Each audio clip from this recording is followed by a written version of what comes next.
世间犹有陈平安，尔等休想跨过一步。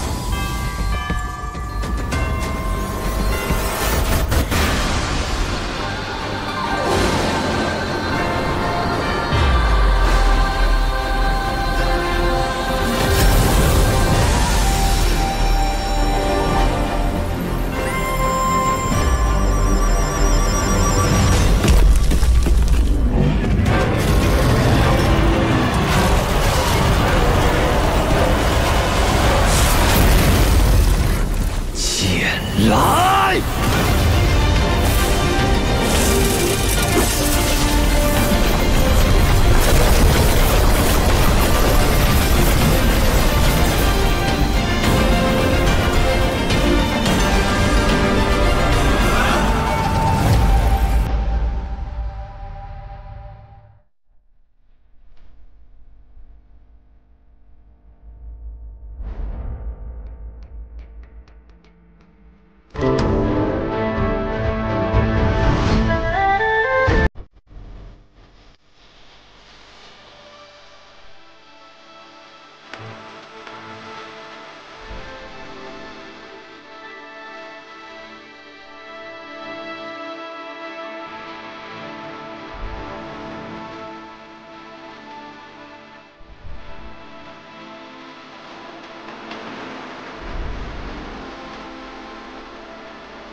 ！2月2，烛照亮，桃打墙，人间蛇虫无处藏。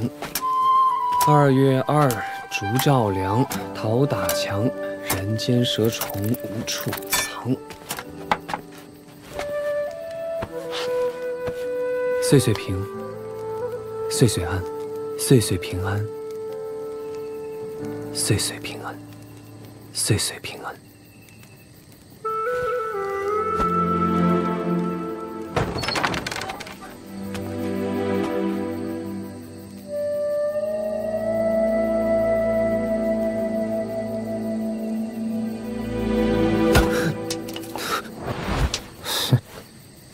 哎，我和志贵下个月就要离开这里了。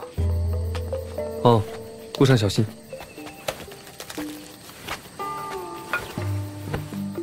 哼，你可别趁着我家没人就肆无忌惮的偷东西啊！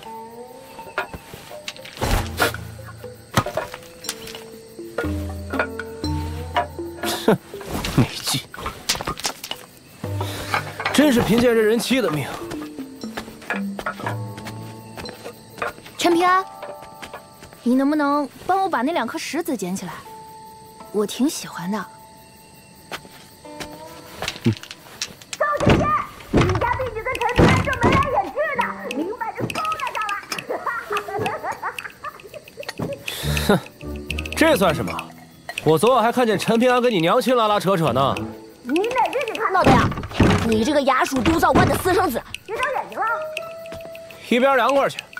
你爹我翻了黄历，今儿不打儿子，算你运气好。哎，志贵，你跟这么个孬种少爷多憋屈！你不如跟刘宪阳私奔算了，反正那个傻大个看你的眼神，就像要吃了你。哎，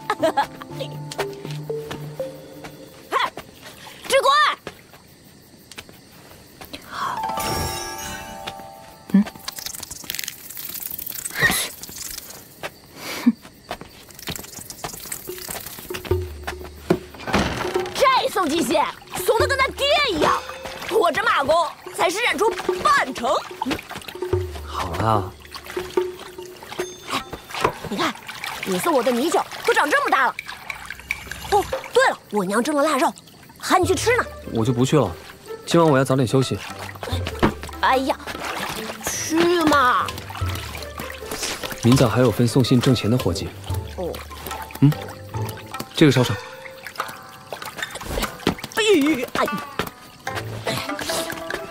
哎，听说咱们这儿来了帮外乡人，龙窑不是关了吗？他们来干嘛？哼，我娘说他们都是神仙，有钱着呢，咱们可得从他们身上好好捞捞。哎，去吧。哦，走了。嘿嘿嘿嘿嘿。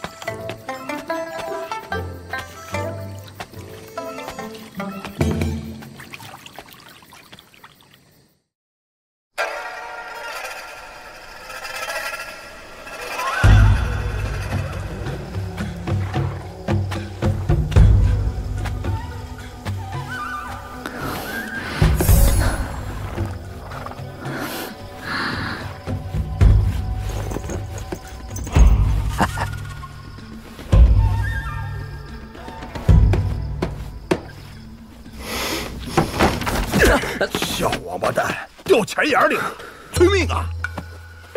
嘿嘿，你那点破事儿，等会儿再说。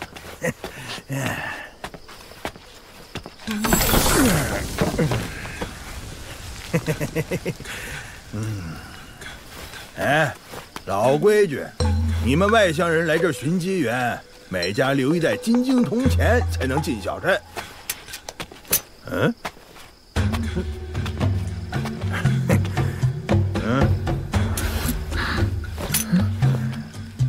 下一个。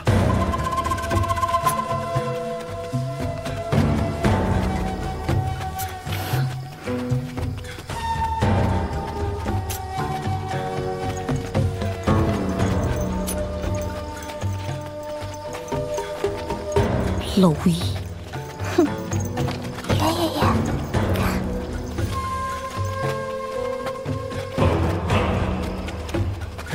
想不想知道他们说了啥呀？想啊。夸你俊呢，全是好话。你当我傻呀？哎，傻小子，那好了，乖乖送信去吧啊！哎，那婆娘可不是个简单的人呐。那位夫人练过武。哎，行。说好1封信1文钱的，还差5文。哎呀，行了，吃亏是福嘛，先欠着，先欠着啊。话说3000年前，天底下出了一位了不起的神仙人物，证了大道之后，便独自仗剑游历天下。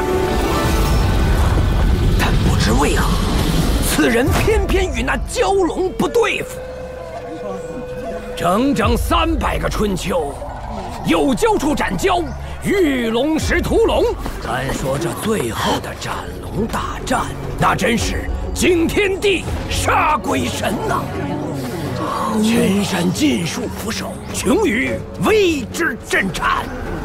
据说那真龙身长绵延千里，飞腾时惹的是日月无光。可在那剑仙的眼中，不过是华林长虫而已。几剑扫过，真龙便节节败退，直至将其逼至东保平州的上空。哎呀，我真恨自己晚生了许多年，无缘亲眼目睹。老头儿，别卖关子了，那真龙最后到底死了没啊？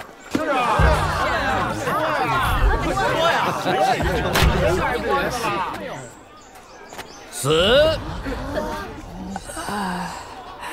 也没死。切！来，先擦擦鼻涕啊。这真龙虽然陨落，龙气却孕育了五行蛟龙和大大小小的机缘。机缘所指，各不相同，有物有人，皆可助修行者晋升大道。他们则有大福缘之人为主。这些稀世机缘，说不定就，说不定就藏匿在我们的身边，是为潜龙在渊。至于如何寻找他们，且听下回分解。哎，别下回分解了，现在就讲给我听呗。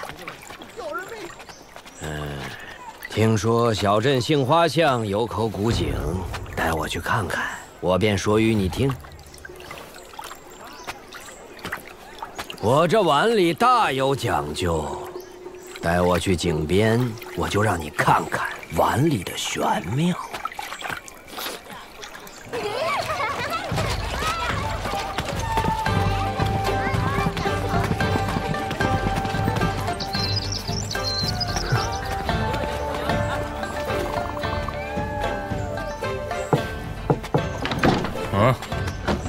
您的信。啊。真晦气。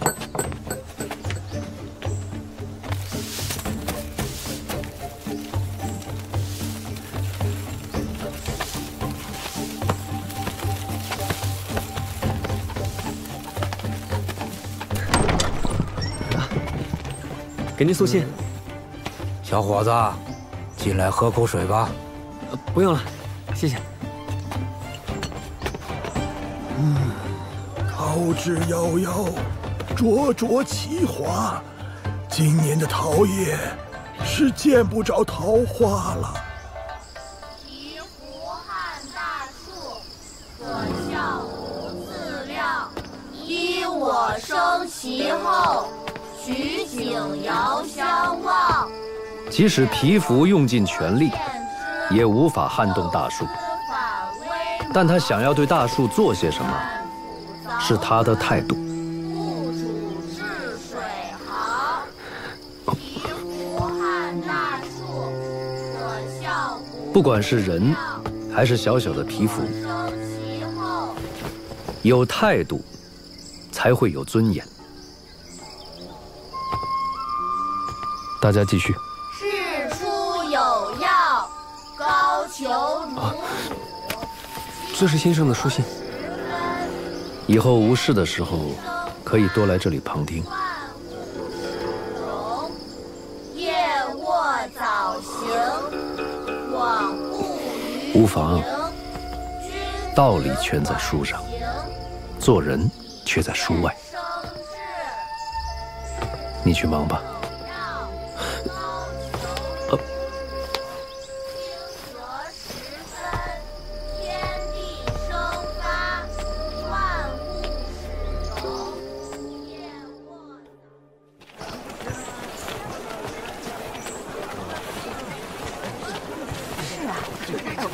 好，你这么多，哎呀，就这么多了，你再要多，咱没有了，一会儿就再多了。大叔，您这鲤鱼金灿灿的，真血腥，能不能卖给我呀？哎，这鲤鱼我本来是想自己留着吃的。好吧。哎，你要买的话，给多少钱呢？我只有5文钱，能不能？5文钱，少是少了点儿。50文，连鱼带篓，一并要了。50文。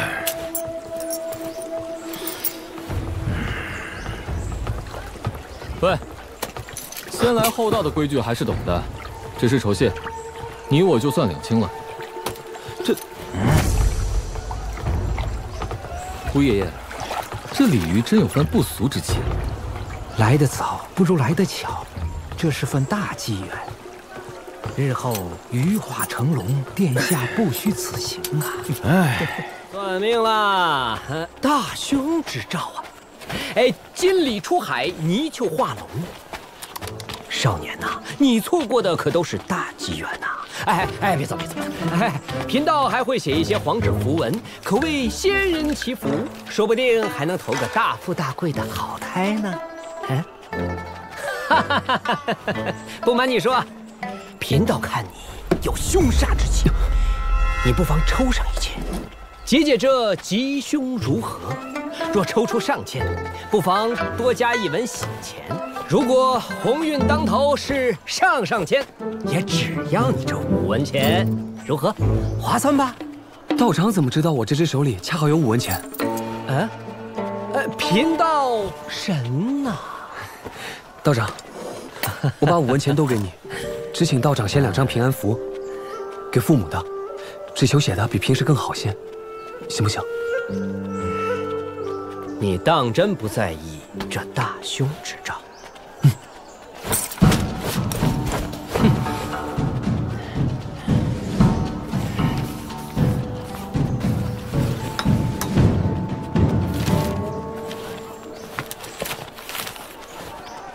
多谢道长。黄雀始遇闲花来，君家种桃花未开。不是他呀，命里8尺，莫求一丈。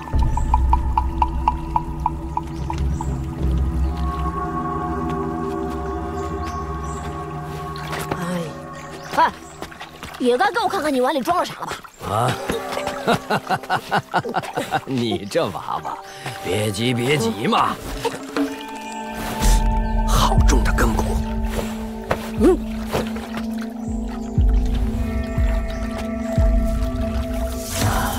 竟然是水龙。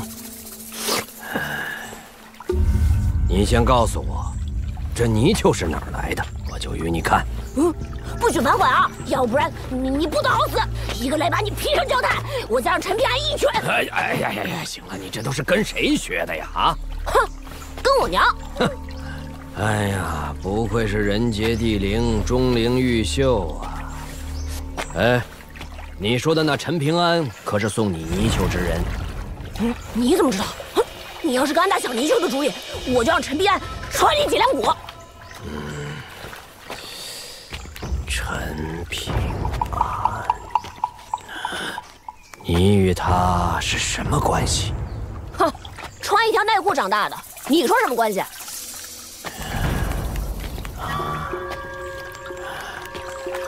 哎呀，你是糟老头子磨磨唧唧的，还看不看了？小娃儿，你与我有缘呐，我便给你看看这此中玄妙。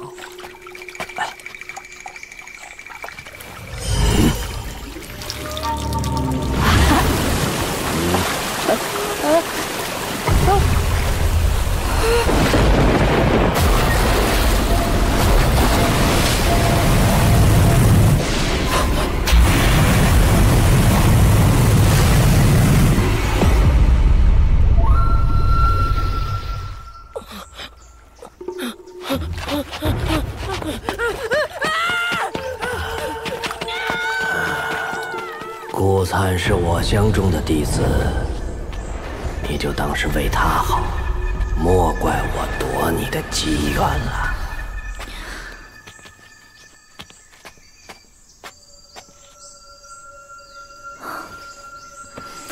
福公子，3000年期限已到，这座小镇当真会……蔡仙子，天机不可泄露。虽说小镇时日无多，但仍有圣人坐镇。你我寻觅机缘，要遵守规矩，不可出手伤人呐。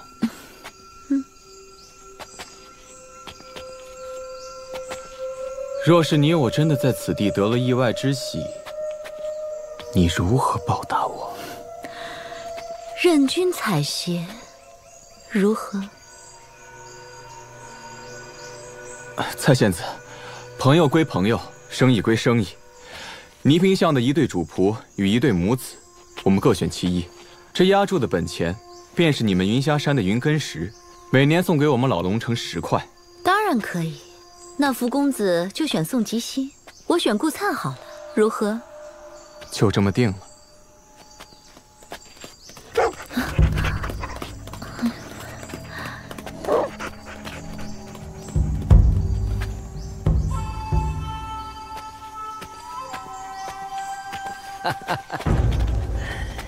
来得正好，让老夫来一场借刀杀人。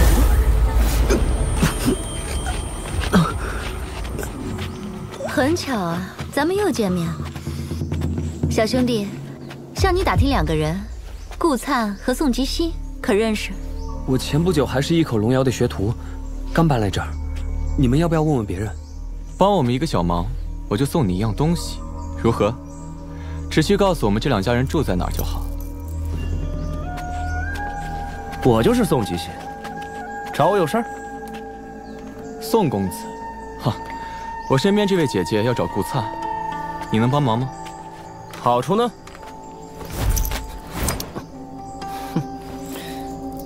小家伙，天雨虽宽，不润无根之草。知道是什么意思吗？你错过了一桩大机缘。哼！哎，小心！狗屎！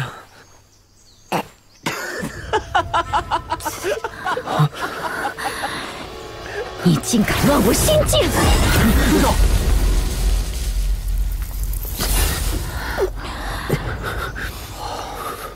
我知道你说话的时候故意放慢了速度。蔡金简，不要漠视圣人的规矩。是我失态了。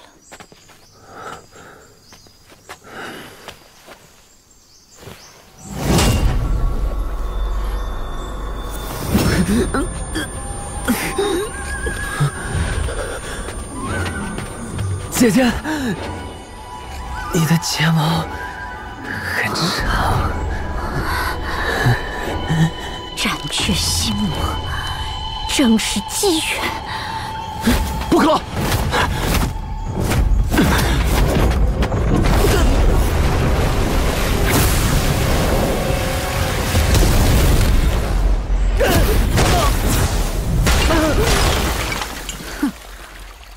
蝼蚁贱命！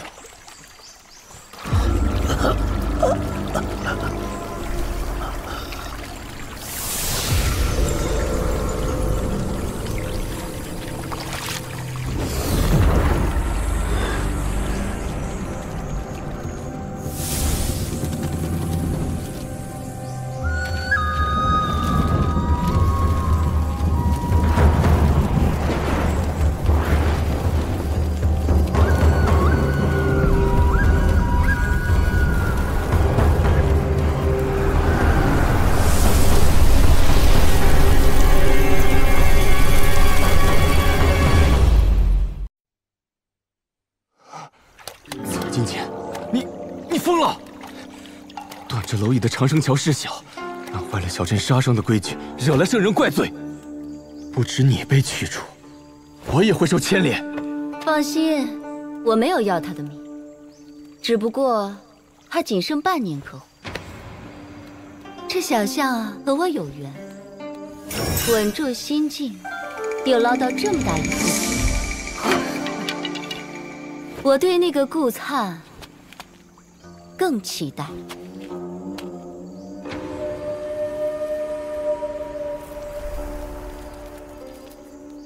宋吉熙，今日不是良机，明日辰时，我再来与你交易。什么嘛，做事一点都不爽利。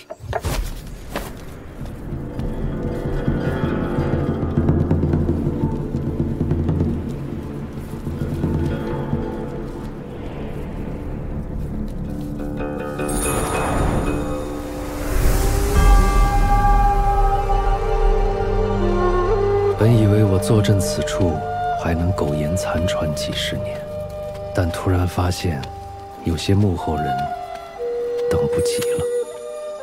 身为客人，在主人眼皮子底下行那些诡异伎俩，妄自托大，真以为小半碗水就能浑染黑白，为所欲为。先生，这次我没办法和你一同离开小镇了。这是为师的临别之礼，怀也留好。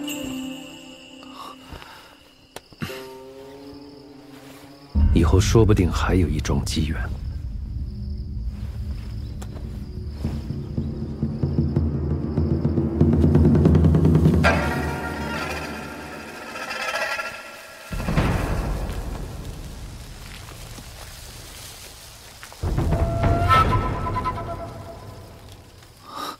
有意思。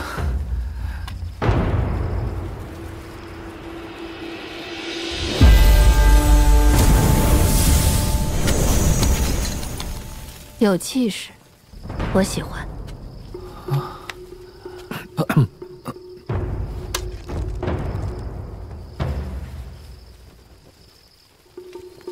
赵瑶，你该回学书搬东西回家了。当然了，如果只是偷偷喜欢谁，道祖佛陀也拦不住。咱们那位至圣先师也不过告诫非礼勿言，视听动而已，没说过非礼勿思。它很香啊。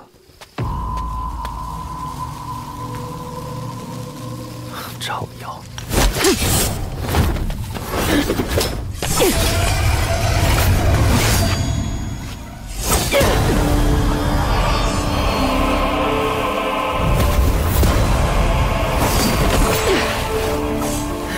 不错，狮子搏兔，亦用全力。我这个弟子确实冒犯了姑娘，但罪不至死吧？你怎么觉得我不管？我怎么做是我的事情，你可以管管看。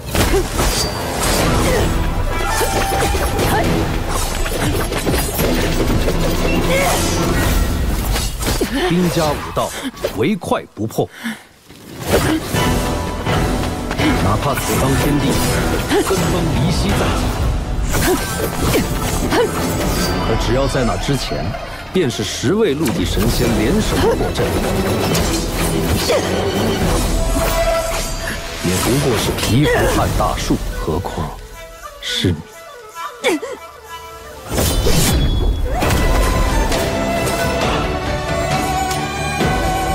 并非是你以为的障眼法。此方天地，类似佛家所谓的小千世界。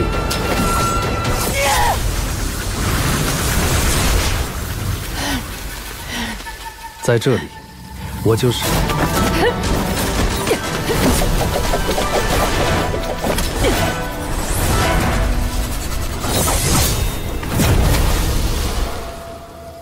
是谁教你的刀法和剑术？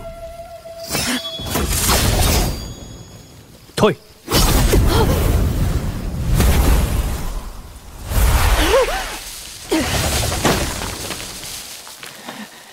武道登顶，循序渐进至关重要，莫要逞一时之勇，坏了心境。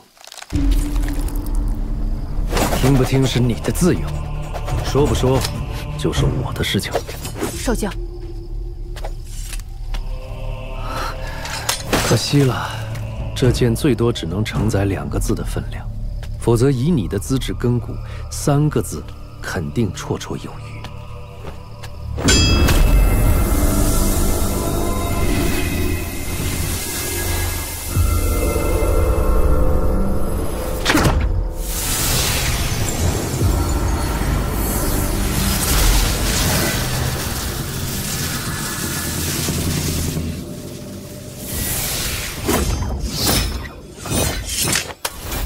这不是我追求的剑道。你知道我是谁吗？听说这里每隔甲子时光就会换一位圣人，主持着洞天运转。我确信你就是圣人，否则，刚才我出手不会那么直截了当。你可知道自己放弃了什么？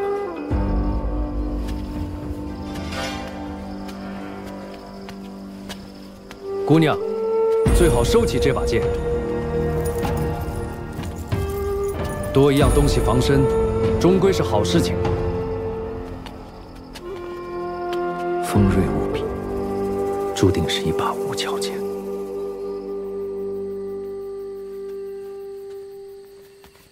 圣人就能随便侮辱我的剑道？给我刺字，当我稀罕？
殿下小心。吴爷爷，我们多一事，不如少一事。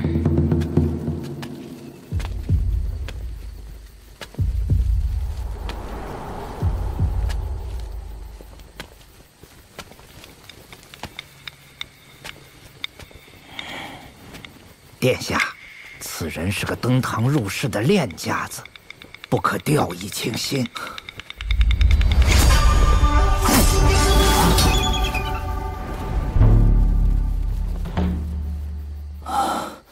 放肆！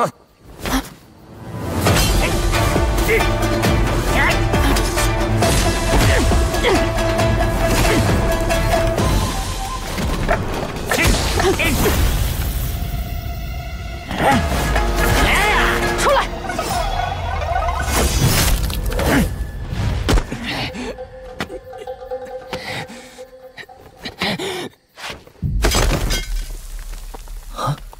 飞剑，这里修为压制的如此厉害，还能肆意使用飞剑。姑娘，你当真不简单啊！要不是我，你小子早死了。殿下，当心他故意舍去同伙性命来博得殿下信任，实在不行，咱家就道个歉。啊，我叫高枕，大隋益阳郡人士。方才你一言不合就要杀人，虽然你有你的理，但我觉得这样不对。吴爷爷若有得罪之处，我愿以此保护，聊表歉意。殿下不可！此方玉玺是殿下机缘所在，世间罕有，老奴何等阿杂，怎可相提并论？殿下，这是要活活逼死老奴啊！君子不夺人所好。姑娘，后会无期。起来吧，吴爷爷，跪着多不像话。我大隋12位大屌死，素来只跪帝王。老奴知晓事情的轻重缓急。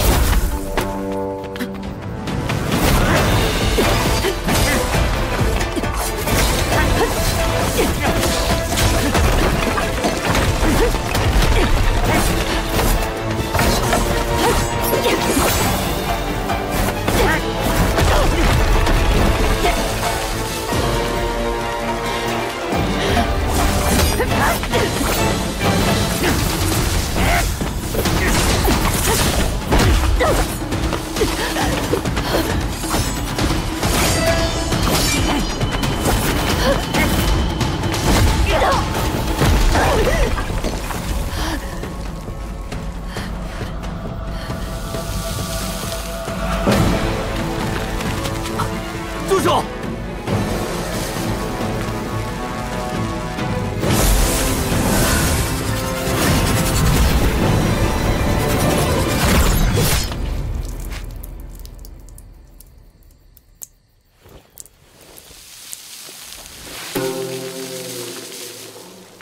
御马监掌印太监吴雕嗣，你难道不知道那少女稍加培养，日后就能成为我最厉害的影子刺客吗？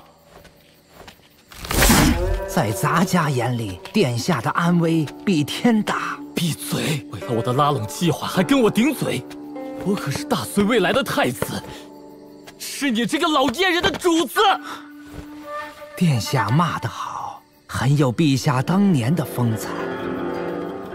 咱家还是那句话，宁可错杀，不可放过。莫非你也想与我较量较量？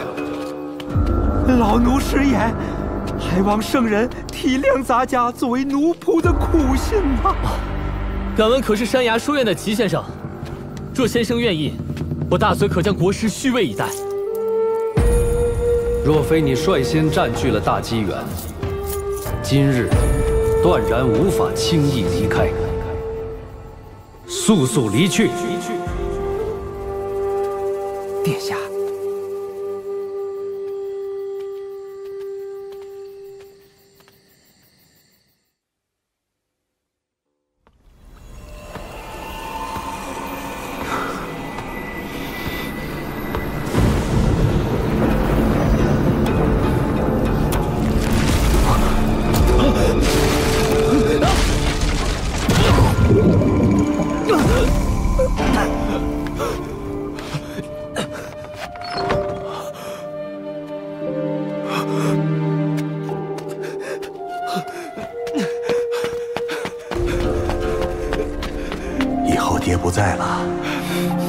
就交给你照顾，能不能做到？能。爹。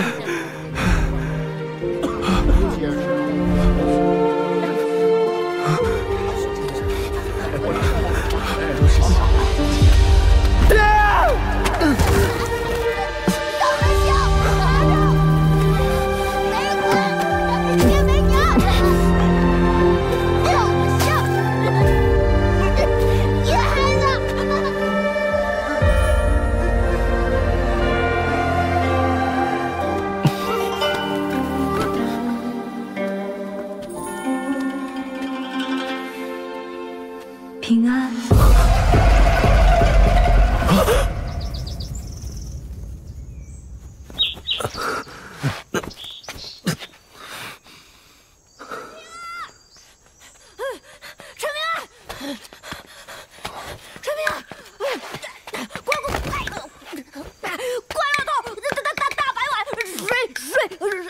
慢慢说。哦，我碰到个怪老头，他手里有个白碗，一直往外哗哗倒水，能把咱们小镇给淹了。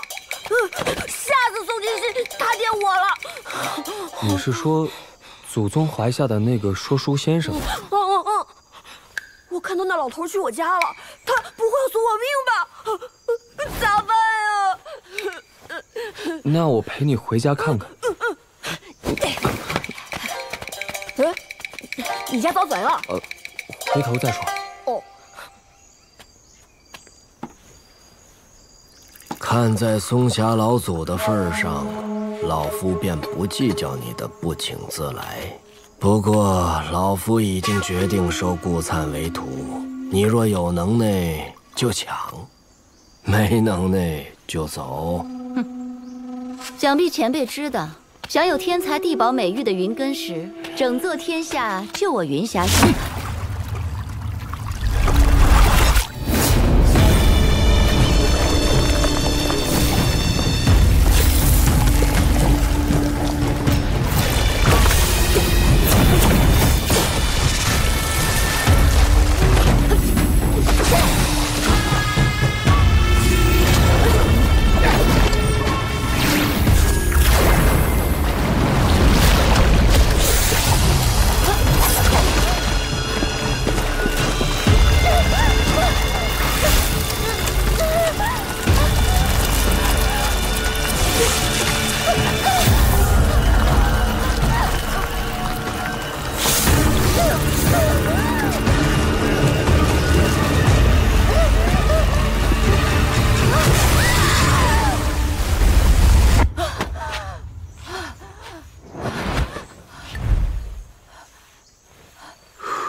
被先行告退，记得关门，自不量力。什么狗屁解将真君，卑鄙！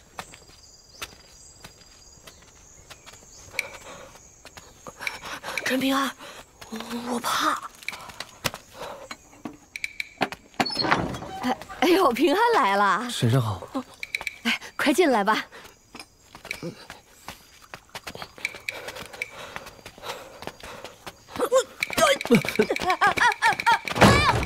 灿儿，别闹了。老先生，还不快来拜见师傅！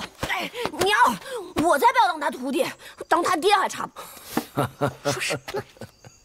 如果你真想收他为徒，至少他愿意才行吧？对。哎呀，平安，你听我说啊！婶婶，顾粲他放心，这位仙长是真心想收粲儿为徒的。他没有做学问的脑子，也不如你机灵，留在这儿能做啥呀？要是能跟着仙长好好修行，准能出息。陈平安，粲儿的前程就在眼前。平安，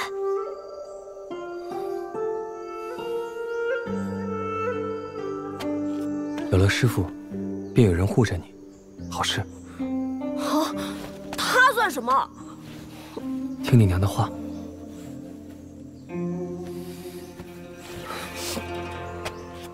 那我走了。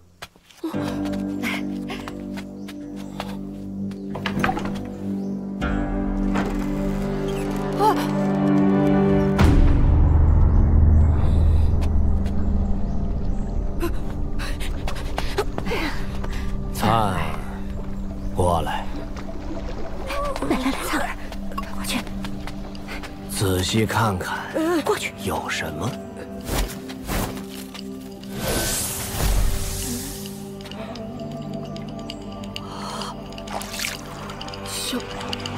小泥鳅，是我送陈平安呢。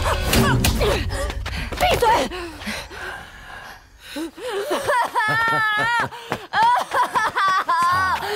修行之人为长生大道有点争夺，不算什么。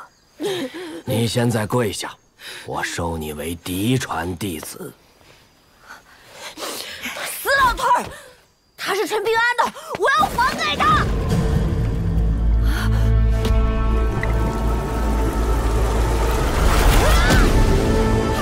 先生，放心，只是让他在里面静一静，免得他的鲁莽坏了大道机缘。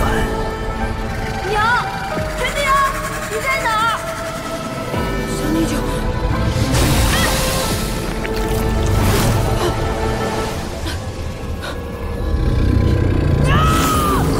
陈平安！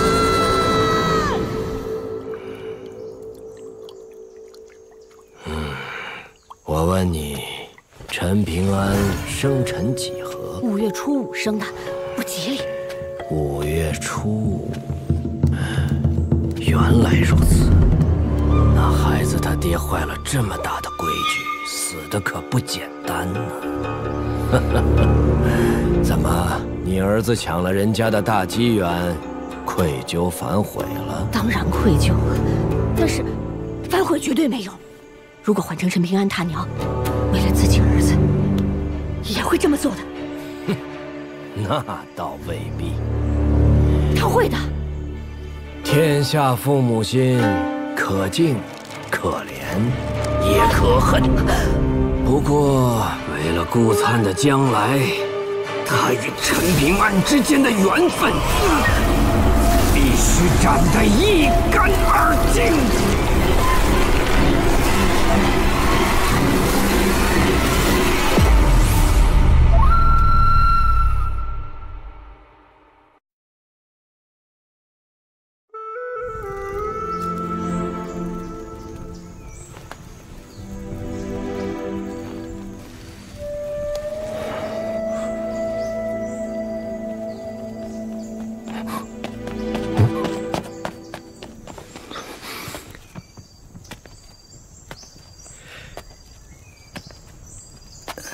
刘新阳，干嘛呢？你平时有没有听到过古怪的声响，就像春天的猫叫一样？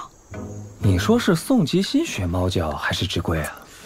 哎，大光棍吧你！哎哎哎！哦！哎呀！哎，对了啊，我给你找了个赚钱的事儿，去铁匠铺铸剑的阮师那挖井，比你送信强。哎，不是，一个床板不至于，回头就帮你修。那我先回铁匠铺了。你要是想接这活儿，找我啊。平时没这么小气，今天怎么啊？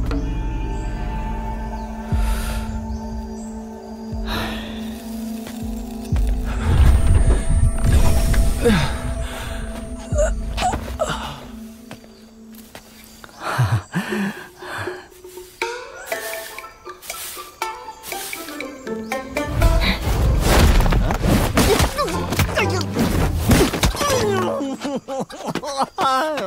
谋杀亲夫啊！测字画符能补凶吉，前知500载，后知500年。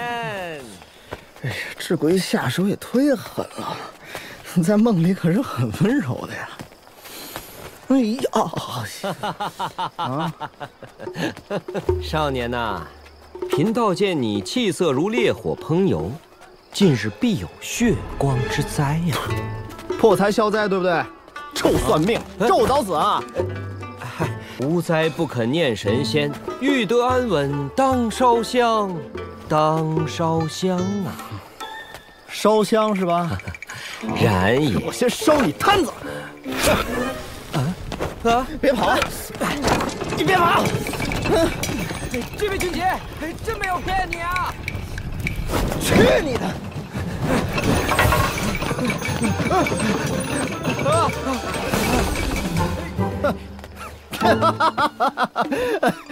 臭道士，以后见你一次打你一次！哎呦呵！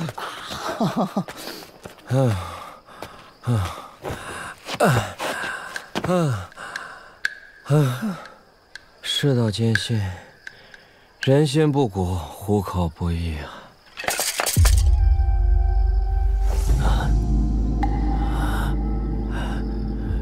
道祖保佑！哎，不，算了，还是佛祖保佑。菩萨显灵，菩萨显灵，显灵显灵！啊！这是。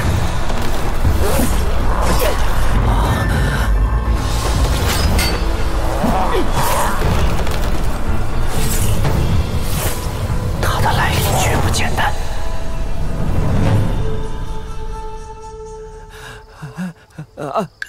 看不见，看不见，看不见，看不见，看不见。这么大一个因果砸过来，不等于在贫道的额头上刻上“一心求死”4个字吗？哎，下了心的大隋高氏，姓吴的老太监，你们给贫道等着！这笔账没有500年，根本就算不清楚。小姑娘，你发发慈悲心，放过贫道好不好？回头贫道帮你找一处山清水秀的地方，肯定能够福泽子嗣。不对，贫道一时慌乱，差点忘了，姑娘还是皇上的闺女。贫道一生风光奇月，岂是那种见死不救之人？只是接下来要送往何处，也是麻烦呐。再麻烦也要救。你快去老槐树那边戳一枚槐叶过来，贫道先替你的主人吊住这口元气，否则耽误了他的修行前程，这一桩新因果，有天杀的让贫道想死的一了百了了。去晚了，大家一起完蛋呐！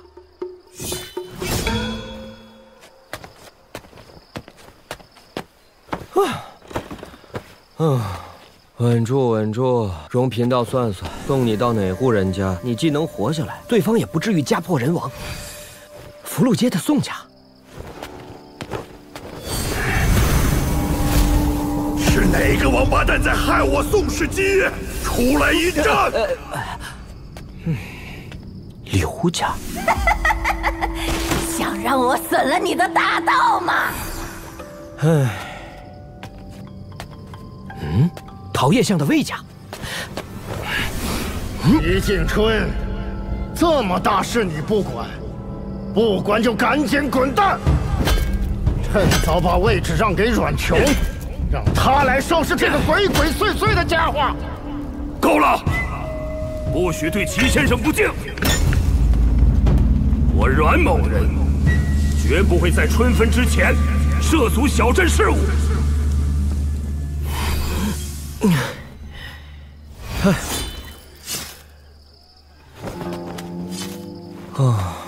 姑娘，你牵扯到的气数太大，只能逆天而行。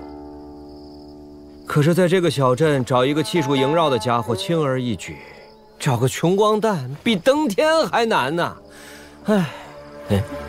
等一下，好像还真有这么个可怜虫。陈明安，好巧啊，在这儿遇见了。哎呀，不行，这就是人家门口啊。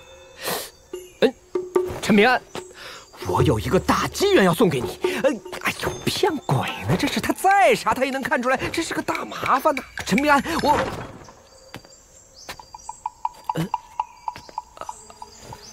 进来吧。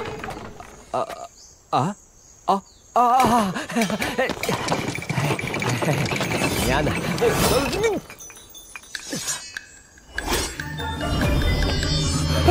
道长，这剑怎么会飞啊？哎呀，回头跟你解释。先进去，先进去。哎呦，小贱贱，这个时候你就别介意什么寒酸了，先救命要紧呐。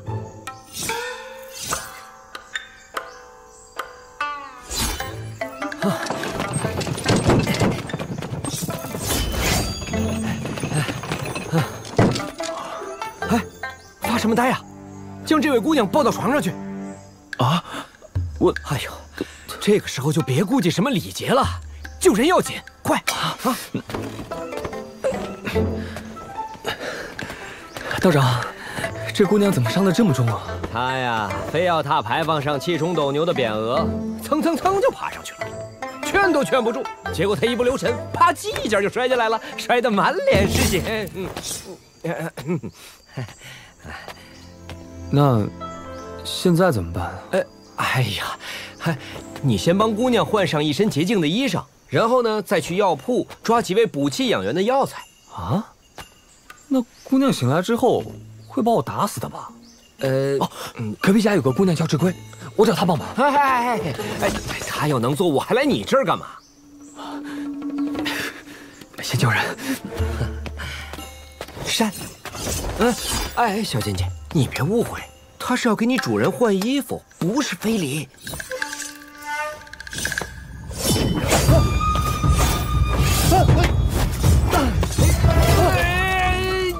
快动手！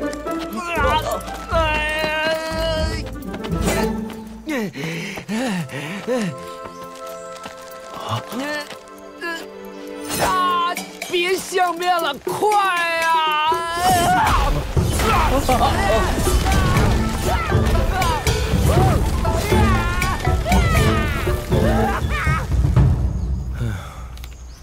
你刚才那身法还可以啊，道长见笑了，我就是有些力气，拳法不懂的，搞不好你还真能一拳打死个人，只是可惜了。行了，账房抓药去吧。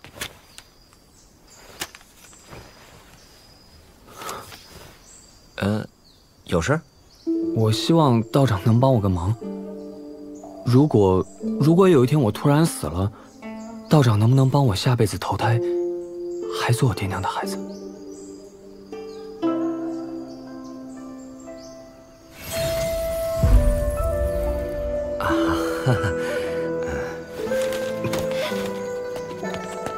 那姑娘和你萍水相逢啊，你为什么答应救她？这么漂亮的姑娘，傻子才不救。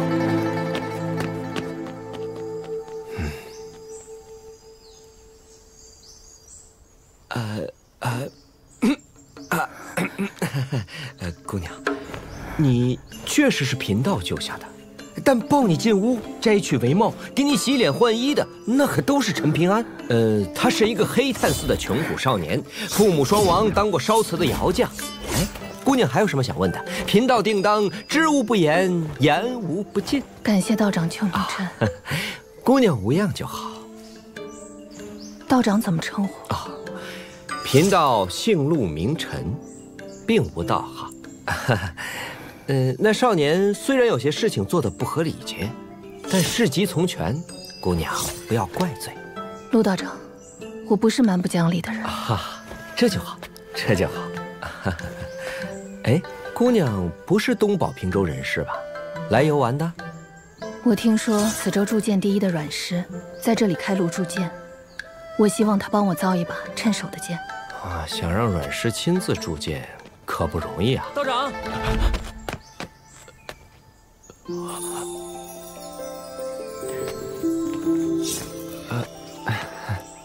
你好，我爹姓宁，我娘姓姚，所以我叫宁瑶。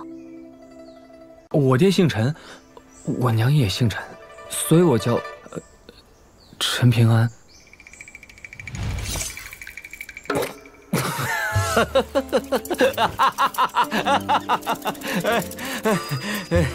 如何煎药，贫道已经详细写在纸上了。接下来一巡，你多辛苦。这种生死大事，道长是不是亲自盯着更稳妥些？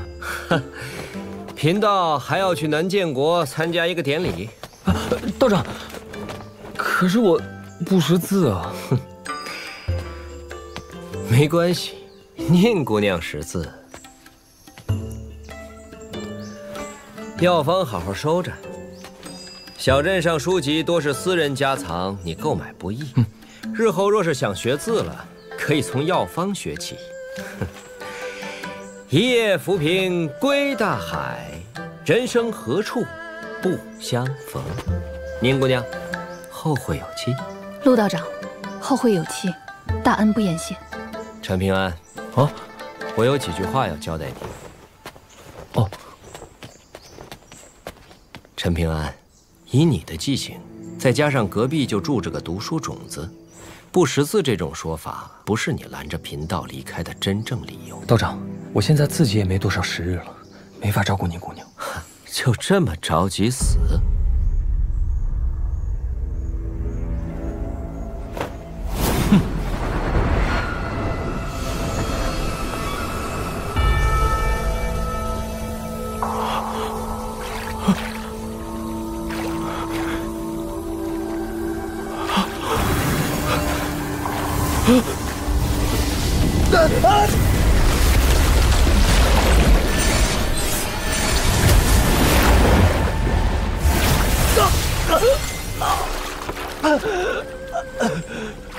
虽说那名外乡女子用下作手段断了你的长生桥，让你仅剩半年性命，但因此看待生死，可不是少年该有的心态。而且我告诉你，长生桥虽断，仍有活命之法。陈平安，你是不是觉得能活着最好？若是死了也无妨，因为死对你而言，反而有可能是一次重逢的机会。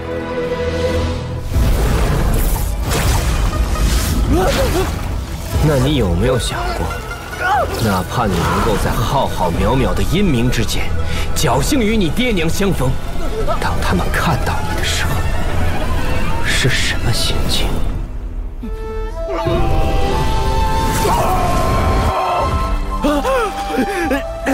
陈平安，我问你，你爹娘见到你的时候，会不会很高兴地问你：“儿子，你也来了？”哼，他们还能安心地去投胎吗？世间有几人能够生生世世地做子女？你休想！即便是上宗掌教也无此通天本事，更何况是你陈平安，一个朝不保夕、3顿饭都没有的穷光蛋！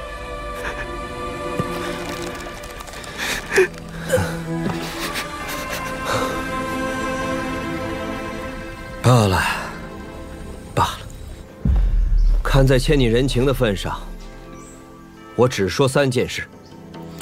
第一件，宁瑶恢复之后，你便去求阮石当学徒，寻个避阴处。第二件，常去廊桥小溪下摸石头、捉鱼虾，能获得多少机缘，那就看命了。第3件，我早就跟你说了，自己想去。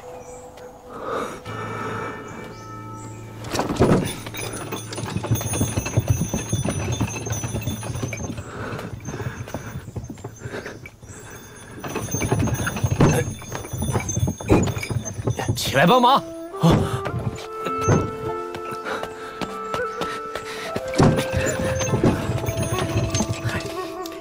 你得到的那些铜钱挺金贵的，好好留着。哎，再加一句，最近你少出门啊。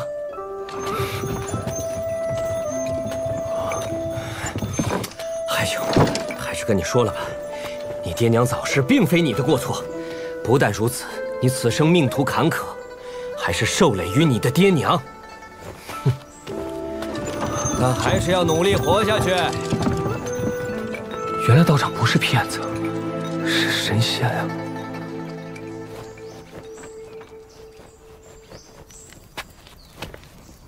要是姑娘不嫌弃，就住这好了。需要什么尽管说。那你呢？我认识一个人，叫刘宪阳，是我的好朋友。这2天我去他那边住。谢谢。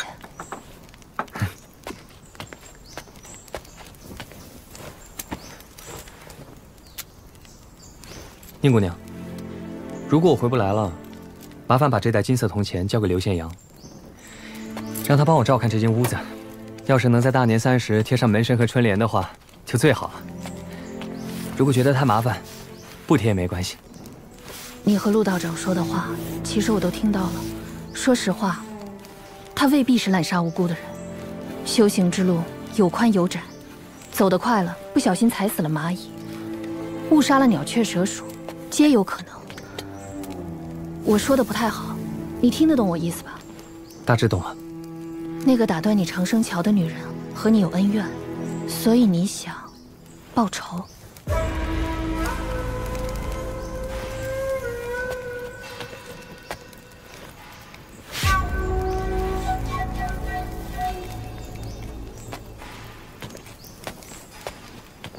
你一定要去做这件事吗？我曾在私塾听齐先生讲过皮肤撼树的故事，不管是人，还是小小的皮肤，有态度，才会有尊严。喂，外乡人在小镇，虽然修为都被压制，但仍有仙家法器护身，除非瞄准了致命的脖颈和眼睛，最后，如果决定动手，就一定要快。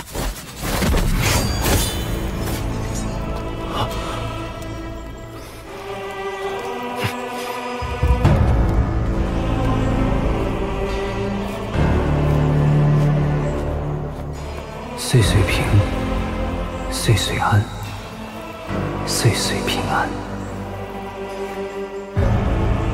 早点回来，我还等着喝药呢。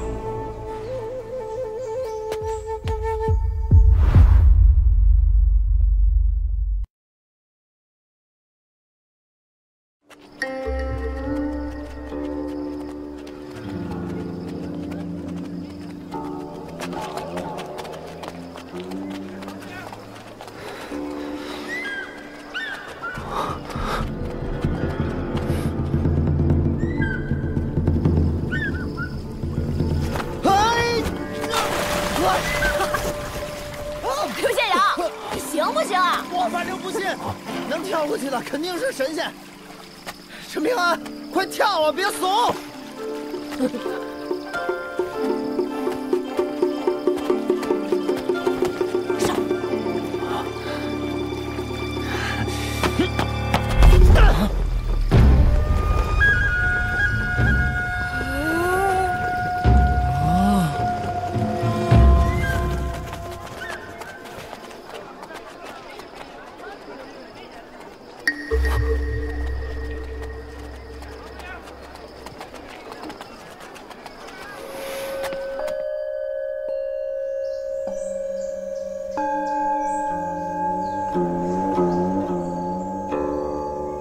福兄，既然东西确认无误，是不是该谈谈价钱了？宋老弟，我福南华已将你视为知己，但要想日后能托付生死，还得看咱们今天这第一步走得踏不踏实。福兄啊，我这人特俗气，浑身铜臭，当然朋友也认，但先攀交情再谈生意，我难免会问自己。这么一号人，心里是不是在打小算盘？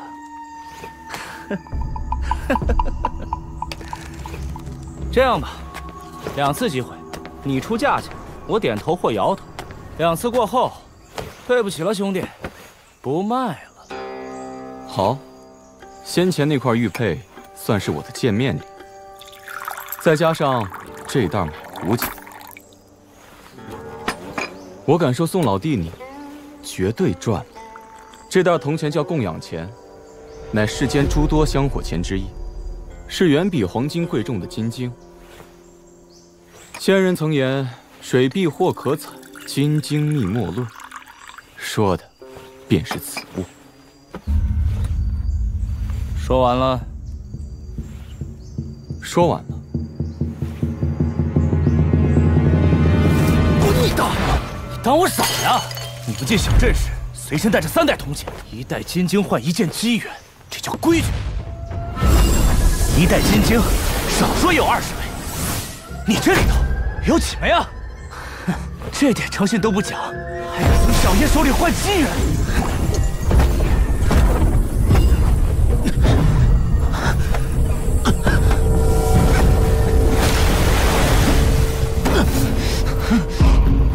既然第1次开价没谈拢，那我就再出1次，24枚，买你这把山魈虎，卖了。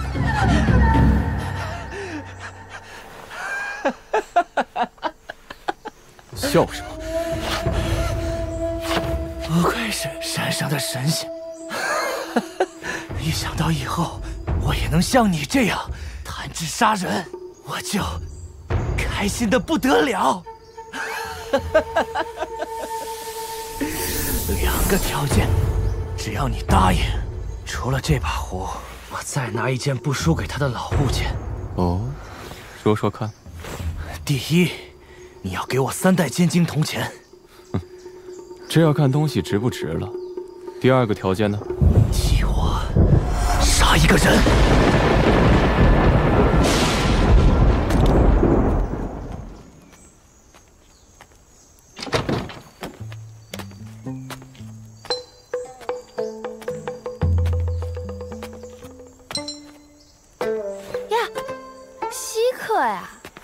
这位姐姐怎么坐在陈平安床上？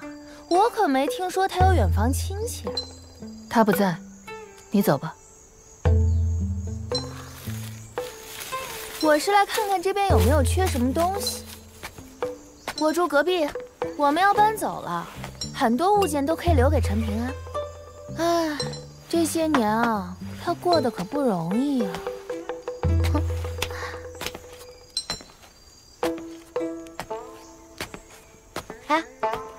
陈平安是去找那个仙子了吧？你就不怕他回不来？回不回得来是他的事。这样啊，哎，走了走了，姑娘，你好好养伤，有需要就喊我一声。我叫志归，也没多好看嘛。这名字可真俗气。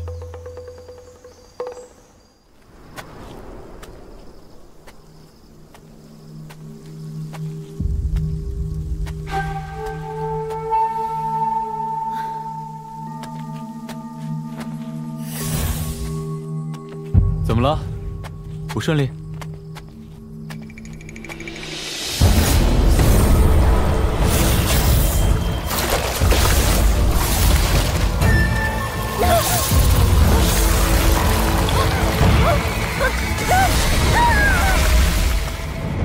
这刘之茂倚老卖老，根本容不得上梁。这桩机缘，强求不得了。哎，此地不是一律术法禁绝吗？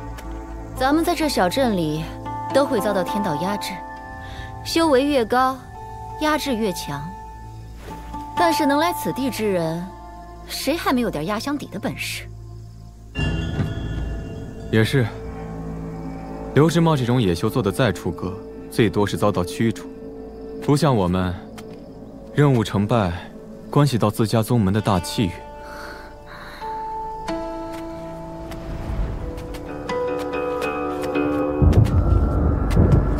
先前那股压力，刘之茂果然在小巷内施展了术法。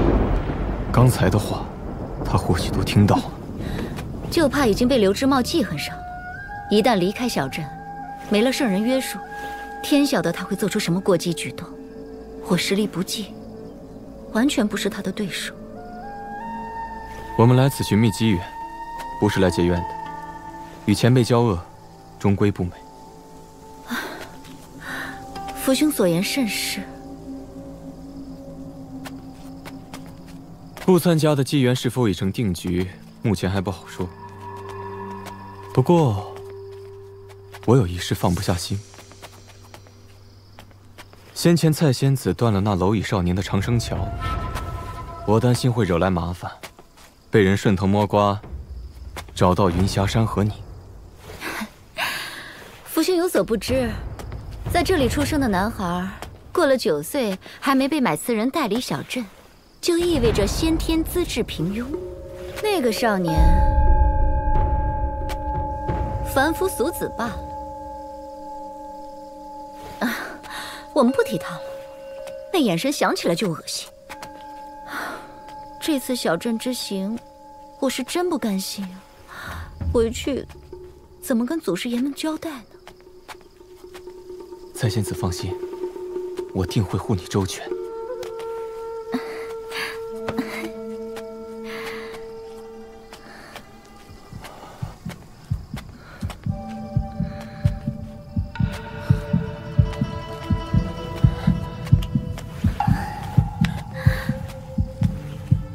这眼皮怎么总跳呀？俗话说，左眼跳财，右眼跳灾。你是哪只眼睛？啊，蔡仙子别生气，凡夫俗子的瞎讲究，当不得真。被骗了吧？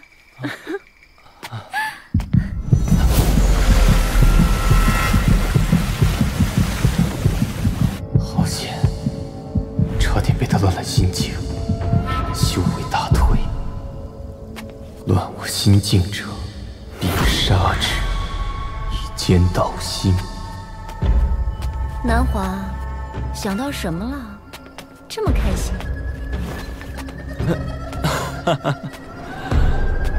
忽然想到蔡仙子曾说过，斩却心魔，正是机缘。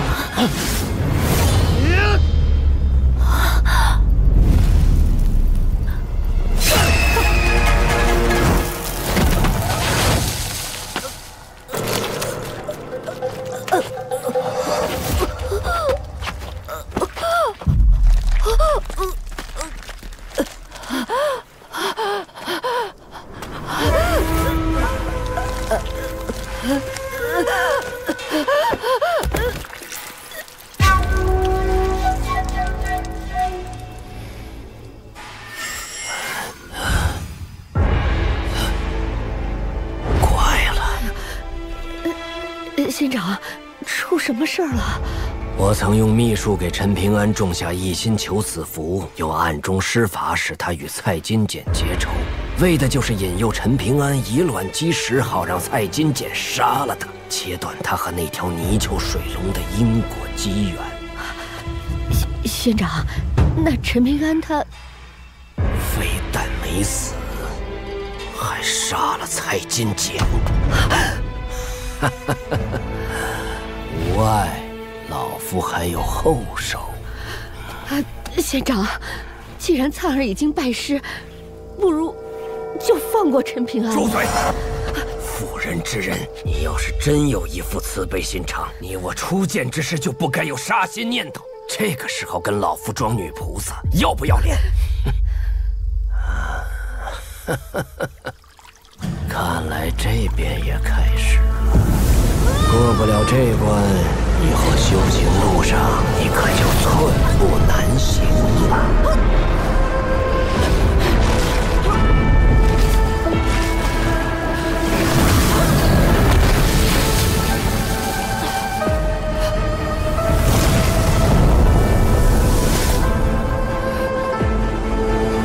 臭不要脸的！这个东西！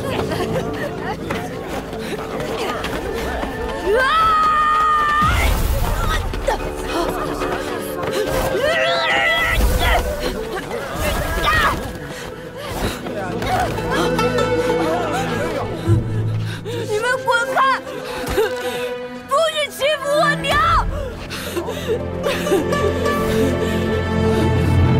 陈平安。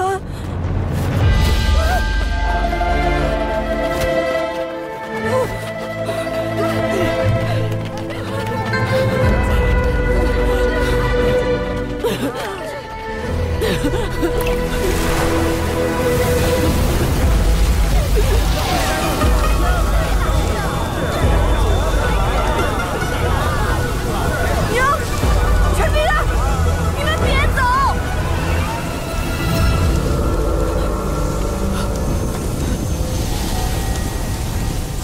你还我娘，还我陈平安！小泥鳅。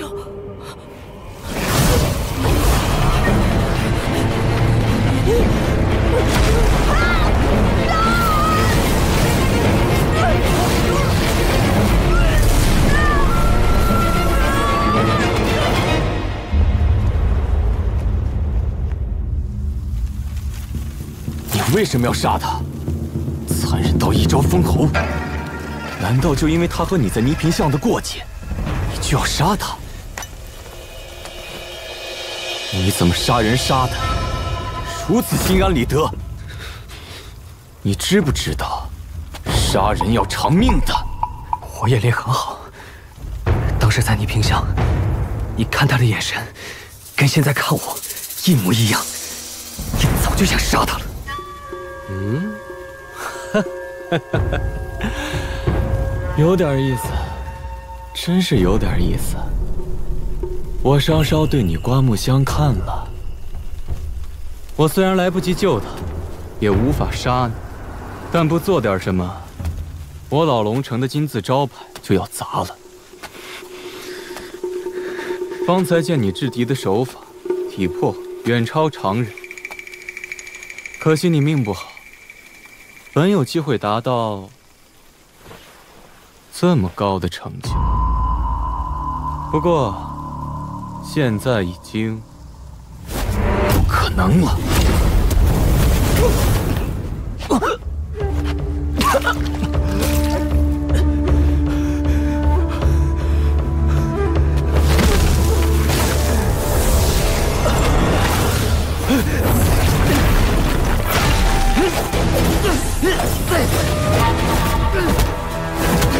反应不错，但也不过如此。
小子，街头斗殴以快制敌，在我这儿可行不通。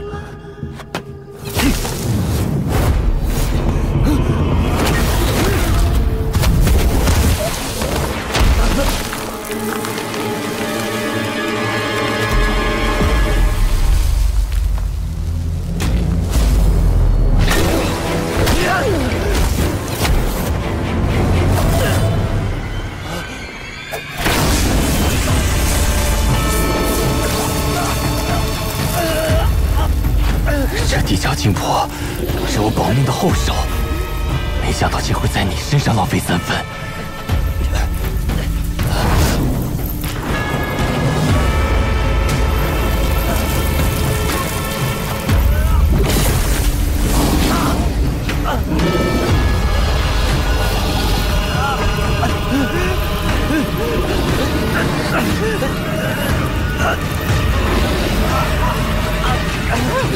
好强的天道压制！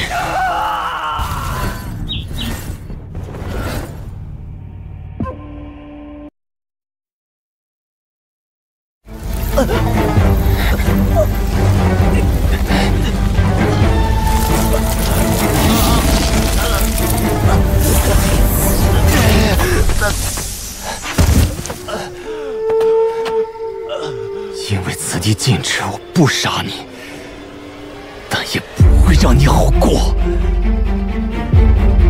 你是什么眼神？杀！糟了！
路一条。我跟你没仇，这是你想害我，我才还手的。你拦我讲道理，你配吗？你是不是一定要杀我？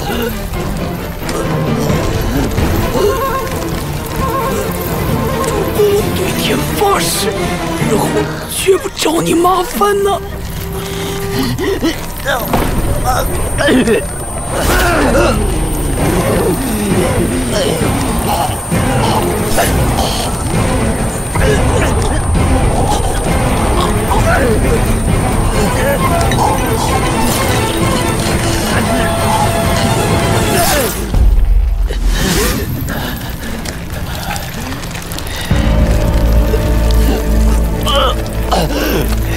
难怪先生说世间成事者，超世之才不过其次，坚韧不拔之志，方为首要。陈平安，你替先生给我上了一课。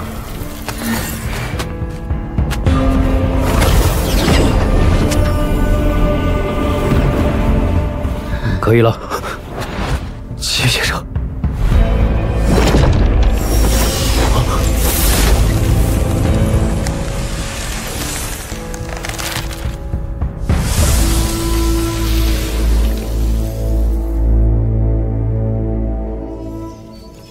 陈平安，你不妨先松开手，随我四处走走。有些事情我难辞其咎，必须给你个交代。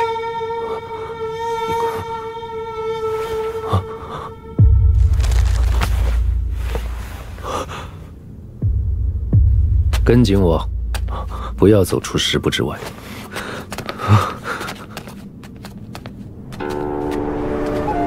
陈平安，你信不信？这世上有神仙精魅，妖魔鬼怪。信的。小时候，我娘常说些老故事，要我相信善恶有报。善恶有报之说有待商榷，因为对善恶的定义，每个人心中都不一样。齐先生，我能问一个问题吗？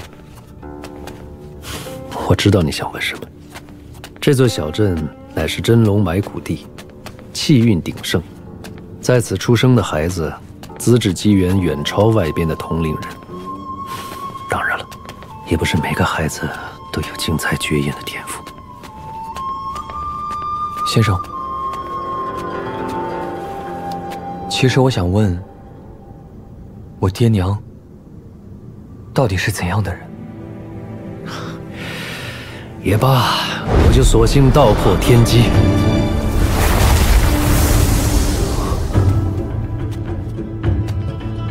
小镇的新生儿都会被专人以独门秘术取一滴心头血，灌注于日后烧制的那支本命瓷当中。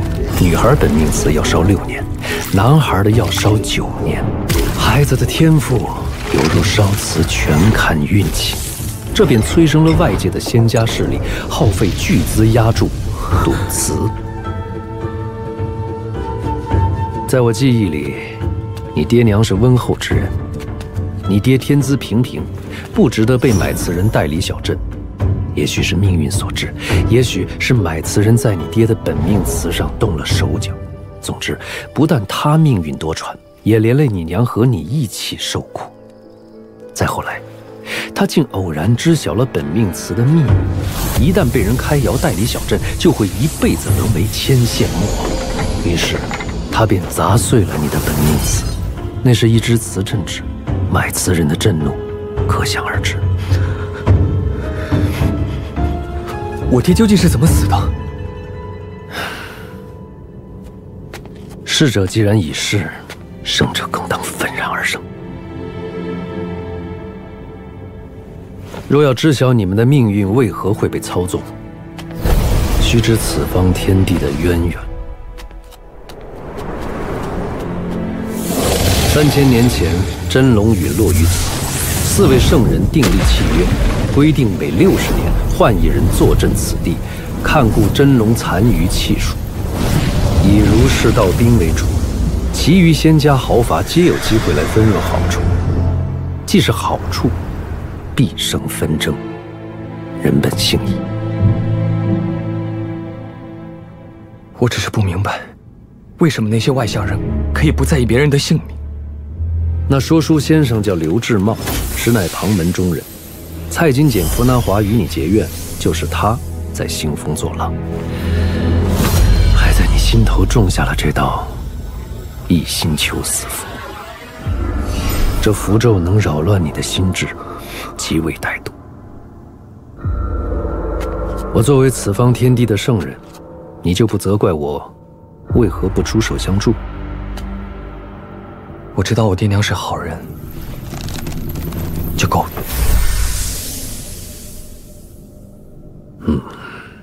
阻止你杀福南华，并非我想与他背后的老龙城结善，恰恰相反。若是你这般岁数，什么老龙城、刘志茂，早被我打得灰飞烟灭了。小镇崩塌在即，机缘之争势必愈演愈烈，还需教他遇事量力而行。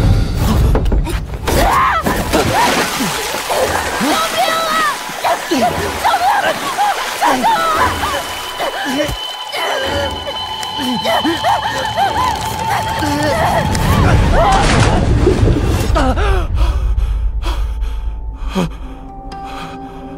陈平安，若是将来有陌生人掉进水井，救人则死，你救不救？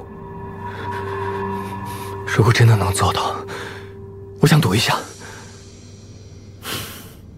记住，君子不救。君子。遇见不幸事，先有恻隐心，但君子并非迂腐，他可以救人，但绝对不会让自己身陷死地。先生，我现在还能活下去吗？如果能，还能活多久？你怕不怕吃大苦？不怕。那你就肯定能活下去，而且能走到更远的地方。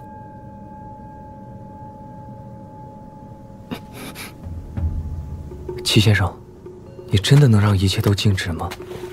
这里可是离珠洞天，止静止不住通天能人。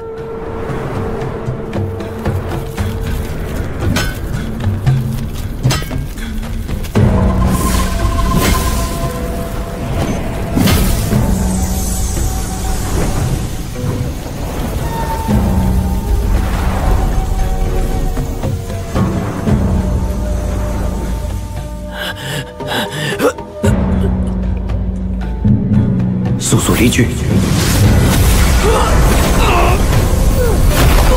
齐先生，圣人不计小人过，晚辈即刻启程。只是这2代金睛铜像该如何处置？留在院中即可，30年内不许离开书简湖半步。齐先生的大恩大德，晚辈敏感无内，没齿难忘。你历经此劫，凭赤诚本心度过，是该补偿你一份机缘了。随我来。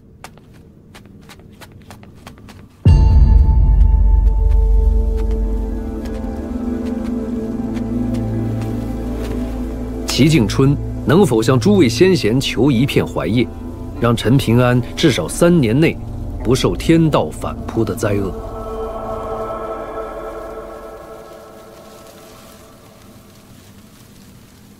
我坐镇此地，没有功劳也有苦劳，难道还不配一片祖荫槐叶？何况这少年本就是小镇人士，诸位先贤何以如此吝啬？其实，陆道长说，只要我当了阮琼师傅的学徒，就有希望活下去。所以有没有槐叶，没事的。真心话？啊，假的。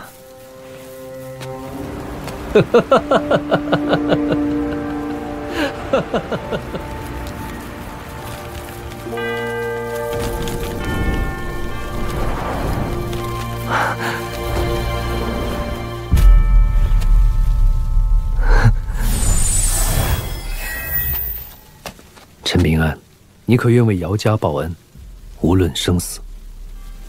但实不相瞒，哪怕没有这片槐叶，你也未必没有一线生机，所以你千万要想清楚。是龙窑姚师傅的窑子吗？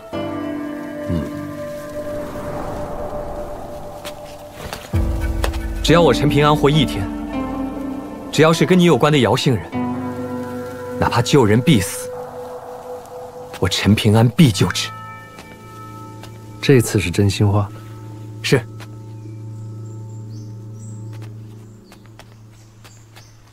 那么蔡金简和符南华就交由我处置了。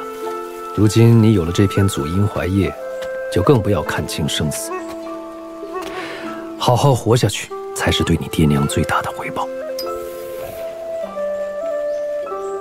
不是什么贵重物品，更非仙家物件，放心收下。其实我与你一样，曾是陋巷少年，发奋苦读，历经磨难，才得以拜师。求学的那段时光，是我齐景春这辈子最开心的岁月。后来先生交给我这根簪子，算是一种期许和嘱托吧。可惜这么多年来，我做的一直不好。如果先生在世的话，会失望了。留在我这儿埋没了，不如转赠给你。更何况你并非无功不受禄。我这60年来一直有个心结解不开，可惜先生已逝，也以为这辈子都得不到答案了。是你帮我解了惑，所以我转赠给你，在情在理。我只能帮你求来一片槐叶，无法给你更多机缘了。先生已经做了很多了，记住，以后不管遇到什么，都不要对这个世界失去希望。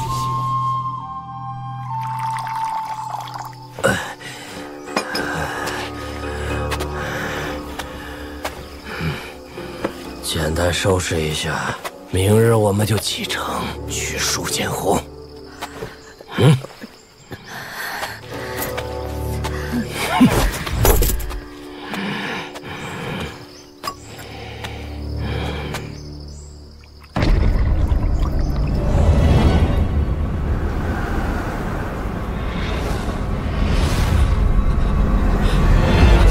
小泥鳅，别怕，我保护你。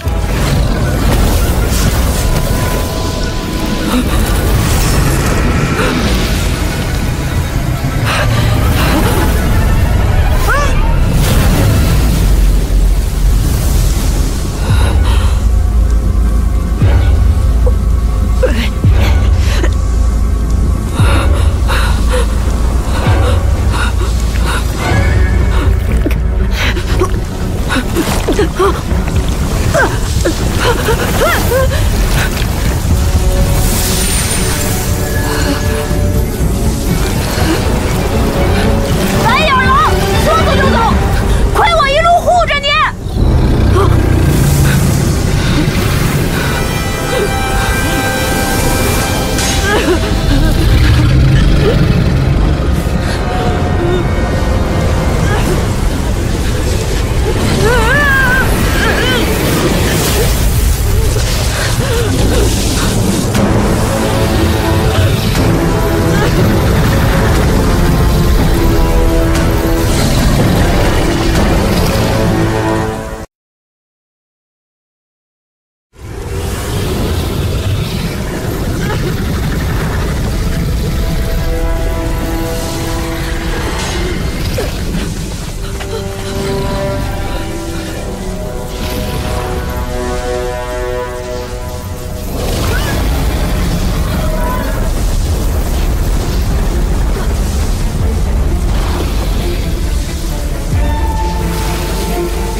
小泥鳅，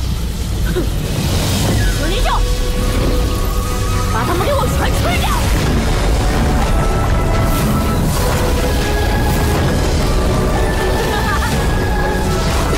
让你们欺负我娘，让你们欺负陈平安！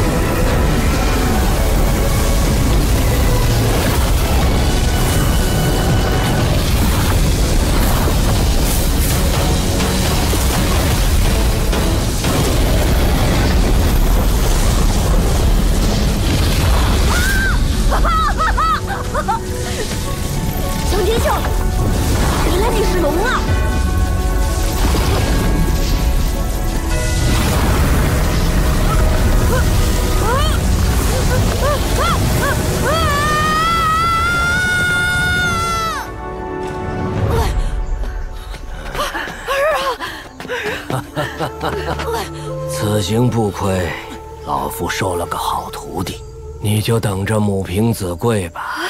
孩子大爹，你听到没有？我们灿儿一定会有大出息的。你们家有没有留下什么老物件？一并带上，即刻启程。爹不是留下个多宝阁吗？藏在柜子上吃灰的那个。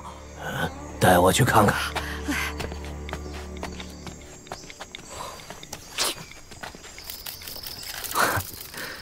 你赢了，承让，好不容易才赢了宋兄一回。等下你就走了，咱们去喝一杯。先生，可以吧？去吧。好的，带我去准备一下。你为何故意输给他？让他带着遗憾离开不好。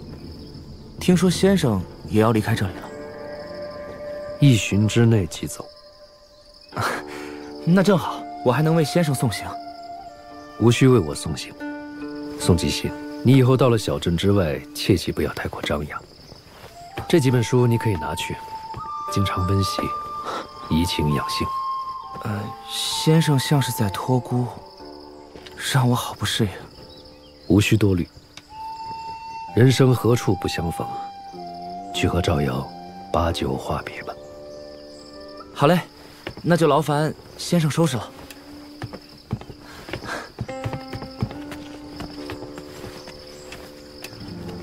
你好自为之。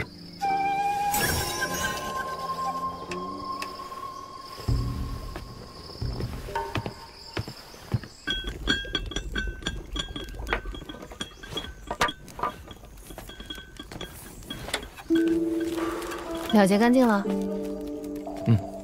多亏有齐先生出手。话说回来，上次要不是齐先生出来捣浆糊，你以后就算是逃到天涯海角，也逃不出书简湖、云霞山、老龙城他们的3方围剿捕杀。别说是刘志茂，就算是福南华一根指头，都能碾得你魂飞魄散。我知道。知道个屁！那你知不知道，你拳头不硬的话，根本没人在乎你的对错。不管别人听不听，道理就是道理，对吧？对你个大头鬼！宁姑娘，这是齐先生送给我的，可以看，但是要小心啊。颜念君子，温其如玉。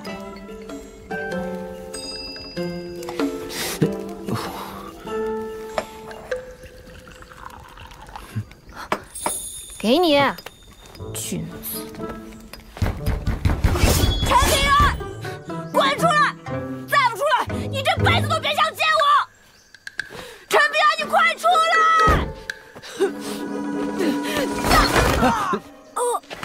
来！你大爷的！还记得你送我的那条小泥鳅吗？快进来！我本想把泥鳅还给你。可娘亲不让，还打我。那个说书老头把我灌到白碗里，然后那条泥鳅唰的就……泥鳅送你就是你的，想不想以后让你娘过上好日子？那就一定要留着那条泥鳅。我有东西要给你。这2袋子钱怎么回事？是不是你偷来的？还回去。救我！我娘说过，个人有个人的缘法。哎呦，陈平安，出息了，还拐了个婆娘回家。他就这样，你别生气。这些东西你最好收下，万一这孩子修道有成，却因为今天道心不稳，反而会害了他。哎呀，头发长，见识也长，果然比智贵那小娘们靠谱。行了，古菜，走了。顾灿，千万记得小心你师傅。放心，有小泥鳅在，那臭老头不敢拿我们怎么样。照顾好你娘，别总让她担心。顾灿，顾灿，你有没有拿到一片槐叶？也不知道哪个挨钱刀的，给我塞了这么多烂叶子。一定要收好，最好连你娘都不要知道，为了你好，也为了她好。好。这下我就真的放心了。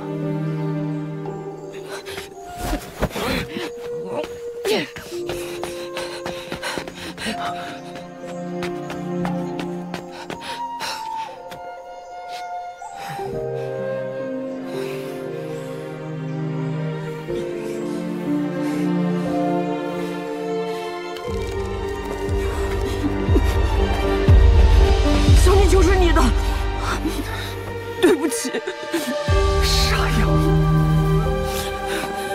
别来想我，我们要去一个叫书简湖的地方。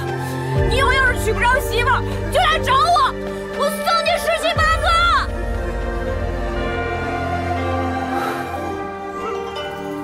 老天爷挺小气的。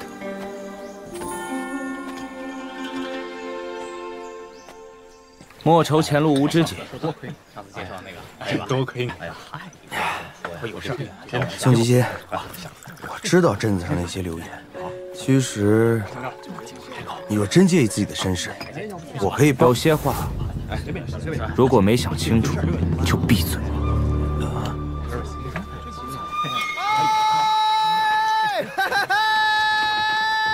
外面有个傻子。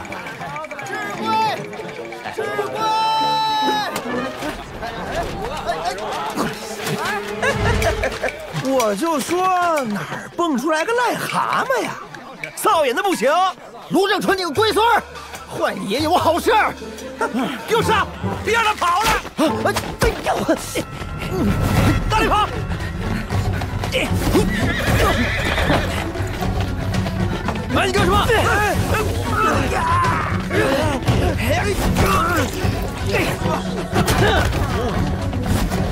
我的眼睛！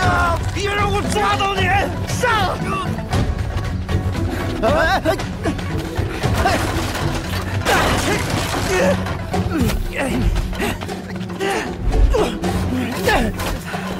好啊，我让你跑！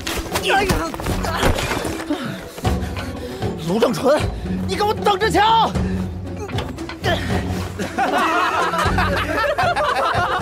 下次学乖点儿，见爷爷我呀，记得先磕头。二位仙家，老朽这就下去吩咐下人焚香扫洒。有劳，袁前辈，此地术法禁绝，你我大可以念为镜，以团扇为赌，定一定这2份机缘的归属。徐夫人好算计，一入念境，老夫岂不是要强压2境？那袁前辈的意思是，老夫自压3境，陪你玩玩。起。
一力降实惠，愿赌服输。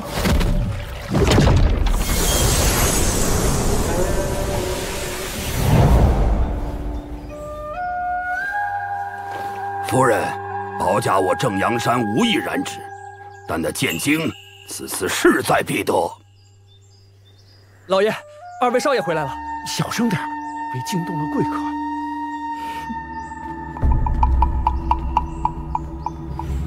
你们可知一名叫刘宪阳的少年？我们此行的目的是想跟他买一副宝甲，还有一本剑经。就这事儿，仙家你是不知道，那刘宪阳见我们哥俩都得跪着走，我这就让他乖乖给仙家送过来。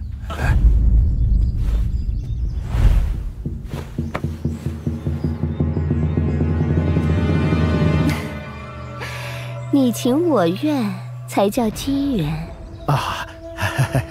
仙家说的是。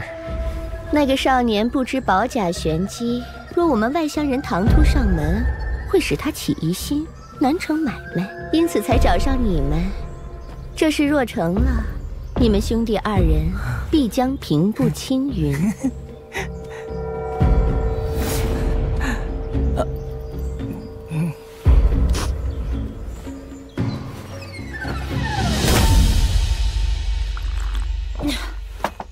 那位齐先生虽然有心帮你，但他现在处境不妙，怕他之后管不着你的生死。我宁瑶为人处事，滴水之恩也会涌泉相报。动我一言，我就睚眦必报。你救了我一命，我自会答应帮你做一件事。但咱俩毕竟没那么深厚的情分，如果你想让我帮你做2件事，就需要1袋金晶铜钱作为报酬。宁姑娘，你不用觉得亏欠我什么，救你的是陆道长。如果不是当时我以为自己死定了，想着陆道长能再帮我爹娘做些什么，哎呀，好了好了，还是谈报酬的事吧。比如这袋迎春钱我就很喜欢，其他2袋样式不好看，注纹也不讨喜。这些铜钱还分不同的种类？那可不，这是压胜钱，庆贺上梁用的，这叫迎春钱。皇宫里每年都会用它悬挂桃符。至于这个供养钱嘛，城隍爷塑像拿在掌心里的就是它喽。哎呀，算了，我欠了你一个天大的人情，不该趁火打劫的。你就当我什么都没说。我报答你救命之恩一事，一定会偿还。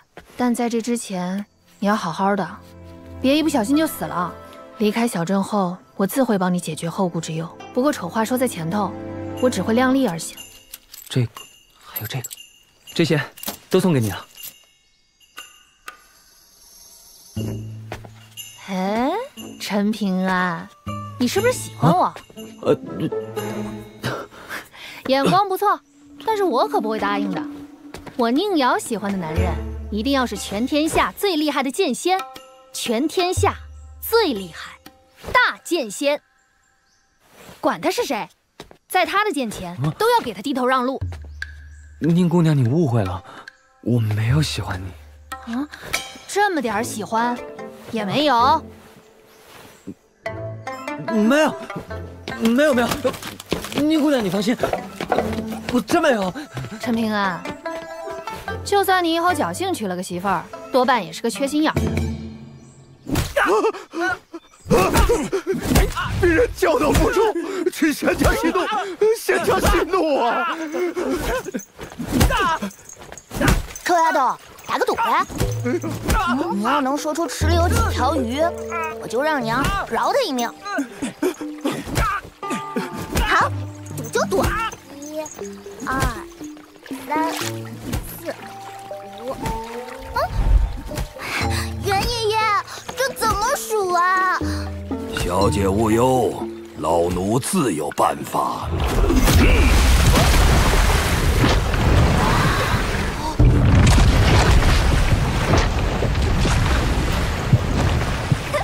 池中1条鱼也没有了。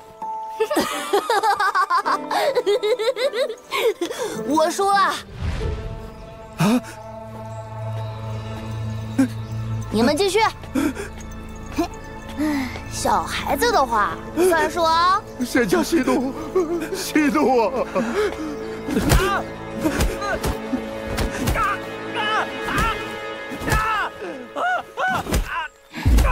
替我们从刘县阳手里买宝甲和剑晶，做得到吗？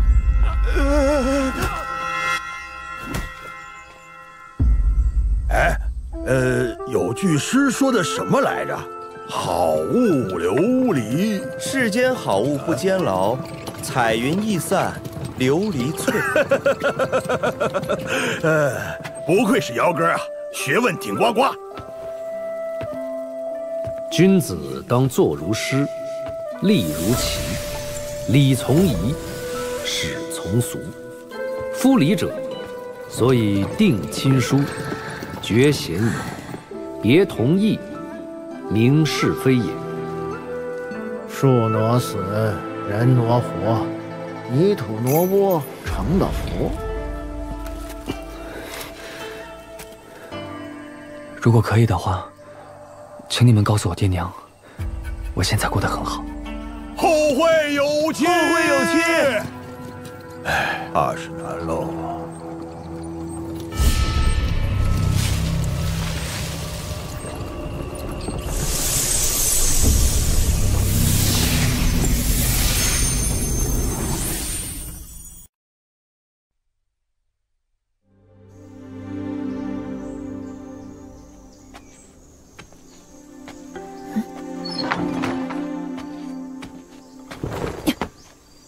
宁姑娘，不多睡会儿吗？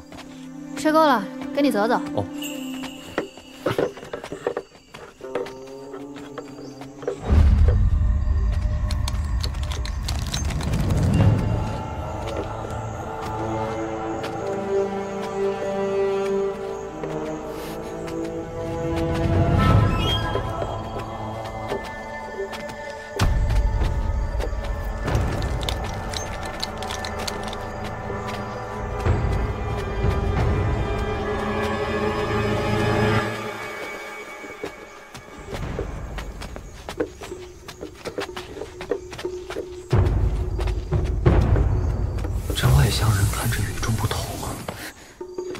刚才好险，那个关老爷看着挺和气的。这种人才可怕。人走在路边，看到蚂蚁，会踩上一脚吗？顾灿会，他经常拿水去浇蚂蚁窝。唉，宁姑娘的意思其实我懂，在你们这些外乡人眼中，我们都是蚂蚁。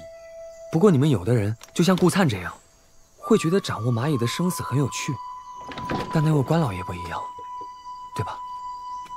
怎么琢磨出来的？捡了条命之后，脑子好像灵光了些。走啊，还打不打水了？哦。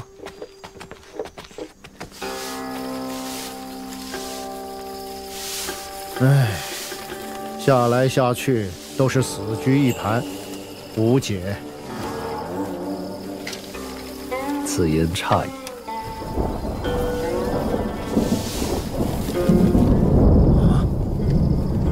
这是逆势而为啊，师兄，会犯大忌的。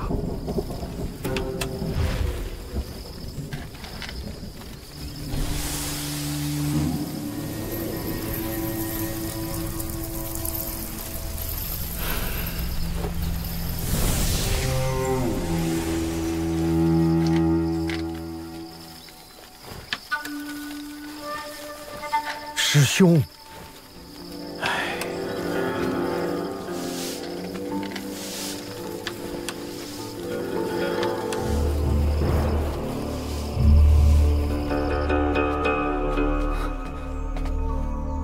真不把自己当外人啊！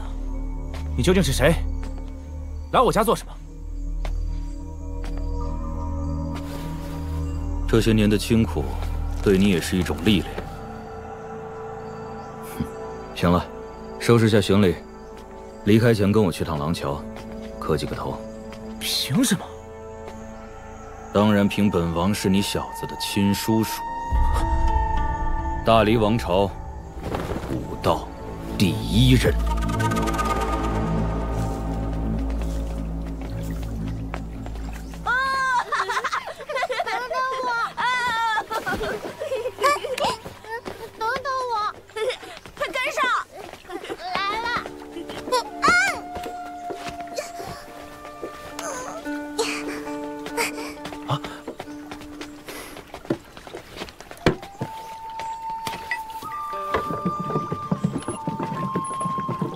哎呦，你也来了？是，对呢。哎，插什么队？我说今天怎么这么倒霉呢？原来碰到个丧门星啊！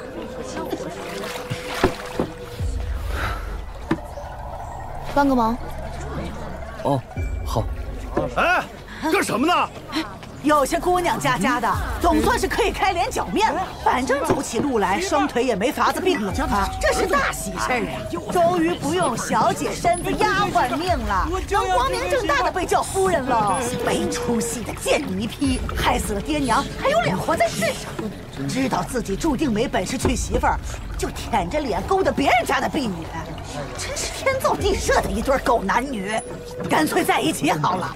反正倪萍巷就是住垃圾贱种的地儿，以后生出来的孩子，说不准还能在倪萍巷称王称霸呢。你快看，让我说中了吧？啊，真是一对贱，不，3个贱人！老死的东西！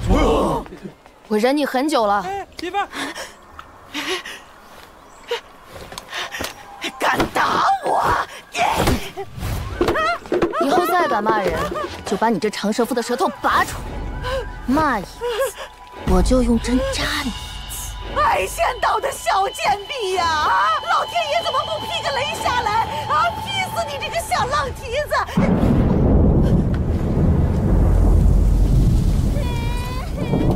都让开！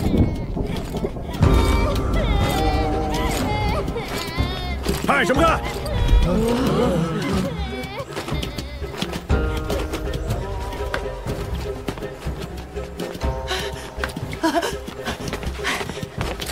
乖孙子，别骂别骂。蝼蚁。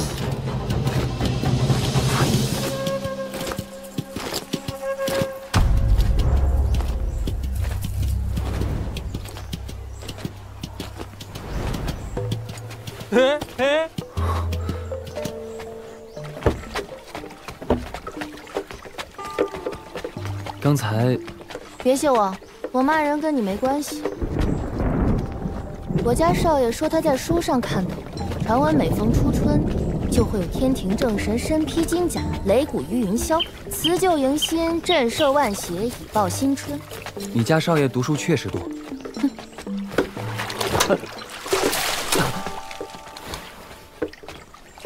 哎，刘星，咱俩可以再商量。算我求你了，行不行？哟，卢大少爷，你硬气点！你好歹是个纨绔子弟，咋就那么喜欢给外人当狗腿？哎，我还告诉你，宝甲是我家祖传的，绝对不卖。刘县阳，咱没必要闹那么僵。150万怎么样？200贯，足够在福禄巷买下半栋宅子了。卢大少爷吃错药了吧？竟然笑着求人。嘿，都瞧瞧啊！堂堂卢正纯，卢家大少，被人攥住了几两股，哎呀，搞得跟娘们似的，我真有点不适应啊！啊！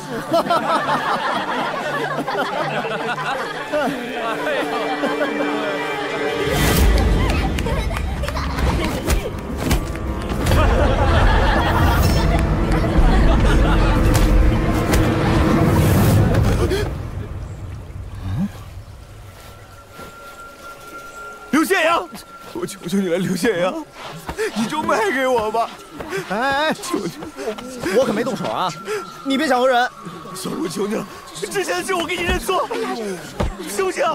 刘县阳，我求你了，求你了，卖给我吧，卖我吧！事出反常必有妖。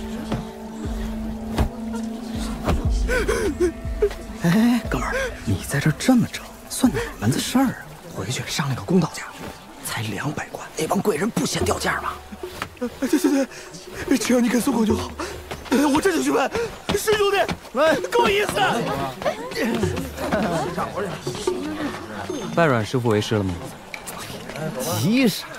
像我这种手脚利索又吃苦耐劳的学徒，打着灯笼也难找啊。明儿个就去，今儿先糊弄一下这个卢真纯，等拜了师，一切都好说。你爷爷留给你的宝甲，你可别放家里啊！哎呀，放心吧，兄弟。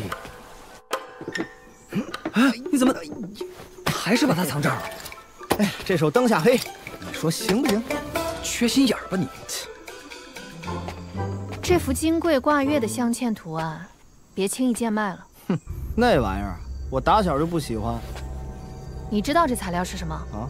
那上面应该是石头碾碎了粘出来的图案，和这假上镶的一样。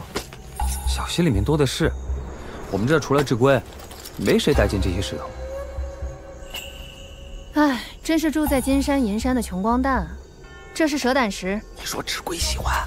在你们小镇人眼中一文不值，但在外面价值连城。若真能得此宝甲，纵是舍命血战也是值得的。你们千万……宁姑娘，我去小溪抓几条鱼给你补补身子，顺便摸几块石头。鄙人崔明皇，拜见大黎藩王。不愧是观湖书院的鹤壁郎啊，居然知道我的行踪。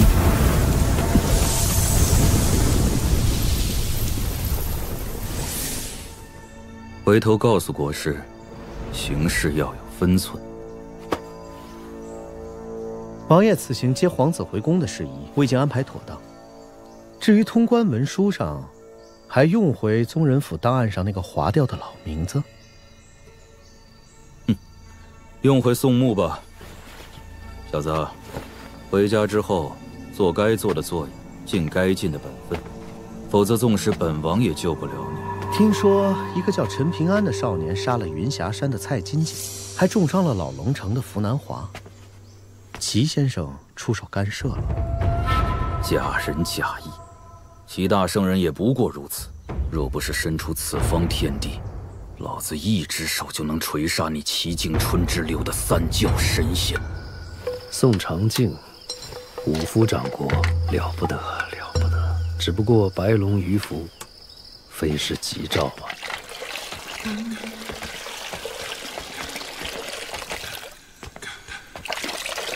志龟，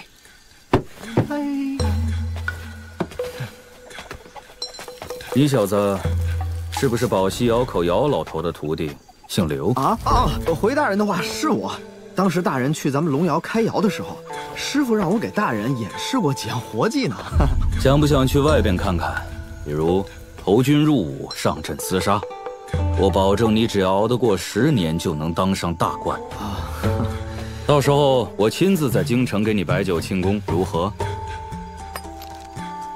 哎呀，谢过督造官大人厚爱，只是我已答应做阮师傅铁匠铺的学徒，实在不好反悔，还望大人不要……哎，大人不计什么来着？大人不计小人过。无妨，等你哪天有机会走出小镇，可以去最近的丹阳山口找一个叫刘林熙的武人，说是京城宋长敬推荐你来此投军。他若不信，你就说，你刘林熙还欠他宋长敬3万颗大隋边旗的头颅。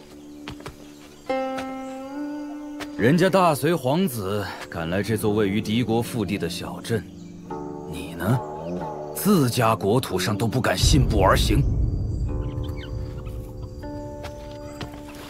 志贵，去买身好衣裳，咱们以后不用攒钱了。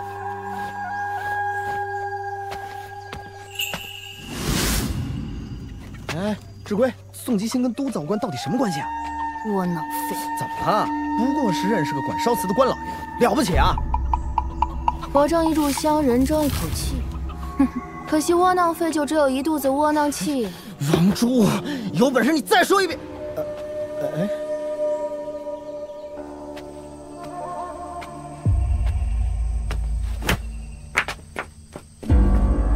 王珠，脱离此处樊笼后，不可跋扈自虽。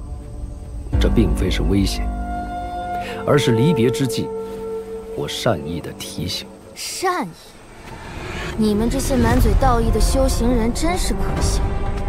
困了我3000多年，沃土变荒地，镇龙变孽畜，现在又要求孽畜与人为善，真是天大的笑话！齐先生，你一个自身不保之人，又能奈我何？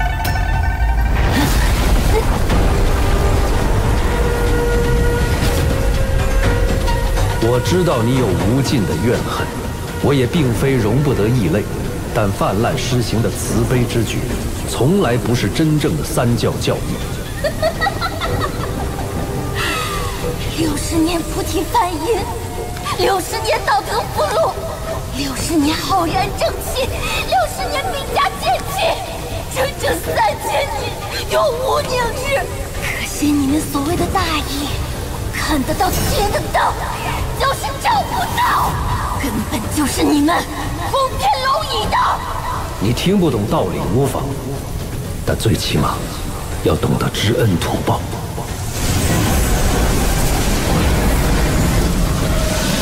雪中送炭的温暖，哪怕时日再久，都不应忘却。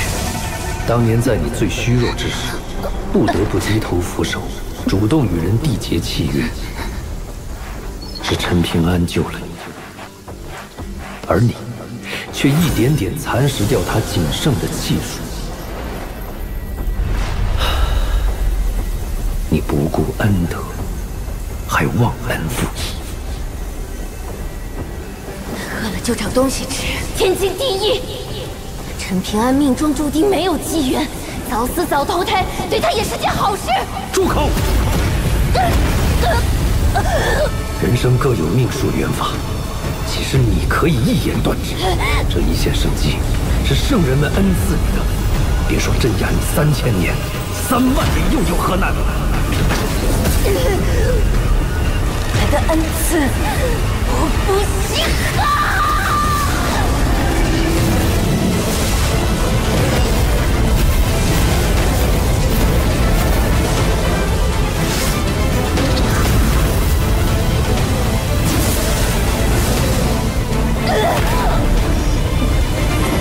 不对陈平安回报恩情，至少不该看他任人宰割。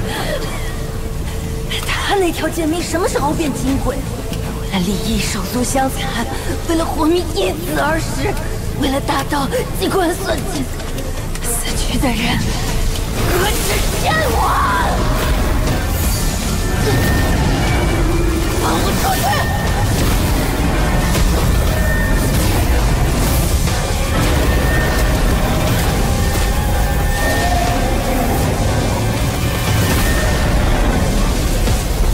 放肆！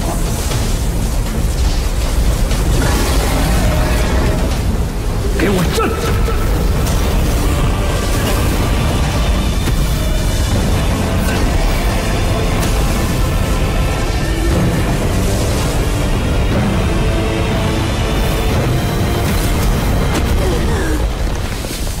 ！3次围压，是要你礼敬天地、苍生、大道。我教礼仪，旨在为万物苍生谋取另一种自由。只要你不逾矩，不为志，恪守礼节，自是天大地大，何处去不得？先生今日的教诲，奴婢记下了。但是，就算我对陈平安忘恩负义，这些年先生对他不也是袖手旁观吗？为何只对赵瑶公子和我家少爷亲眼相加，对于身世贫苦的陈平安不过尔尔？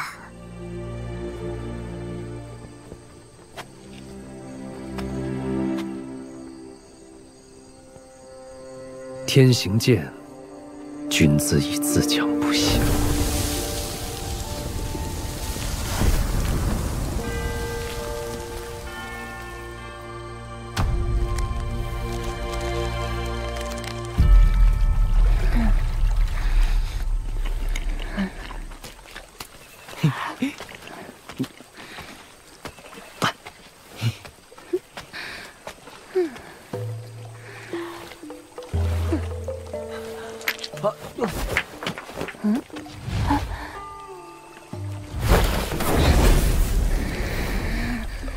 这位姑娘，我只是想去溪里捡石头。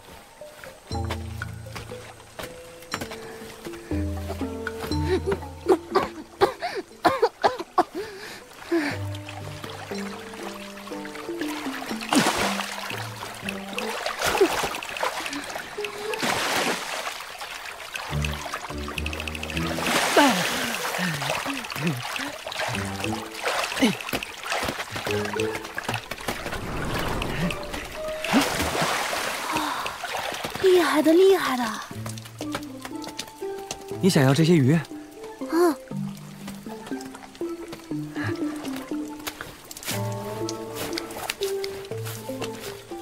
这3条鱼都送给你好了。谢谢。但是接下来抓的鱼，我要熬汤给朋友补身体，不能再送给你了。和你换呢？不能换。糕点好吃，但不如鱼汤养人。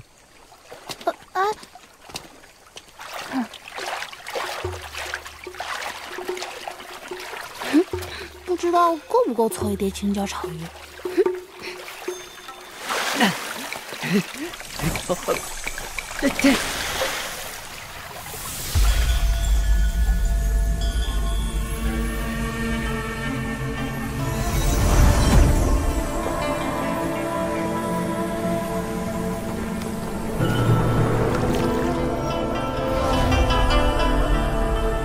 他就是那位少年。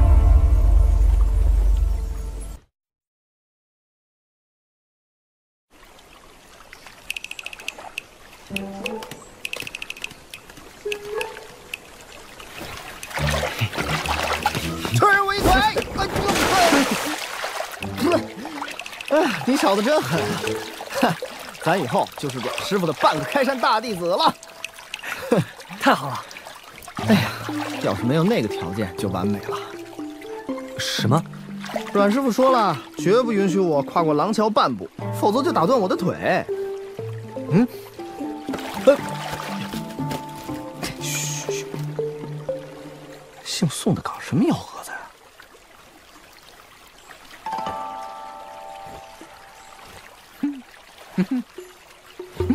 嘿，好儿子，乖儿子，爹爹我心这么大理。嘿嘿嘿。宋吉星身边那个男人不简单，我们还是尽快离开吧。哎，怕什么？小心惹祸上身。如果本王没有记错，你们小镇3000年来，不管发生多大的洪水，都未能没过那绣剑条的剑剑。这把剑很不一般，它被圣人用来镇压铁索井出口，是为防止潭底龙气涣散过快。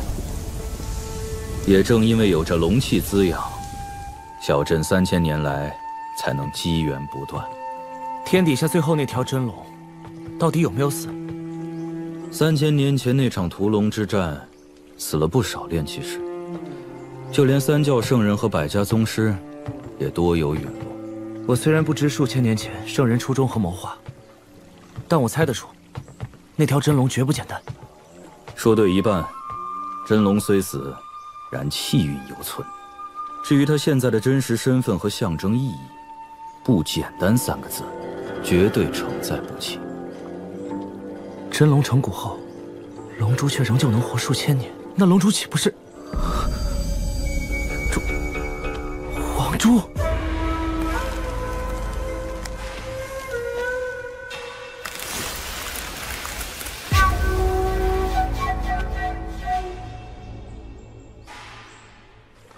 竟然是之鬼！总之，牢牢记住，大黎所有谋划心血，皆为风生水起。以后到了京城7辆大线，时刻保持谨言慎行。还有，更要去提防一个人。提防一个人？国师绣虎。我大黎能够在短短的50年之中，破江至140郡1500城，有此人一半的功劳。那另一半的功劳？小子，你猜的没错，另一半就在这里。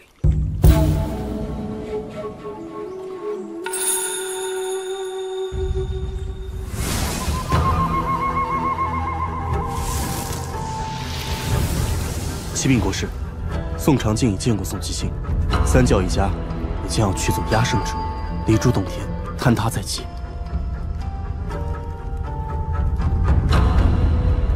齐静春仍旧没有要离开的意思。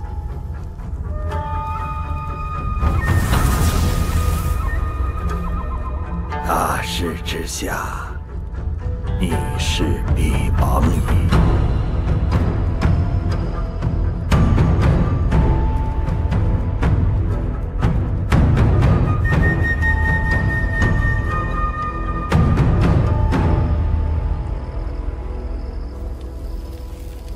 爷，你为什么不收陈平安为徒啊？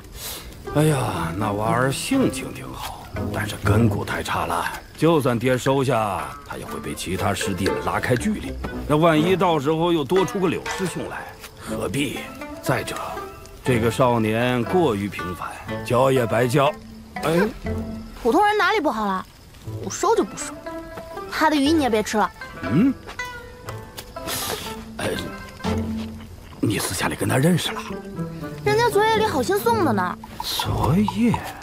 哎，还干啥了？爹！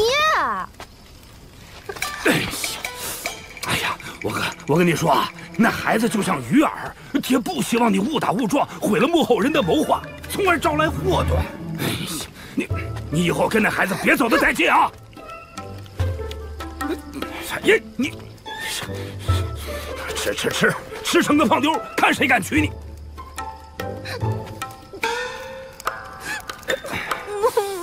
哎呀，看我这嘴！哎，行，吃吧啊，吃吧。好。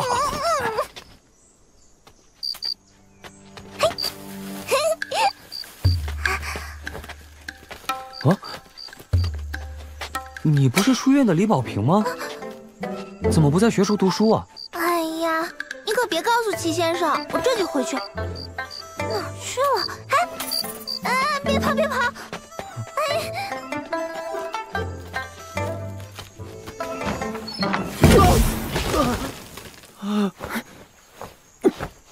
哎，你回来了，这套拳法还可以，你就练这个吧。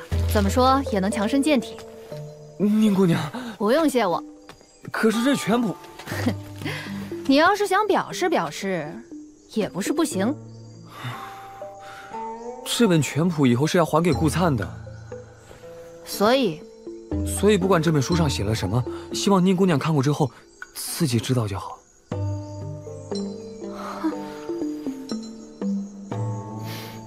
啊，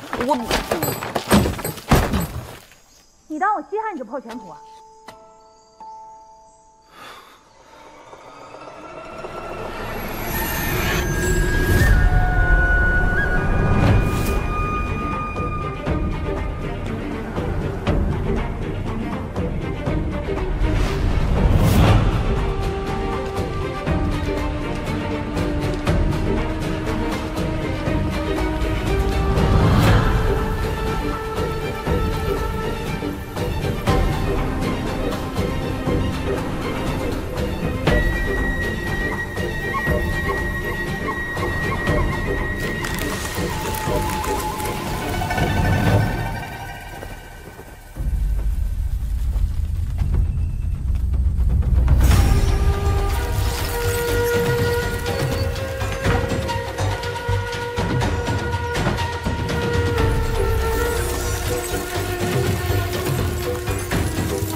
之道，是由必定苍龙抚位，白虎临行。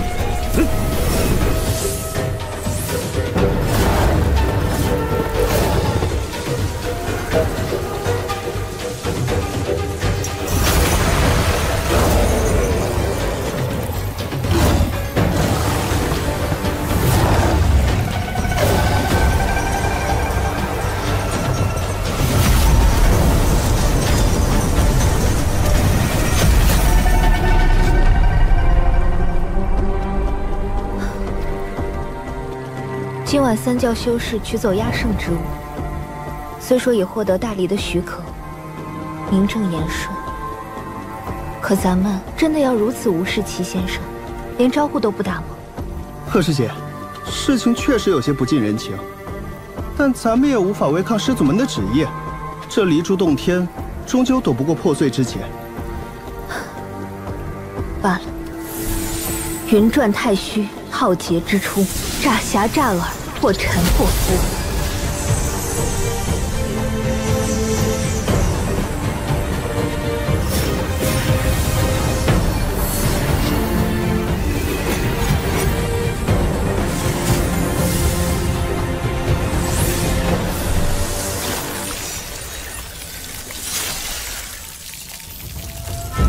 哼，这么急着拿走压胜之物，简直是在催百姓早下黄泉。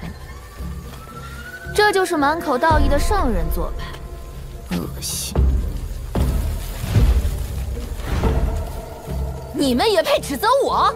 几千年了，你们子孙从我这里获得的机缘数不胜数，我以前没计较，现在还我一分利息，这账就算消了。给脸不要脸是不是？卢李赵宋，你们4大姓，每家最少掉3片槐叶，少1片，我王珠跟你们没完。姓宋的，大黎王朝跟你们姓，最大的功臣是谁啊？信不信我一出去，就让大黎改姓？姓曹的，曹溪这个兔崽子是怎么当上一国真君的？还用说吗？姓谢的，当初要不是我，谢氏他早就被洪水冲走了。1片槐叶，1份机缘，你们不多给我1片，说得过去吗？其他家族都死绝了，你们自己看看，小镇就快要崩塌了。那些肉眼凡胎的百姓却什么都觉察不到，还有那些狗屁圣人教导别人规矩，自己恶人祸影，早晚天诛地灭，不得好死。离家以后要好好的。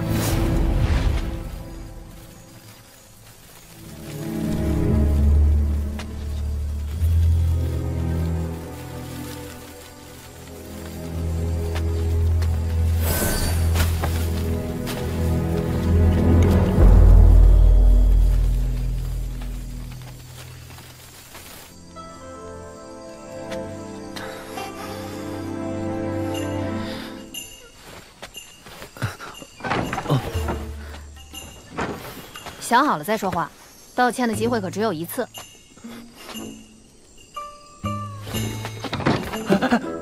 宁姑娘，我想练拳保命，但自认不全，希望你教我。你就不怕我据为己有？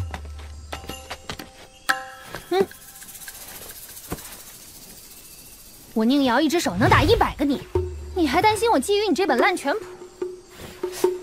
一只手打100个陈平安，嘿，这个说法不错哎。以后见到谁谁谁切磋之后，如果败于我手下，就撂下一句：你才3000个陈平安的实力，也敢与我一战？遇见一条洪荒凶兽，就告诉自己，这条孽畜相当于3万个陈平安，快跑！可以可以。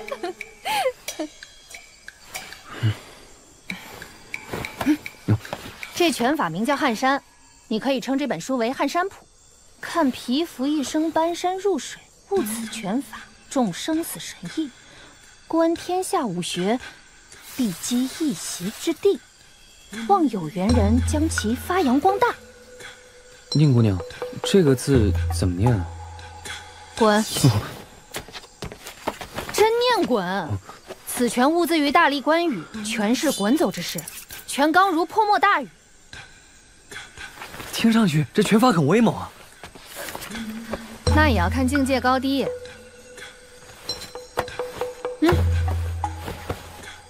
听好了，天下武学分9境，当然有人也说，其实9境之上还有第10境。5到9境分练体、练气和练神，各有3层境界，步步登顶，一步差不得，更错不得。练体3境界。第1层，泥胚境，自身如一尊泥菩萨，气沉丹田，不动如山，算是在武道一头正式入门。第2层，木胎境，由粗入细，拓宽经脉，一达开山，大凹骨骼，滴水穿石。第3层，水银境，血液浓稠如水银，重量却更加轻盈。气血凝聚合一。第4层，阴魂境。第5层，玄魄境。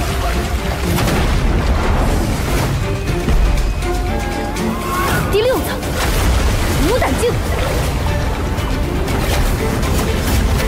7层金身镜，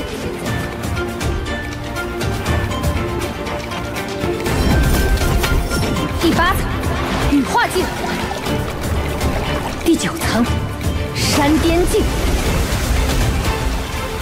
能够全列城墙，掌劈大江，一身雄浑刚气，百邪不侵，千钧辟役。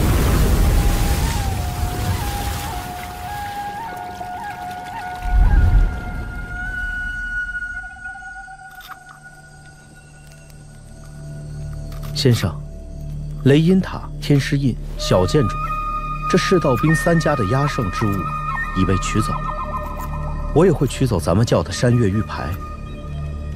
这小镇怕是时日无多了。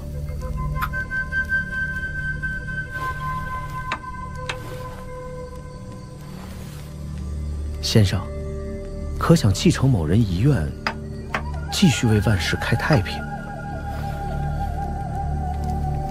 容我考虑考虑。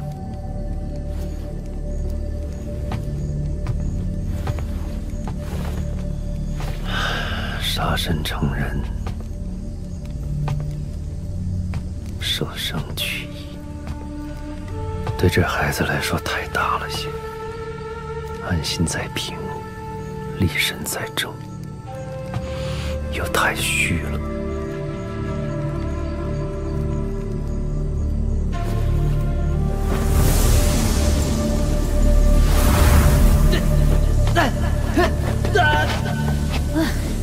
你这个练法，别说第9境了，第1境也到不了。宁姑娘，你放心，我听齐先生说过，读书百遍，其义自现。我想修也是一样的道理，练拳几万次不行，那就几10万次、100万次。哦，你说的，练100万次哦。大丈夫说到做到。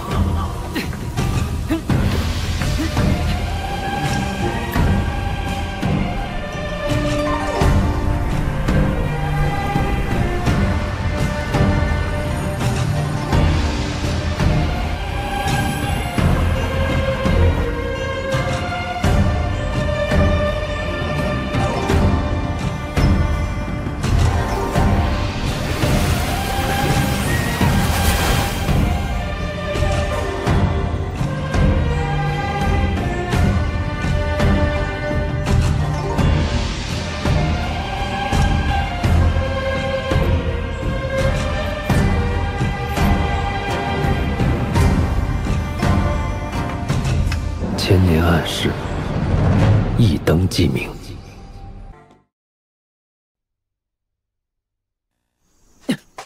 拳走人动，脚步离地，如汤烂泥，势如大雪击西，缓缓而行。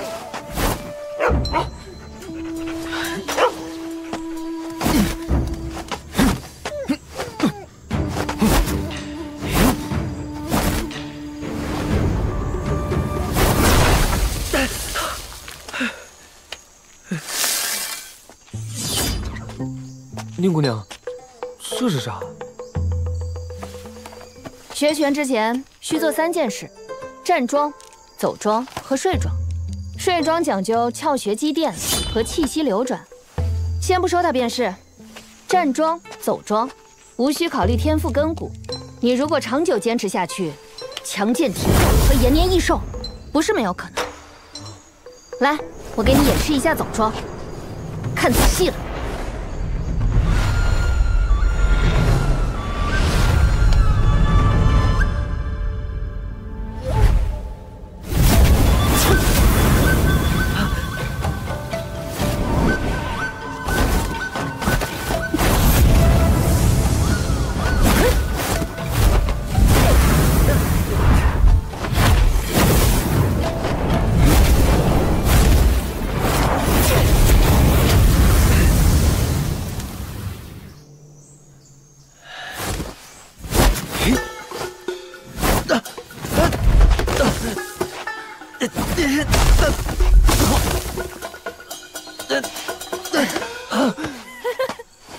你是走桩还是打鼓啊？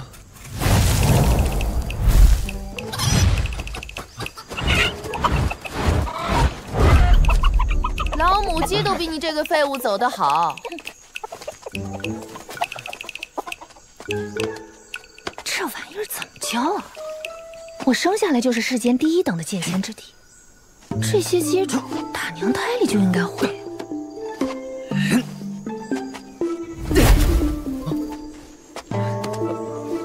陈平安，我觉得你说的对，读书百遍，其义自现。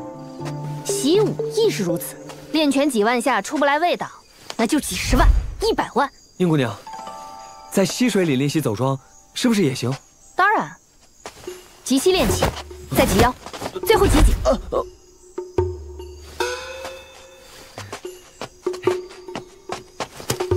哎，你练拳拿鱼篓干什么？顺便摸石头。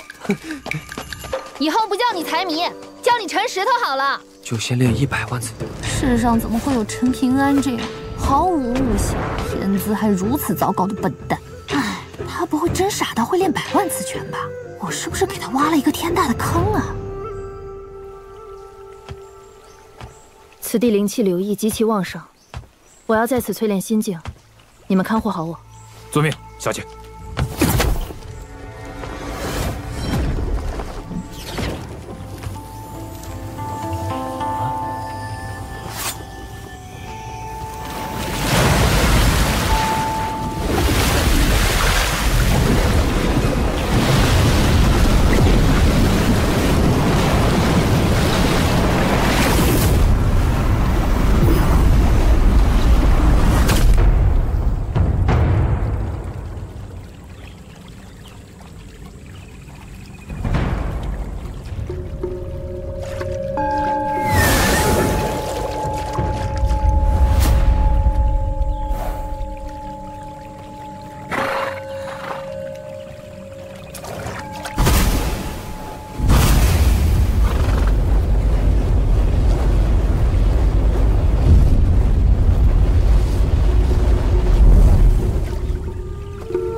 心境，杀！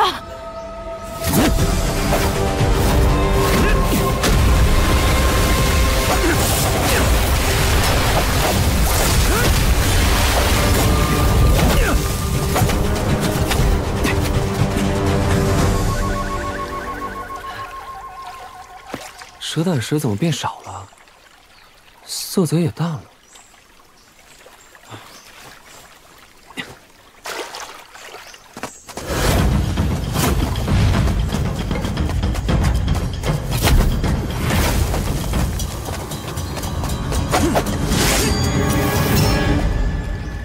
坚持5到6个时辰，100万次的话，需要10年。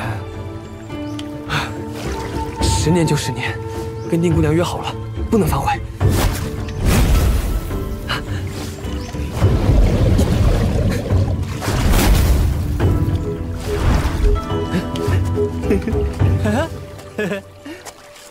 哎，厉害的，在哪儿啊？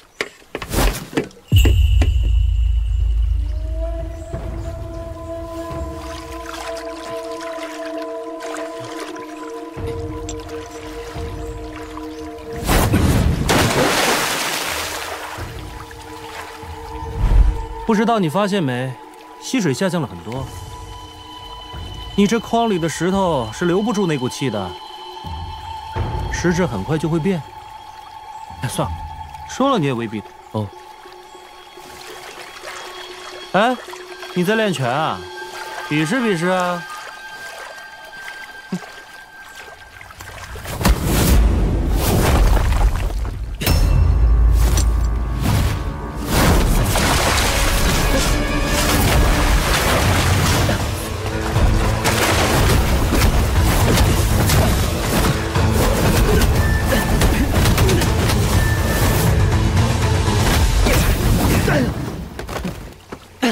原来你也不傻嘛，跟我差不多，是一路人。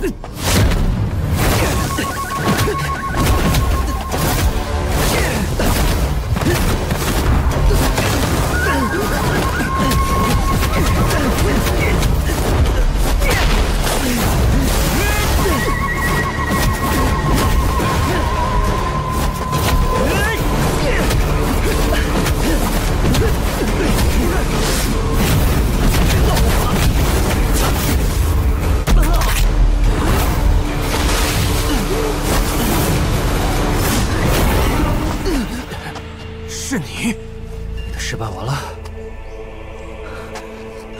不得全真意，100年门外汉；一悟全真意，10年打鬼神。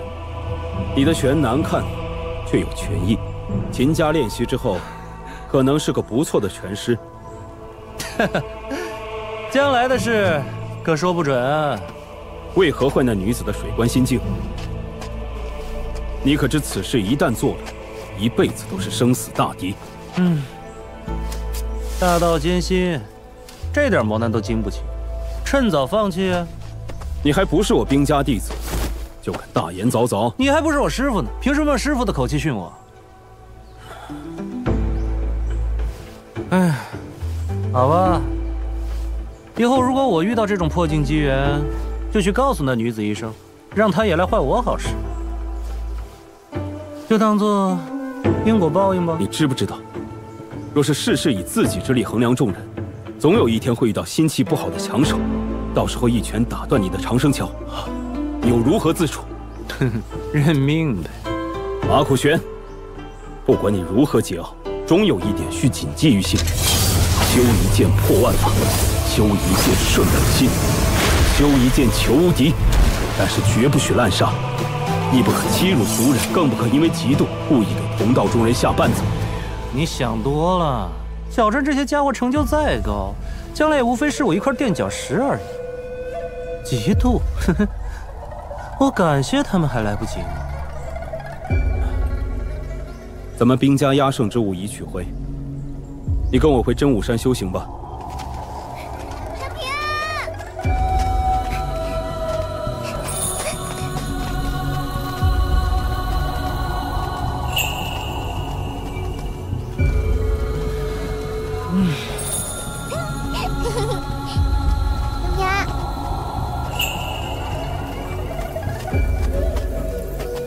关于马苦玄，当真没有回旋的余地。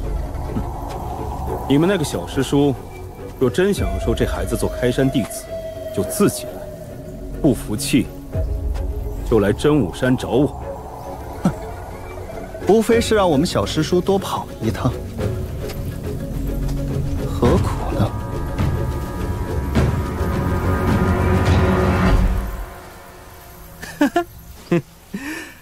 我对长生他倒没兴趣。哎，你们谁能教我杀人呢？我兵家剑修，自古天下杀力第一。好，我跟你走。哼，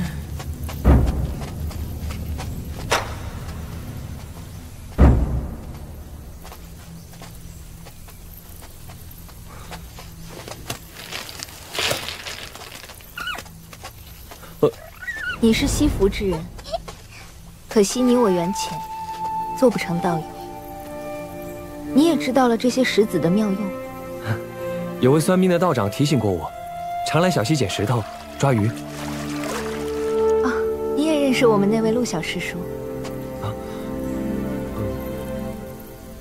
陆小师叔，严格来说并非与我们同宗，只不过陆道长多年前造访我们宗门，与我们一位师叔平辈相交，待了好些年。小陆，我们这些晚辈与他相熟，自然也就习惯以小师叔相称了。那以后见到陆道长的话，能不能帮我送给他？哇，只要见到陆小师叔，我定帮你转送。谢谢，这块送给你。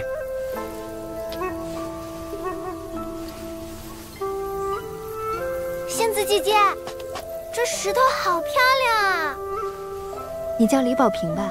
嗯，谢谢你带我们找到了马苦穴。若是你想要这石头，就送你吧。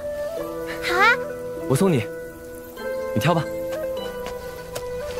那我挑块好看的。我走了。师姐，那陈平安和马苦穴简直是云泥之别，你为何还要与他结善缘？顺其自然而已。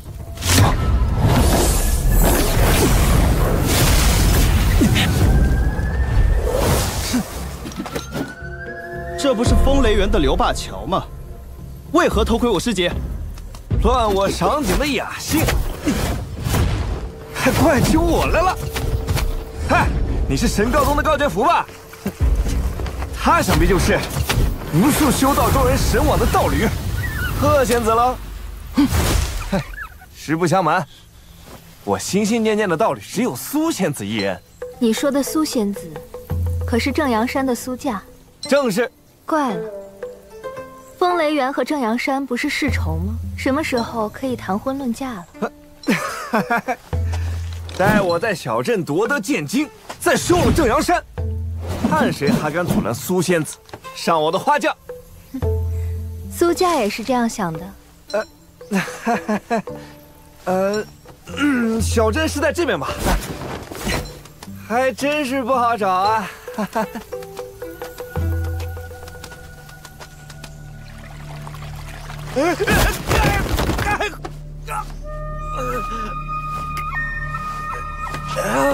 夫人，刘仙阳那小子太狡猾了，居然拜了阮琼为师，还给他立了规矩，不许他越过廊桥。这买袍嫁一事，这娘，还留着这个废物干什么？打死算了。哎呀，莫气莫气，保甲早晚都是你的，只不过现在需要一个良机。狗屁良机！管他什么硬穷软穷的，直接把姓刘的抓来，一顿板子，我不信他不卖。夫人，风雷园，正阳山的世仇风雷园，他们也来了。真是天赐良机呀！不管风雷园来的是谁，只要让他和正阳山的人对上，定会闹个天翻地覆。儿啊，娘保证这2天就把宝甲交到你手上。985，986。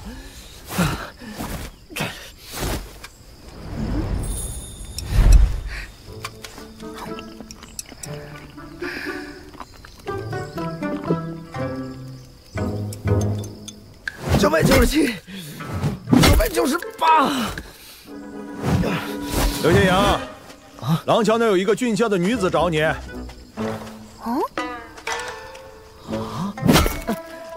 哎，师傅，1000次了啊！我去趟茅房。就算师傅发现我偷跑，只要不过廊桥，肯定没事儿。爹，没看见刘仙阳跑了吗？为啥不管？是不是看见的事情都要管？那爹第一个要管的，就是没收了这盘红烧肉。爹爹要是不讲道理，我以后天天吃，敞开了吃。哎呀，打铁锻造最忌讳虚头巴脑。刘仙阳就像这把剑条，是块好料不假，可惜缺乏千锤百炼的磨砺和耐性，只能落得个一击就碎的后果。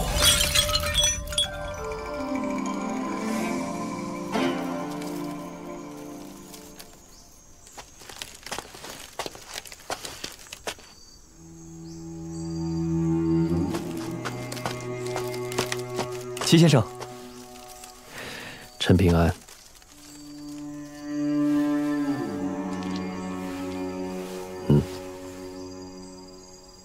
拿着，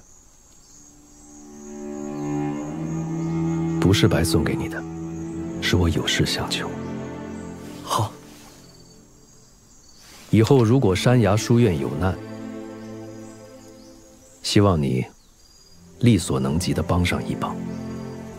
切记之前跟你说过的“君子不救”，那是我的肺腑之言，并非在试探人心。先生，这个我不敢保证。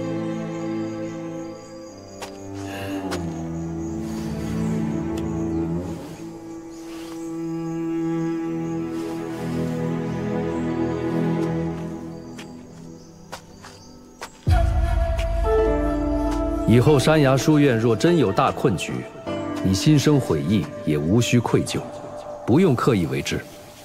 但陈平安，即使我这样说，你也不会这样做吧？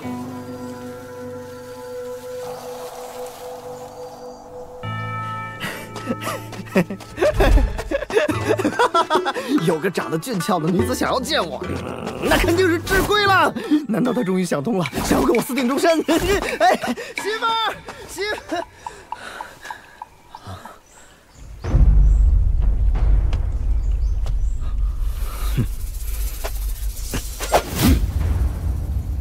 我劝夫人不必再开口了，保甲不卖。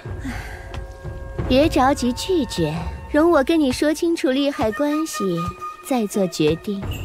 哼，真没劲。卢正淳虽然品性低劣，但是希望你不要为难他，买卖不成仁义在嘛。好啊，还有一事，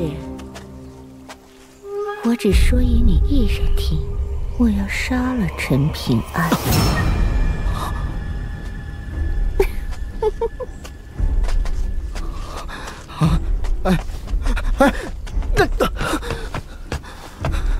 切莫跨过廊桥半步，否则打断你的腿。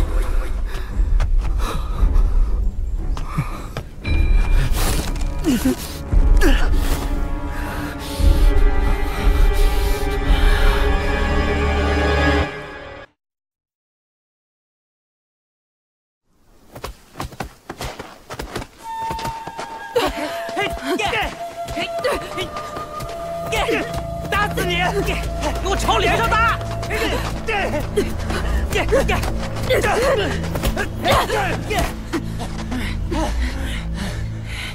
一群小娘们儿，打人都没力气，都给我起开！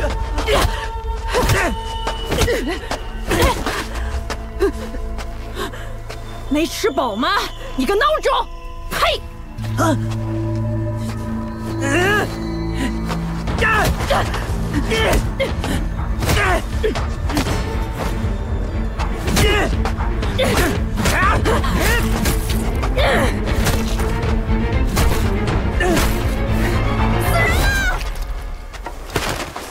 卢正淳打死人了！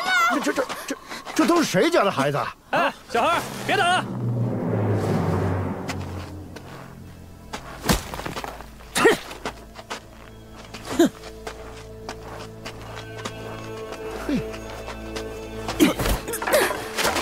下次连你一起收拾！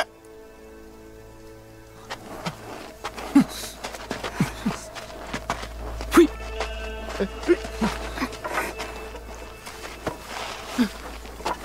你没事吧？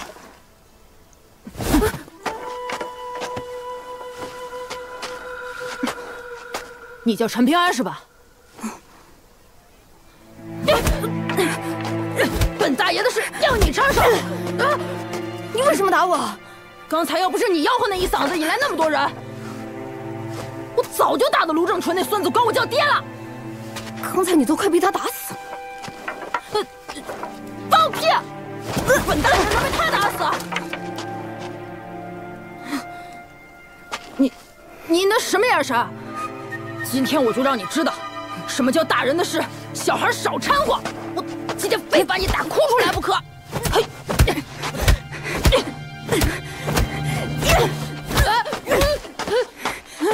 打我也不哭。行啊，挺硬气啊！以后我见你一次打你一次，直到你哭出来为止。哼，给我等着！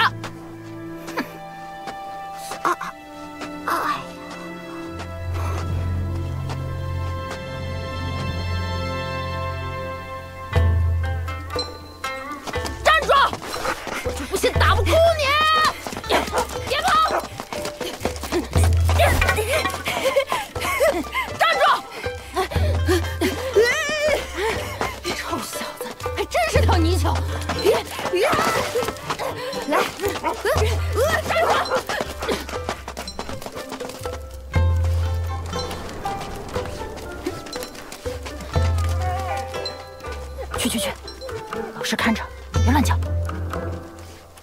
这次一定打你个头破血流。扫门星没爹娘，扫门星没爹娘，扫门星没爹娘，没爹娘。松豹，没爹娘有什么好哭的？本大爷和你一样，我哭过吗？扫门星，扫门星，扫门星没爹娘，扫门星没爹娘。说什么你？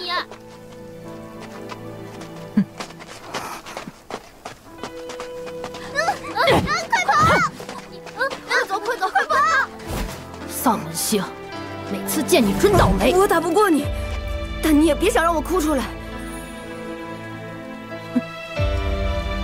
哎，我叫刘宪阳，以后我罩着你。这个能治？谢了。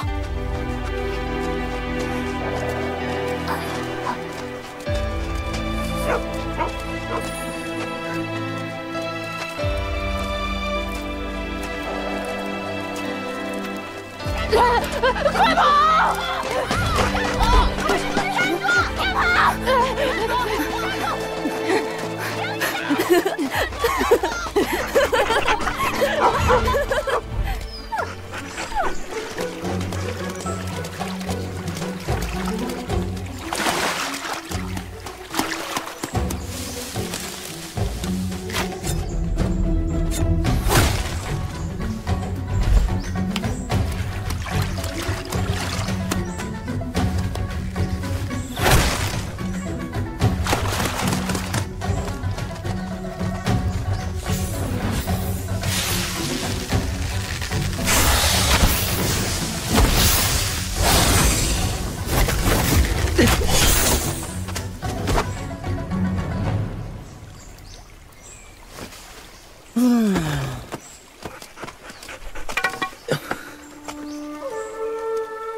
阮师傅的话你一定要听，不要跨过廊桥。知道了，知道了。哎，想过以后要离开小镇吗？出门总得有钱吧？而且我走了，房子万一垮了怎么办？还有我爹娘的坟，也得常去拔杂草。你看，你怎么总是想这么多呀？难怪宋吉新说你是鬼打墙的命，一辈子走不出这屁大点的地方。哎，我以后一定要出去看看，喝最好的酒，骑最快的马，我还要去看天一样高的山，去看最广阔的河。总之呢，我刘宪阳绝对不会这辈子都待在这里等死，所以麻烦你件事儿，你一会儿去我家，有个姓许的贵夫人会去找你，你呀什么都别说，只管把我藏宝甲的箱子交给她，她会给你一袋子钱，你可记得当面点清，25枚铜钱，可不许少了1枚啊！你疯了？你不是说不卖吗？哎呀！你懂个屁！大好前程摆在老子面前，为啥要白白错过呀？我爷爷临终前说过，实在没办法，宝甲能卖，但是剑精死也不卖。那对长得像猴一样的主仆想要剑精，所以我把宝甲卖给贵夫人，是因为她答应帮我说服他们不要找我麻烦，就一个拖字诀。那你为啥不拖着那位夫人了？我觉得不坏，就当破财免灾了。不再想想？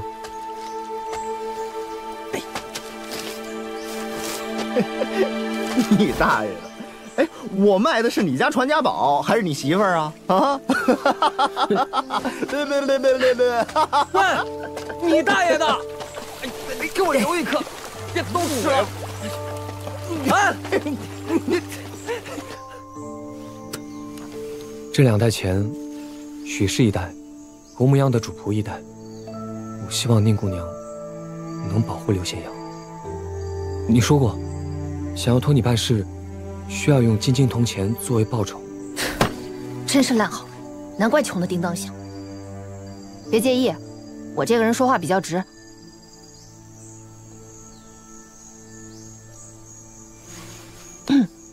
钱的事再说，但刘宪阳会不会受到什么威胁？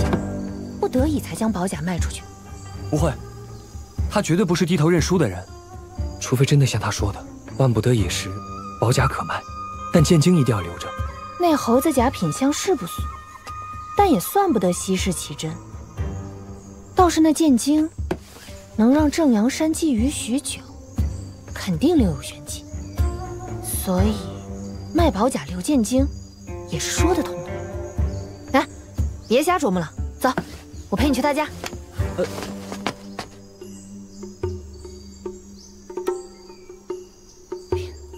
进去啊！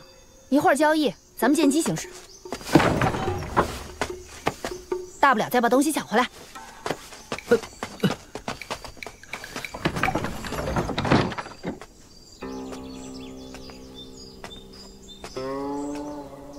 哎呀，白来一趟。这人就是传说中的喝比郎，下任观湖书院山主的不二人选。嗨，崔兄，巴乔，这两位朋友是？这家伙呀，是大雍王朝龙尾郡的陈氏子弟，陈松风，不好酒色好实验，所以想来这儿碰点宝贝。志趣高雅，钦佩。至于这位，松风的远房亲戚罢了，比起我那苏家仙子，那差的可不是一点半点儿。我，这位是陈队，陈姑娘，不是咱们保平州人士。见过陈姑娘。哎，给我透个底儿，此方天地是不是马上要塌了？山崖书院的齐先生，真敢逆天行事？你可知，正阳山也来人，而且是主仆二人。别是苏仙子，千万别是！他看我一眼，我骨头都要酥了，我哪里舍得出剑呢？放心，是正阳山的搬山员，带着纯阳剑祖陶魁的宝贝孙女。啊，搬山员？那我还怕一头老畜生不成？咱们风雷园唯独不送那正阳山。风雷园和正阳山本是同根同源的剑道正祖，为何就不能解开死结？他们正阳山有位老祖，自不量力，挑战我风雷园园主。如今尸首的头颅上还插着我们的剑，他们有什么叫板的权利？这种话，你以后到了风雷园，千万别问半个字。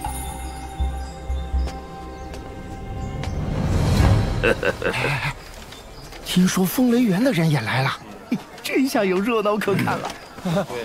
听说是书剑天才，心心念念着正阳山的苏仙子，叫什么刘灞桥？哎，你说那正阳山老祖的尸首，可还给钉在风雷园呢？这些年，正阳山没一个能带走尸首的，奇耻大辱！哎，我还听说啊，那刘宪阳已经把剑晶卖给风雷园了。哎，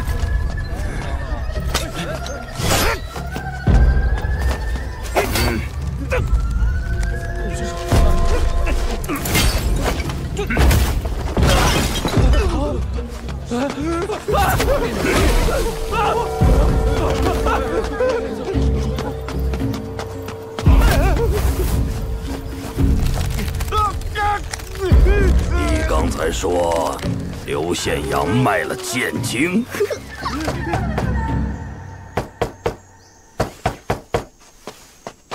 哎，平兄弟，我们知道阮师傅不让刘大哥回家，这才托你来交易。你是刘大哥最好的兄弟，得为刘大哥的将来着想，是吧？我们夫人答应刘大哥的一分不会少，其余条件也会一一兑现。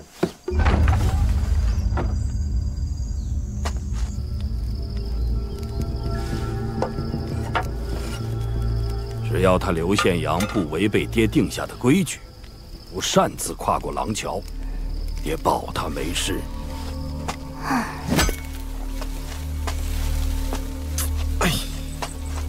哥哥，那边有个老怪物，听说你要卖宝甲，特地失了风，正要赶去你家宅子，先杀陈平安，再杀你了。哎呀，不对呀，不是说好保我周全吗？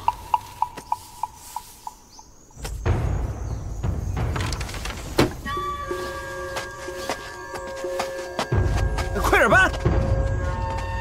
好。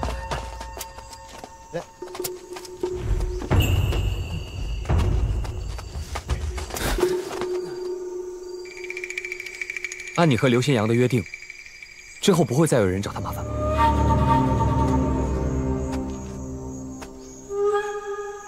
哎，这里可是离珠洞天。刘宪阳真的很把你当朋友啊！再不去就来不及了。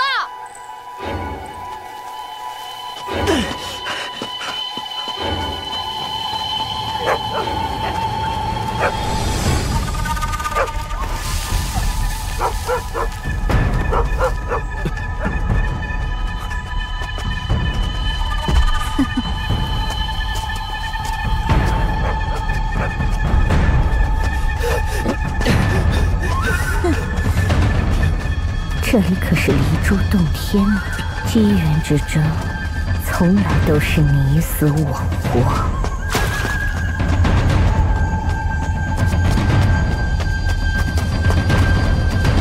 陈平安，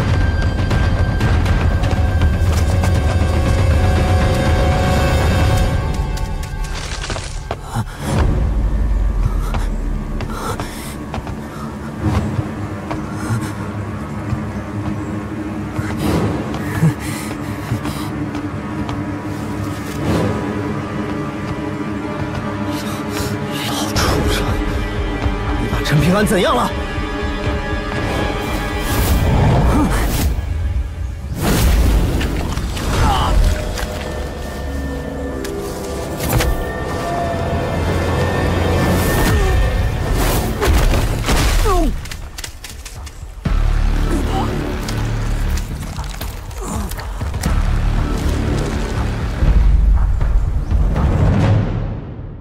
怎么弄成这样啊？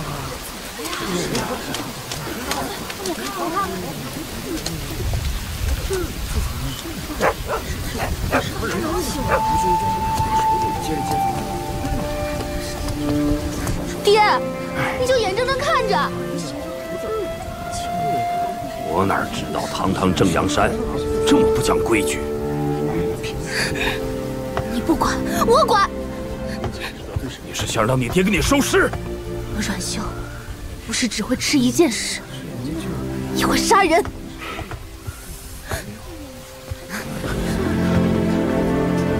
真的呀，这是知道吗？你看看。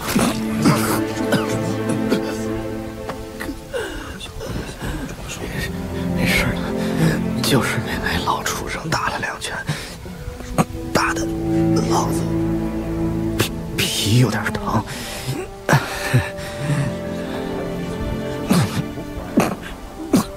婆娘说不交保甲，他就杀你。放松啊！我怕他真的动手。放松。爷爷说了，保甲能卖。本以为事就这么了了，可他儿子刚才找我说那个老畜生疯了，执意先杀你。我跑到桥边一看，以为你出事儿了，就急了。白夜用于他人，受小甚微呀。我不后悔，你也别怪自己。真的，我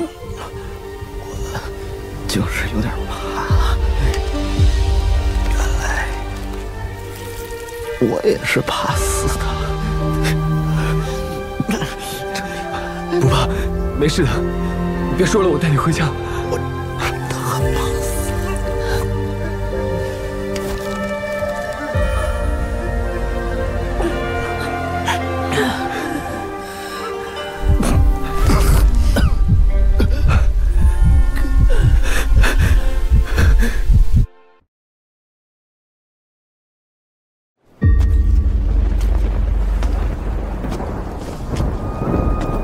李红见过袁前辈。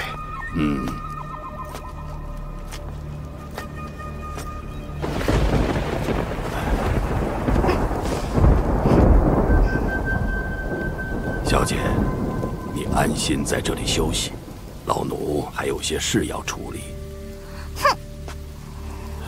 前辈放心，我们李氏定保桃子小姐安然无恙。竹鹿，你负责贴身看护陶小姐，绝不能有任何闪失。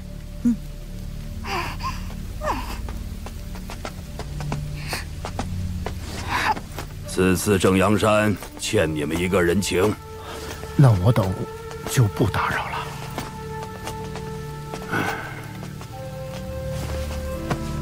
小姐，实不相瞒，此次小镇之行，多半是清风城许氏做的局。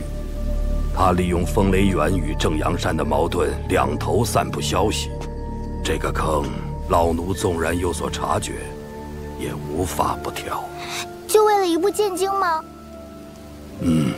内部剑经的传承方式极为特殊，无法言传，只将一道流转不定的剑意存于子孙体内，代代继承，直到天资卓绝的子孙出现。而内部剑经的作者，就是一位叛出正阳山的孽徒。这孽徒为寻求剑道巅峰，竟然投靠了风雷园，而这剑经便融合了两家剑道之大成。一旦剑经传承者被哪一方得到，那么两家的术道之争，鹿死谁手，就该落幕了。所以真正的剑经，就是刘宪阳。袁爷爷是为了他不被风雷园抢到，才出的手。整整300春秋，代代正阳山人都蒙受着奇耻大辱，一日不夺回老祖尸首，便一日是整个东宝平州的笑话。那你为何不干脆一拳打死刘宪阳？万一有人救了他，那我们正阳山怎么办？打死了就要被这里的圣人驱逐喽。唉，等我彻底了结此事，便搬了那座最大的披云山送给小姐。小姐可要好好想想，将来在这山里养些什么。袁爷爷，一言为定啊！一言为定。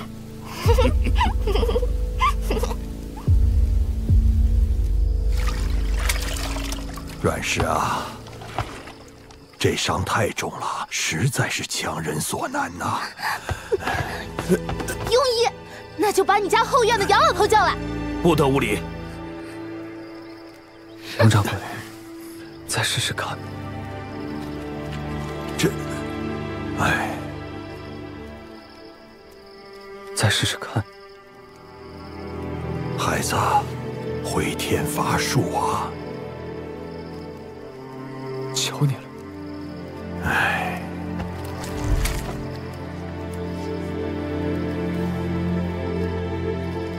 我去就回。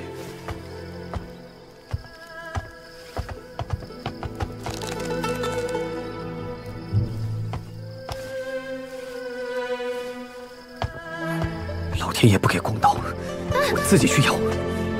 元秀，相信爹，你掺和进去，只会害了陈平安。现在小镇危机四伏，宜静不宜动。陈平安，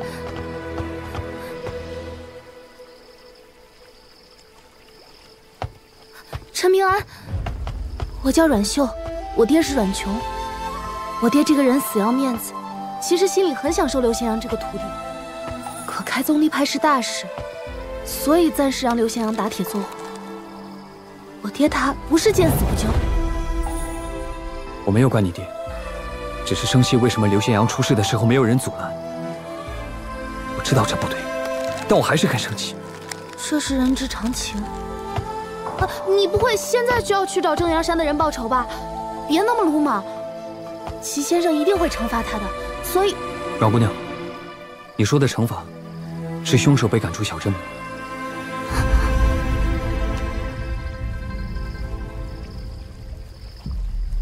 如今齐先生处境比较困难，小镇极有可能迎来翻天覆地的变化，是好是坏说不准。所以，姑娘的好意我心领了，不会傻乎乎的和那些神仙拼命的。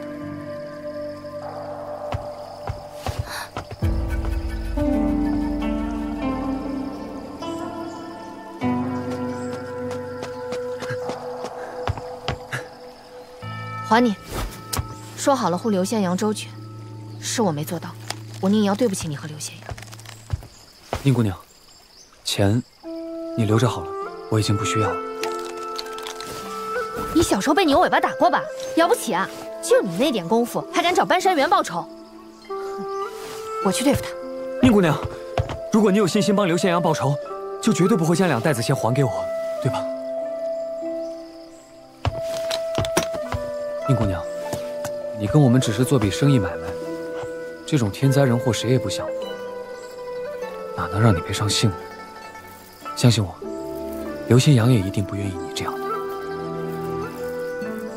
我宁瑶行走天下以来，就没有见到砍就绕过去的时候，这里也是。能不能给我半天时间，让我先找3个人，之后你再帮我？可以。除了齐静春，还有2个是谁？宁姑娘，你就别问了。哎，你等一下。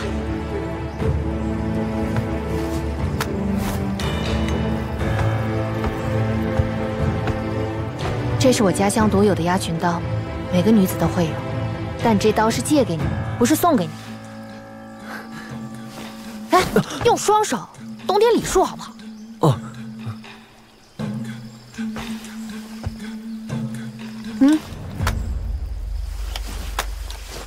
那老贼皮糙肉厚，就是寻常仙家兵器都未必能伤他分毫。你那几篇碎词，屁事不顶用。哎，宁姑娘，都要拿刀砍人了，还不许爆几句粗口吗？这次真的会死人的。我见过的死人，比你见过的活人还多。一会儿贴搜警戒。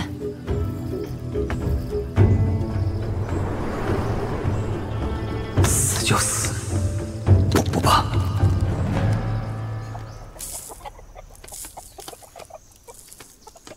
稀客呀，可惜我家公子不在。我是来找你的。哦，我一个小丫鬟，肩不能挑，手不能提的，帮不了大忙。刘宪阳被人打成了重伤，杨家药铺的掌柜去看了，也没辙。那你是想托关系替他找块风水宝地下葬了？王珠，那年大雪天，我在我家门口看到你，就知道你跟我们不一样。我用掉一片槐叶，只能勉强吊住他一口气。所以，你有没有多余的槐叶？我怎么会有槐叶？陈平安，你可不能强人所难，挟恩图报啊！真没有。不管我做不做得到，你可以说说条件。反正我没有。我知道了。臭货！好不容易到手的槐叶，就这么被你浪费掉了。不如和刘宪阳一起去死，走死走超生。运气好的话，下辈子继续做难兄难弟吧，总好过那些连来生都没有的可怜虫。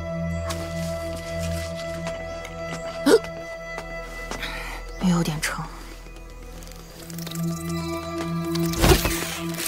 有借有还，再借不难。你们这无头小畜生，以后若是胆敢赖账，看我不把你们扒皮抽筋一锅炖！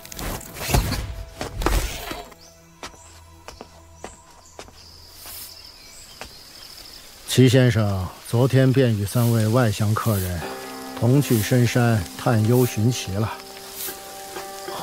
来回最少要3天。那打扰了。哎，对了，齐先生交代过，说夫人与水井的道理，他早与你说了。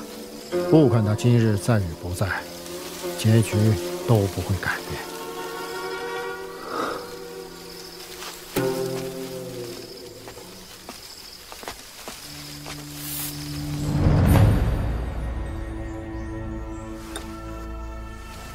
宋大人，我知道你很厉害，求求你救救刘宪阳，哪怕不救，能不能还他个公道？哼，我是很厉害，不过我一生只会杀人，从未救人。再者，凭什么为了你坏了这里的大规矩？就为了3代子前叫我大黎王朝跟正阳山交恶，传出去会是整个东保平州的笑话。宋大人，你如何才肯出手？不管我做不做得到，请先说说条件。陈平安，我不是故意刁难你。其实刘宪阳早就深陷死局，你可曾想过，为何连最不该得到祖印福报的你，都有了一片怀疑？而刘宪阳天赋根骨那么好，竟一片都没有。打扰宋大人。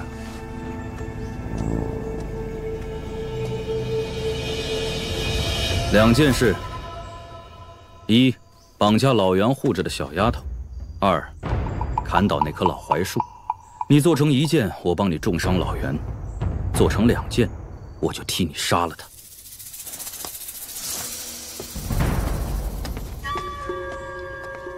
你觉得他会不会去做？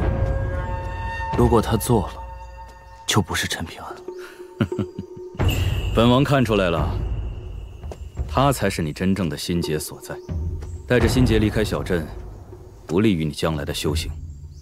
所以我跟他随意说了2个条件，就要你亲眼看看，一个单纯少年是如何变得戾气俗气纠缠一身的。到时候你就知道，跟这种人怄气，很没有意思。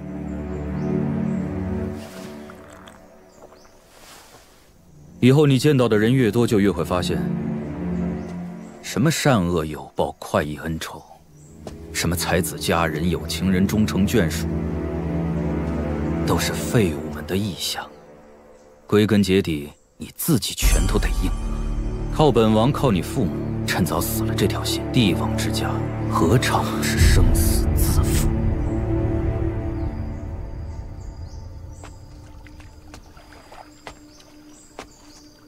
怎么样？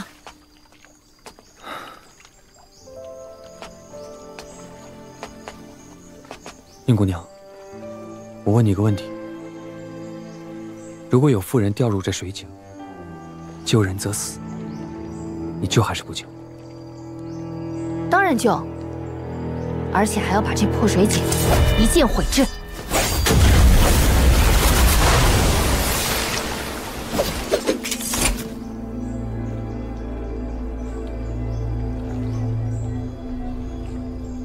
按刚才说的，我们分头行动，各自小心。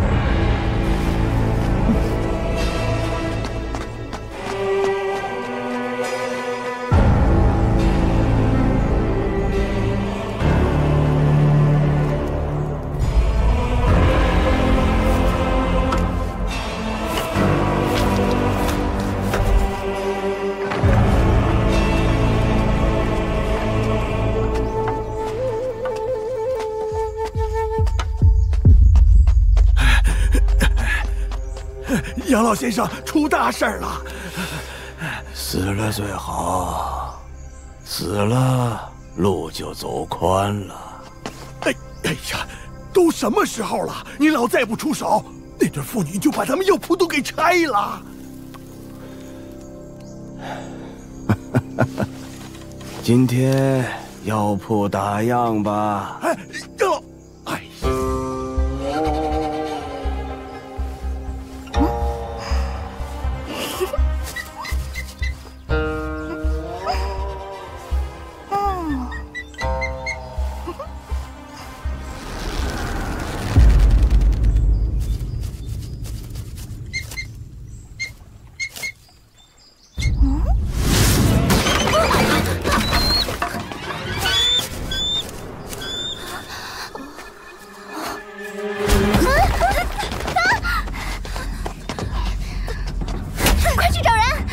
要出事了，你们李家都要完蛋！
你腿子，等袁爷爷回来，绝不会放过你。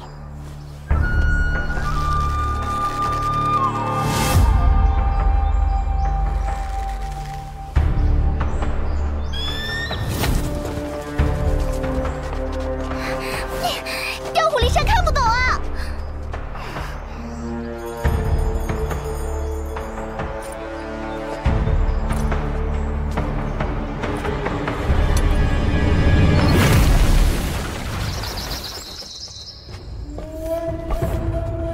李红，出来！袁前辈息怒。袁爷爷，李家好像全是废物啊！你怎么敢把我托付给他们呢？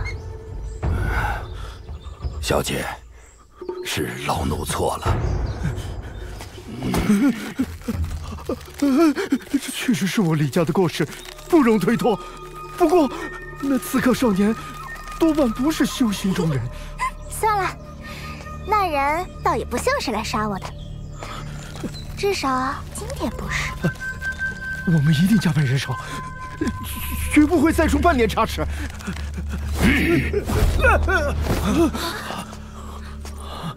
那少年是不是身材消瘦，破衣烂衫，穿双草鞋？正是。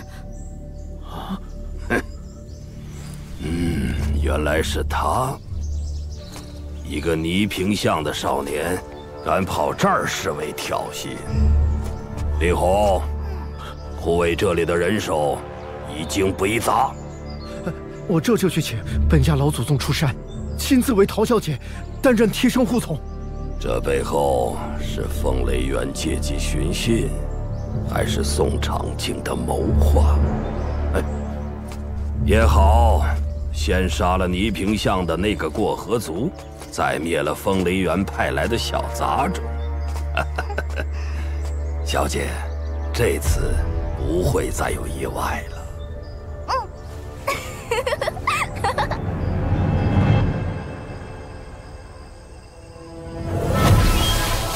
该不会单纯是为了报仇吧？也说得通，不是修行中人，反而不怕死。一条贱命而已，亮里也没胆量坐以待毙。嗯。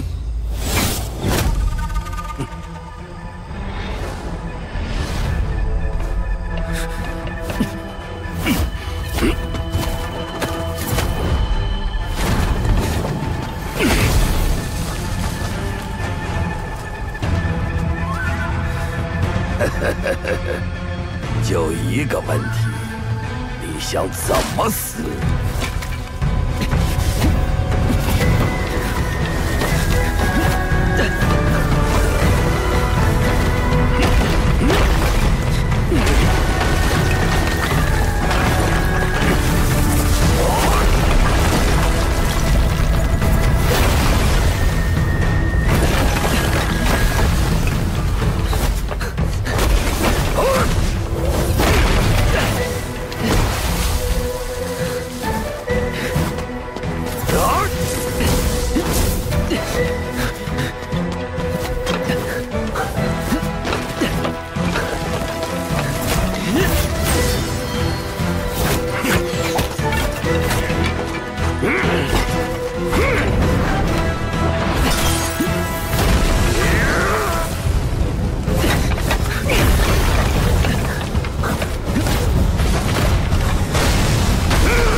老畜生抓不住小泥鳅，运气有点背啊！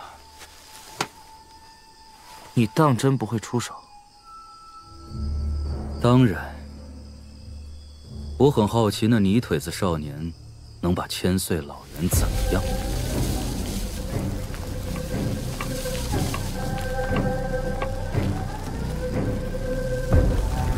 不可否认，你着实给老夫许多惊喜。 计算人心，发挥地利，最重要的是胆子还不小。老畜生，王八蛋！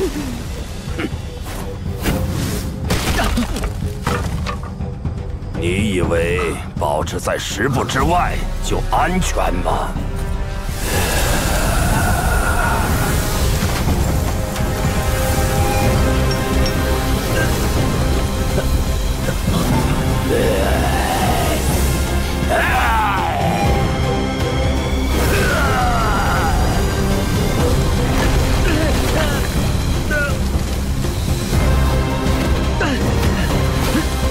他的力量增强了。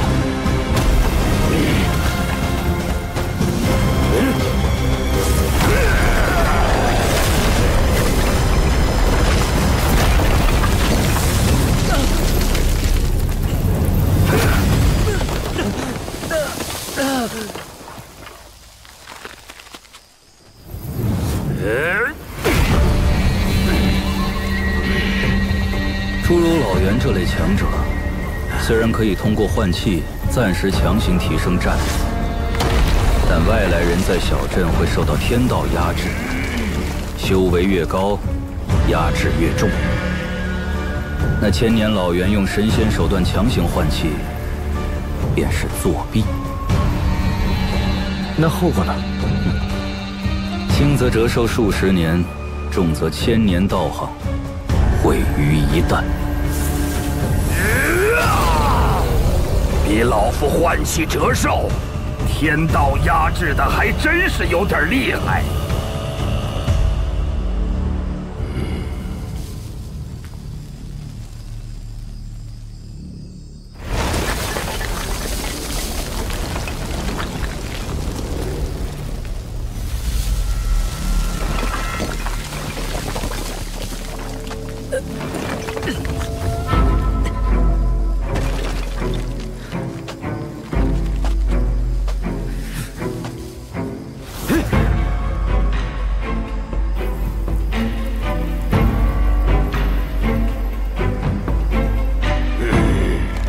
是条泥鳅。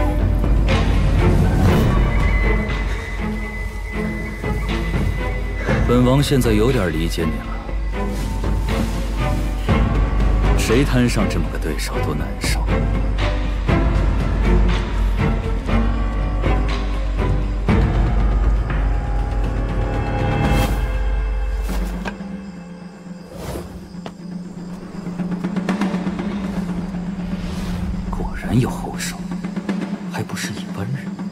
有意思了，我要看看那少年还有没有本事让老畜生再换一口气。幸好穿了碎刺甲，不然刚才那一下我就命丧当场了。穿了护身甲也得死。现在身体伤得不轻，接下来需要再谨慎一些。想泥鳅入海，没那么简单。趁着老袁无暇他顾，我不如跟上去，找准时机击出本命飞剑，斩下他的头颅。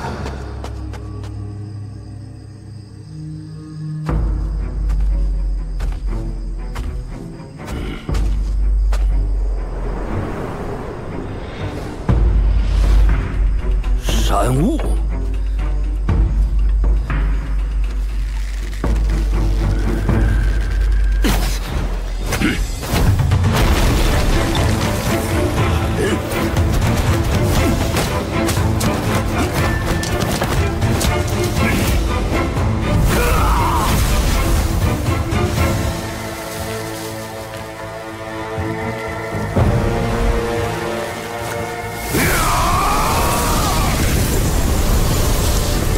小家伙，凭着天道压制，还真让老夫找回了一丝浴血奋战的快意。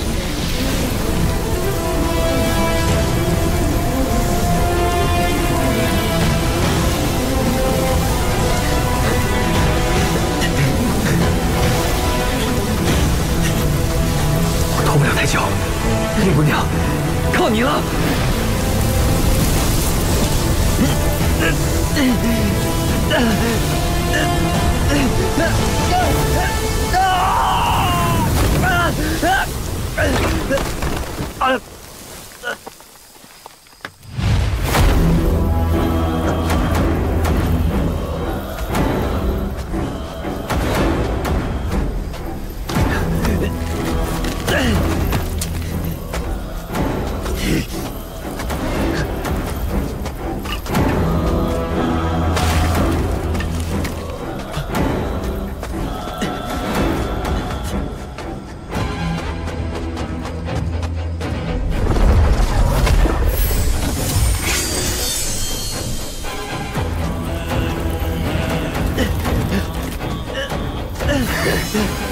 你选的路离山远，离死近。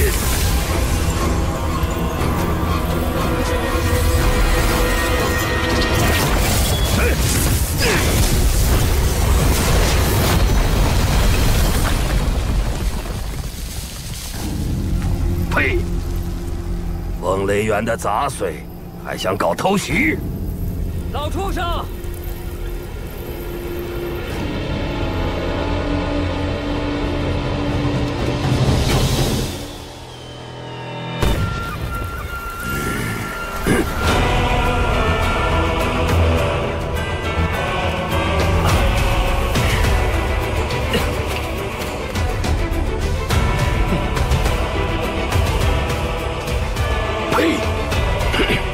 小姐，老奴来了。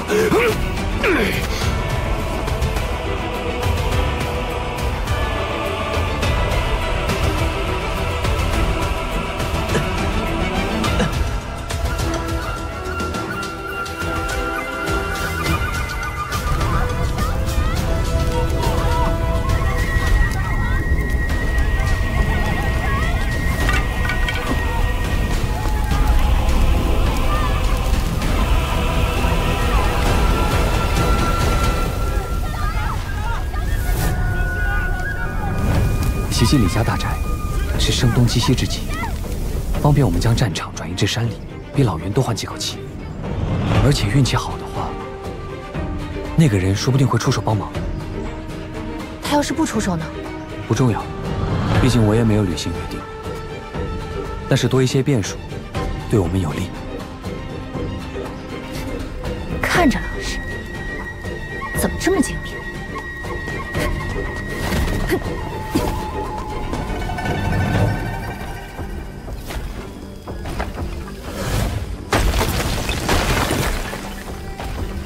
本王改主意了，这老袁也太不把我这个督造官放在眼里了，任由他闹下去，莫说是宋长敬3个字，怕是连我的风雅绰号都要蒙尘了啊！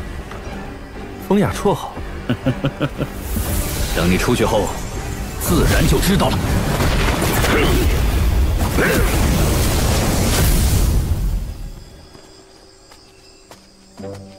怎么了？什么声音啊？是大晚上的不让人睡觉了。都看什么看？没见过大半夜塌房子的呀！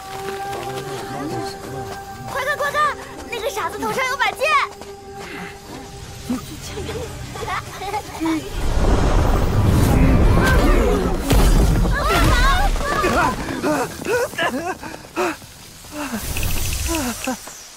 哎呀，本大爷真是命大！哎，老娘睡个觉都不得安生。孩子他爹，你倒是说句话呀！嘿，你个孬种，我也真是瞎了眼了。哎，大姐，求求你就别嚎了，瘆得慌。金子，哎，哦，不是，不过比金子值钱多了。去，滚一边去！比金子值钱，当老娘没见过世面呢？你算老几？也不在井口照照自己那身行头，就敢来跟老娘装大爷！我家男人还没死呢！哎，娘，出了事你就知道装死你！哎，大姐，算你狠！你起不起来？了不起，惹不起啊！你给我起来！你说话呀你！你这窝囊废！娘，就知道装傻！娘，你别生气了。李安，姑奶奶叫你呢。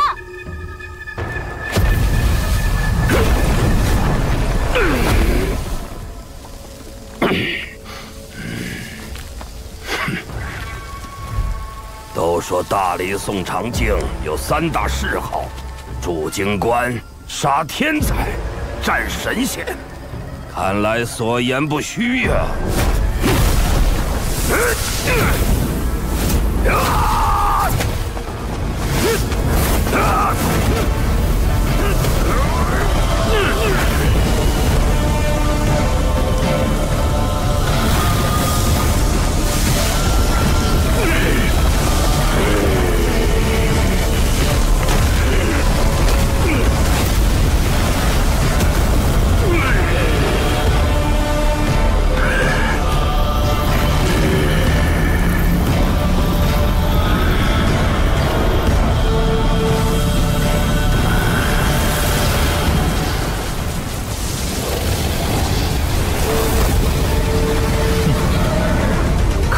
接不接得住这一拳？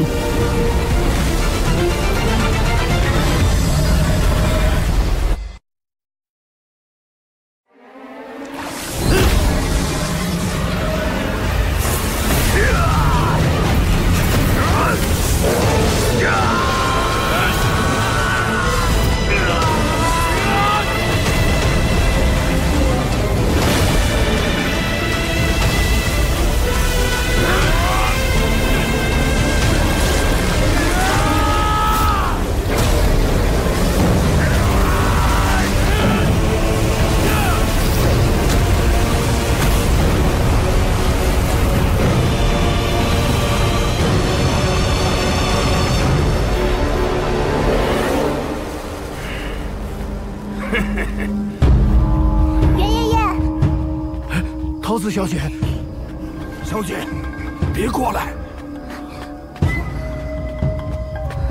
这3拳，点到为止，剩下的等出去后再打。哈哈哈！到时候你最好能打赢我，否则你大理南方边军会不太好受。如你所愿。袁爷爷，李家全是废物，被个飞贼吓得鸡飞狗跳。那个纵火的刺客，定是少年的内应，只为了将前辈引开。哼，那小子必须死。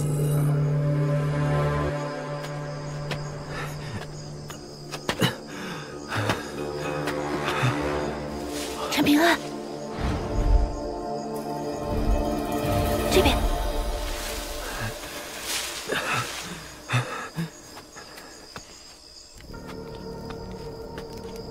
真能把老袁往山上骗？尽力了。敢这么玩，老袁没打死你，算你走运。老袁确实厉害，只换了2口气。如果你出手再晚点，我估计就悬了。你才知道。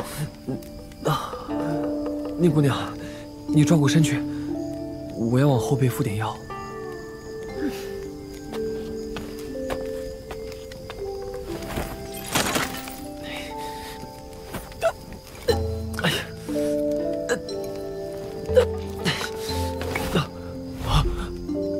还让人转过去，你这不穿着衣服吗？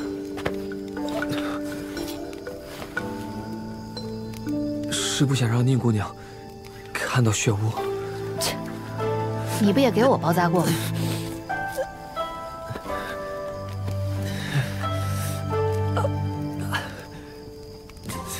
很疼吗？这算什么？逞什么强嘛！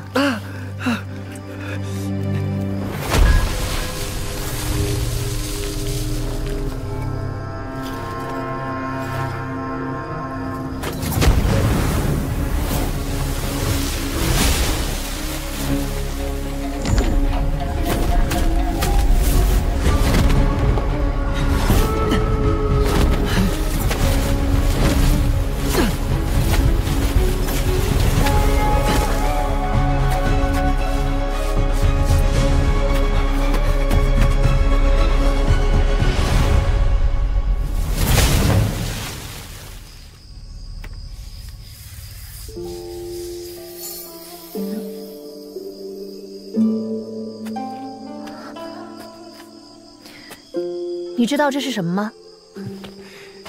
宁姑娘，你算是问对人了。在小镇外有座龙脊山，那里全是这种石头。以前我砍柴啊，都会先去拿柴刀磨一磨。你用这个磨柴刀？对啊，每次磨完之后，柴刀都锃亮锃亮的，可锋利了。哎，我告诉你，这叫斩龙台，价值连城。这可是世间最好的磨剑石。啊？刚好能劈成2块。要是逃过这一劫，这宝贝你我1人1半。想要的话，宁姑娘就全拿去吧。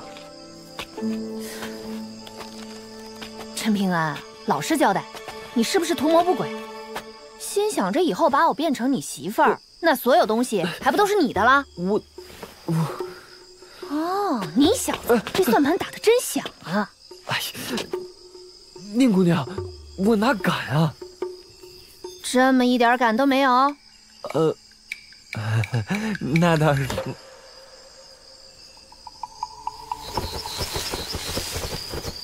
嘘，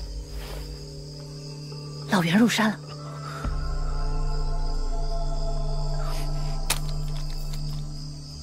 宁姑娘，我还有一个计划。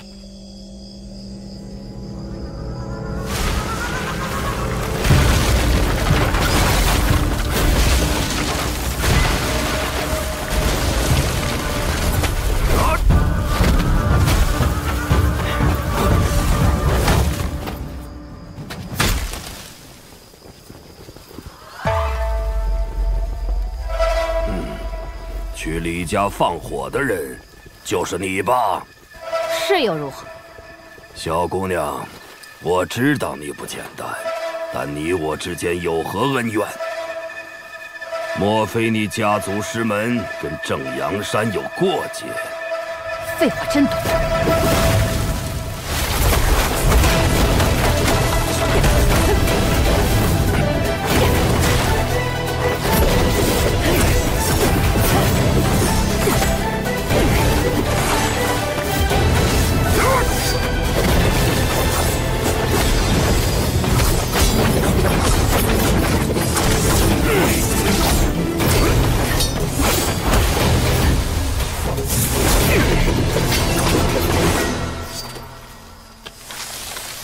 刀也练，剑也学，非驴非马，不伦不类。木豪而惯，见识浅薄。哈哈哈哈，嘴皮子倒是挺厉害。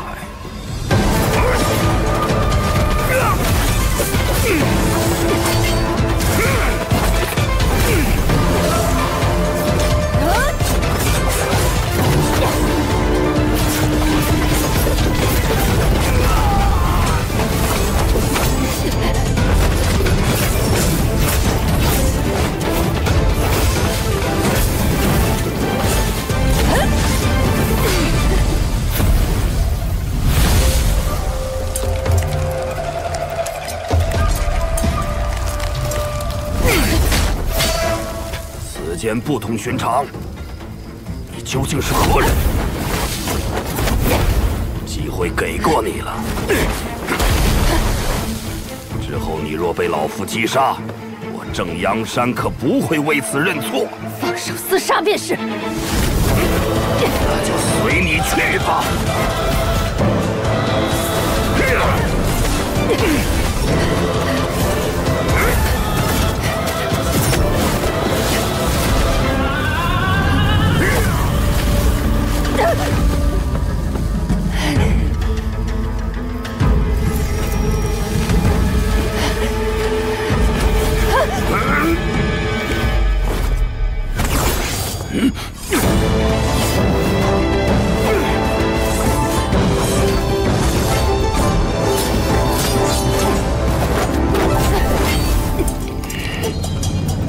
在此御史飞剑，你与那齐静春、阮琼究竟什么关系？怎么，怕了？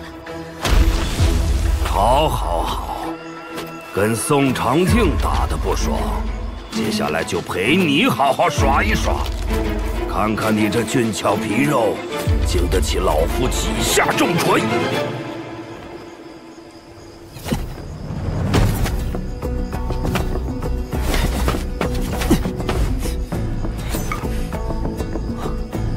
这里是我们现在的位置，顺着这条小溪一直往下，就到了青牛背。宁姑娘，你能不能把老袁引到这儿来？你想将老袁引入水中？对，这里的溪水看着平静，但水底下到处都是淤泥。老袁根骨极重，等他深陷淤泥，我们前后夹击，逼他再缓一口气。好，我会拖住他，给你争取足够的时间。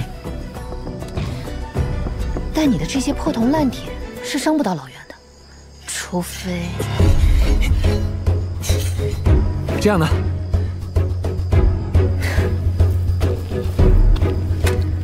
说不定到时候我已经提着老袁的头去找你了。别逞强，要小心。喂，站在你面前的人可是我宁瑶，未来全天下第一剑仙。啊！对上老袁，你就不怕死？怕，但我更怕自己争不来这口气。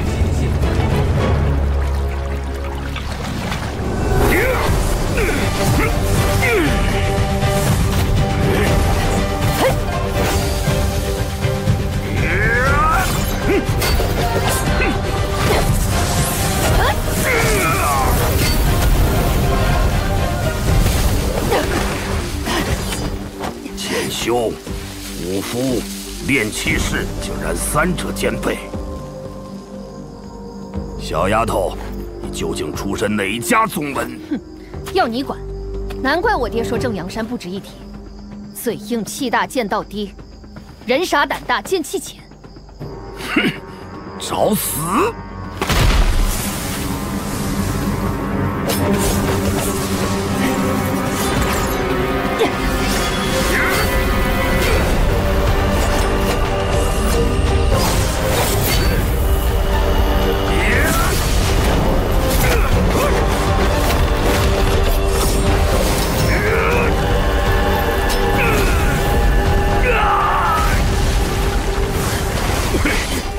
果然如此，你受过重创，并未痊愈，根本无法驾驭飞剑，难怪你由他自主行事。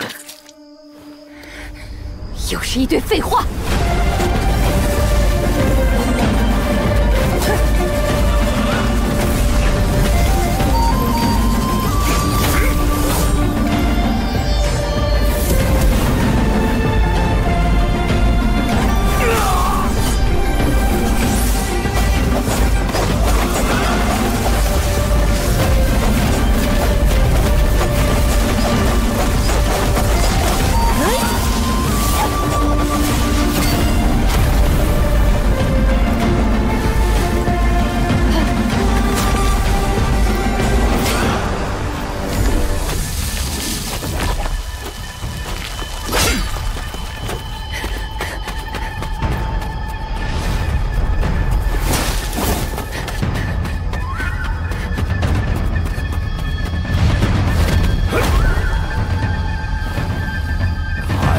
么嚣张多久？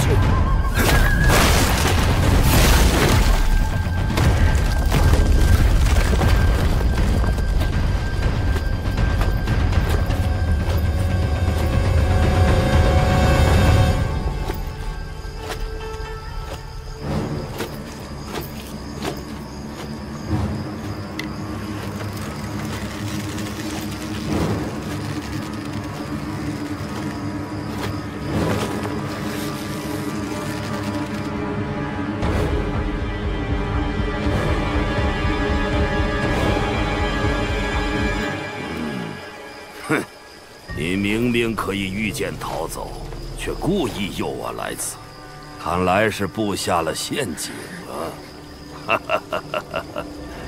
被我猜中了。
羚羊挂角。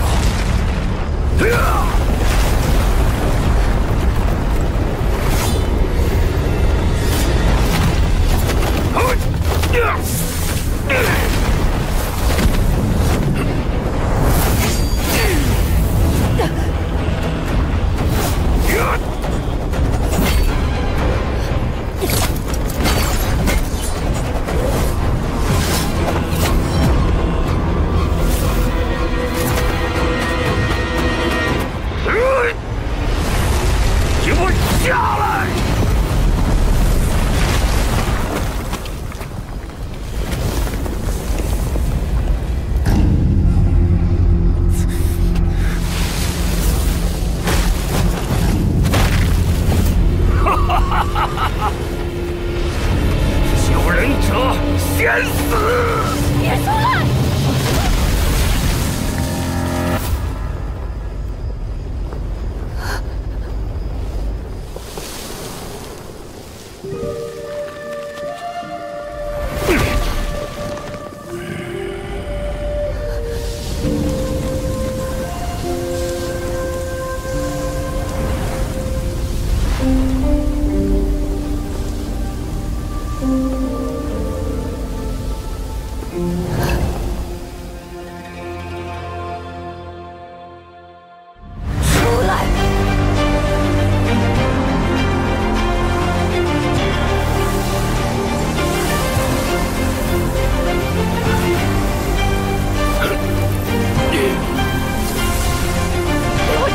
这方天地！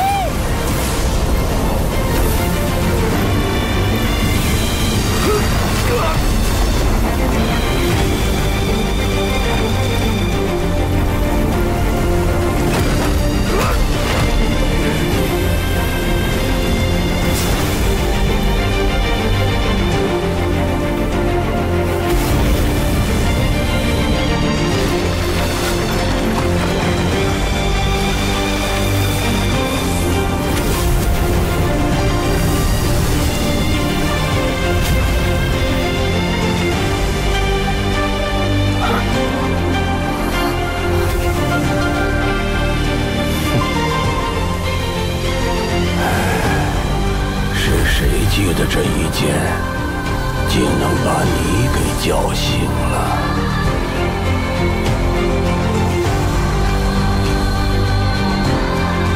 没想到此脉剑术，万年之后，竟是由你继承。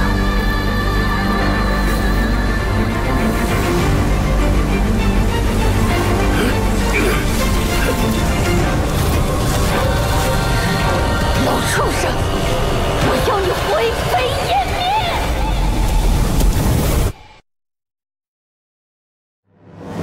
出来，给我展开这方天地！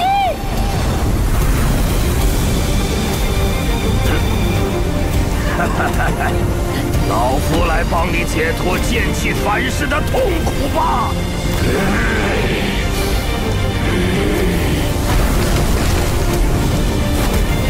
休想出剑！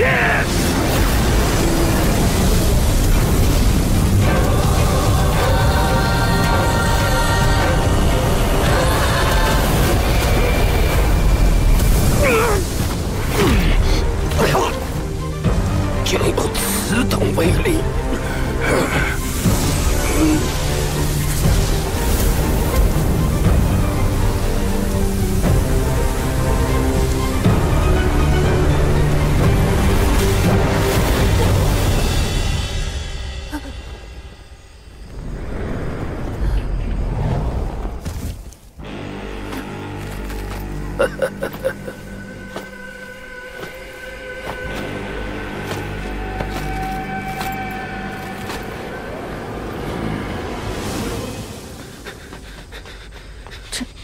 陈平安，你没死。刚才我远远看到你脱力倒地，害怕老袁下杀手，我便多转了个弯，抛了件衣服，分散老袁注意。老袁那一拳，你居然受得了？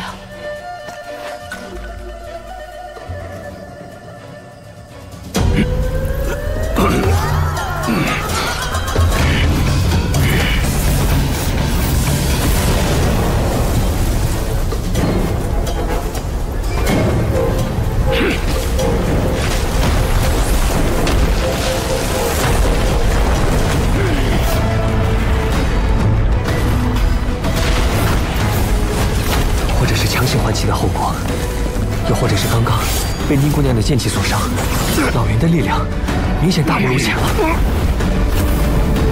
我就趁着这个间隙把你救了出来。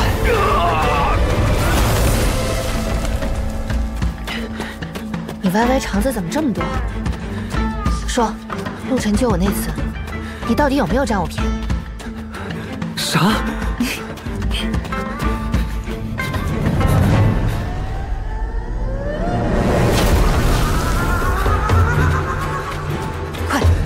能跑多远是多远，我用飞剑尽量拖住他。痛快痛快！那老畜生这次跟头栽大了，被一个小镇少年牵着鼻子跑了半宿。这天大的笑话，够我在风雷园说10年了。要不是小镇禁绝术法，否则我死也要把这一幕原原本本踏印在印容镜当中。幸亏你没出手。刚才宋大人和搬山员互换那3拳，动静可不小。嗨，我看那宋长静就是个绣花枕头，才和老畜生打了个平手。不都说他摸着5到10斤的门槛了吗？八乔，怎么不说说都不行了？他什么事这么好笑啊？不如也让本王乐呵乐呵。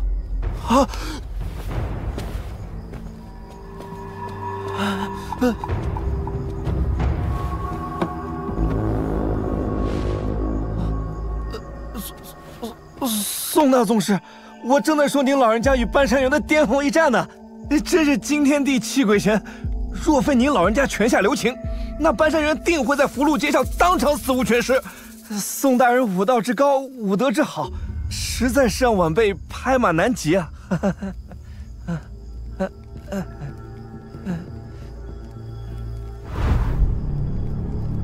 你是龙尾郡陈氏子弟？不是。哦。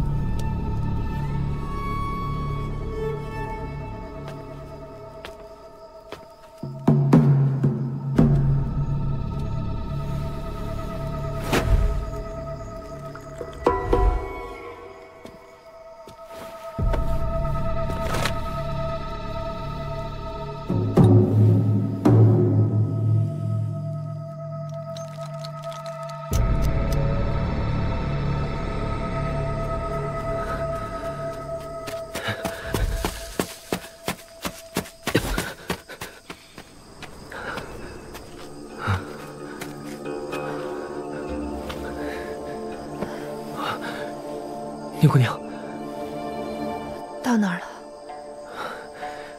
这是我以前搭的一个小屋，咱们先在这儿躲躲吧。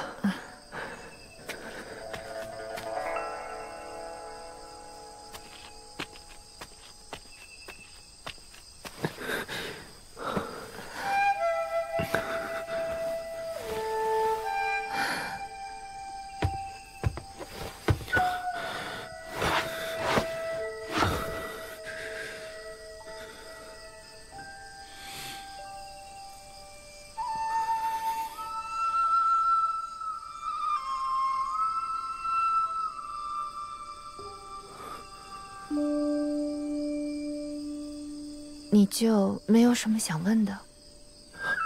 有，宁姑娘，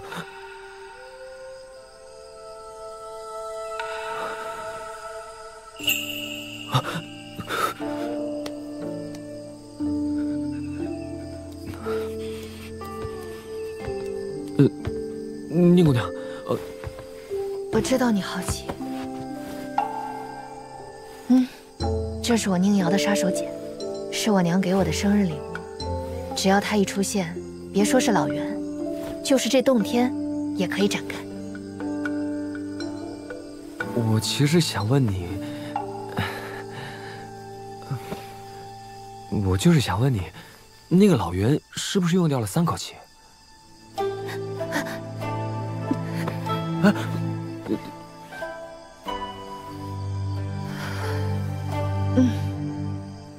但是告诉你一个不好的消息，老袁最少还能再坏一次规矩，对付咱们2个伤患，多半是绰绰有余。宁姑娘，你觉得老袁为此付出多大的代价了？少说也折寿了180年，赚到了！老袁一想到这个，气也得气死，折损的阳寿都够换我3、4辈子了。啊！这辈子还没到头呢，想什么下辈子？陈平安，你想过没有？那头老袁原本能活多久？这类天地异象而生的凶兽遗种，终究是曾经的一方霸主，寿命依旧长达2000岁左右。而且这头护山猿显然已经修成了道法神通，一旦被他跻身上5境，加上他第9境的体魄，别说2000年寿命，就是3000年、4000年，也不是没有可能。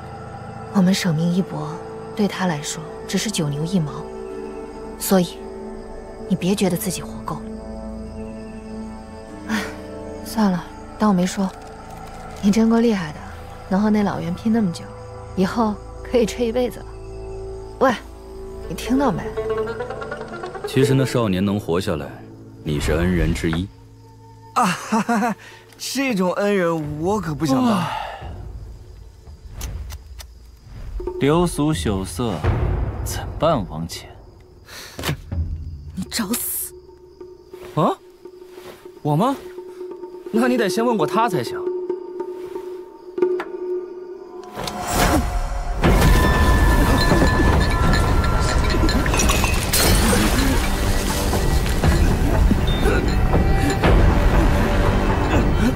王爷，这位姑娘并非我们东宝平州人士，所以希望王爷慎重行事。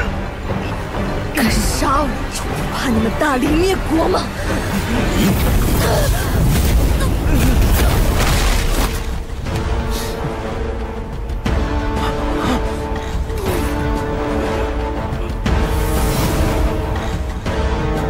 是不是觉得你家老子厉害，就敢在本王面前大放？怎么说来着？大放厥词。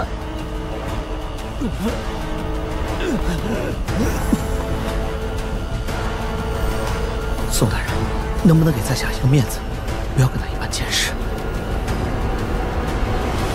下辈子投胎，别再让本王碰到。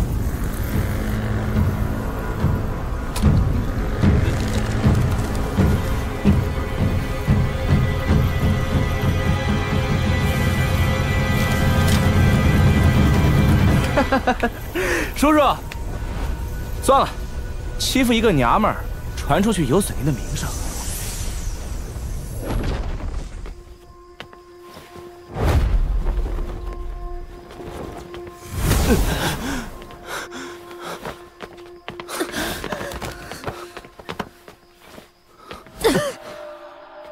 今日此教，真对铭记吾内。小子，不错。本王看好你。离开小镇后，去大离京城找本王，有样东西送给你。搬不搬得走，就看你的本事了。福晋。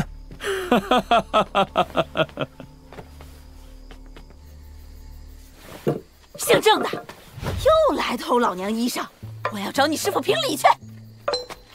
怎么教出你这么个东西？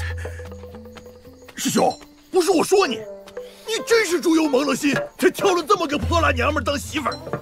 我乐意，有屁快放啊！师傅他老人家让我带话，要你对付那个人。凭啥？反正是师傅交代的，你爱做不做。滚！下次要是让我看到你偷嫂子的东西，打断你腿！啊？灵儿，你跟老子说清楚，谁偷你婆娘衣服了？这种混账话你也信？你脑子进水了吧你？咋了？境界比我高就不讲理了？我以后再也不敢了，行了吧？啊！灵儿，老子这就找嫂子买她贴身衣服去。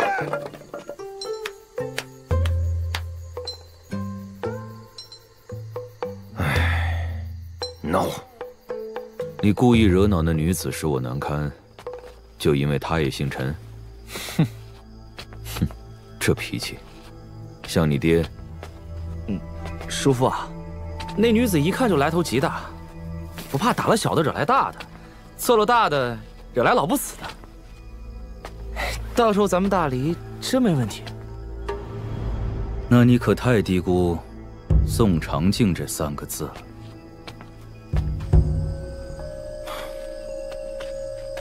说来也怪，我曾无数个日夜在这里逗留，却从来没有把注意力放在这石像上一星半点。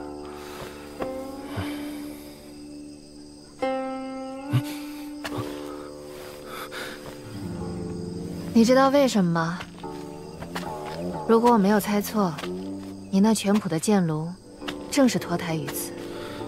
这剑炉虽说是全谱的立桩，可手指这么扭来扭去的，和练拳居然有关系？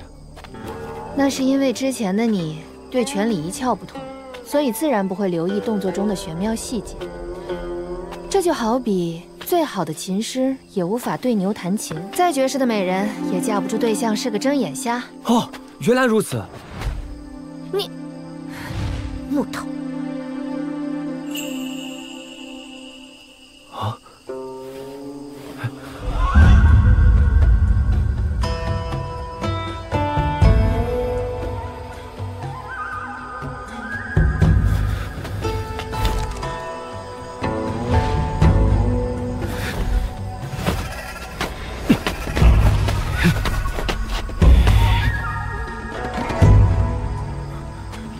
这怎么没了？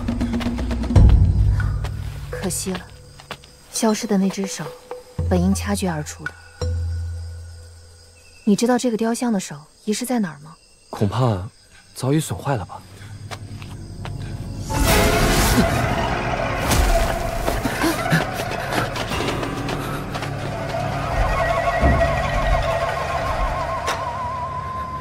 老袁追来了吗？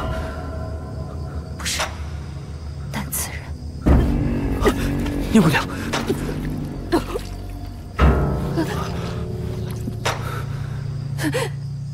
小心点！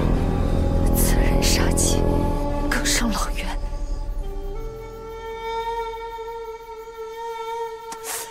哎呀，你快下来！又大半夜的跑到屋顶上去做甚啊？春捂秋冻的，真要冻出个病根子来，你让奶奶可怎么活呀？哎呦，你快下来！奶奶，你真的不和我一起去真武山吗？哎，奶奶这辈子呀，是一定要葬在你爷爷旁边的。你去了外面一定要出息。谁欺负过你，你就往死里欺负回来，千万别当好人。哎，坏人呢，偶尔当几回也没事的，可别一门心思去害人就行，小心遭报应不是？奶奶，你放心吧。对了，奶奶，还有件事，陈平安他爹的。有些事情可以做，不能说。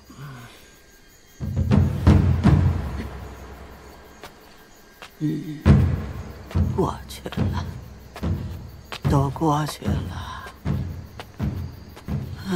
奶奶别怕，人鬼殊途，斩草除根，只有死人才不会找我们的麻烦。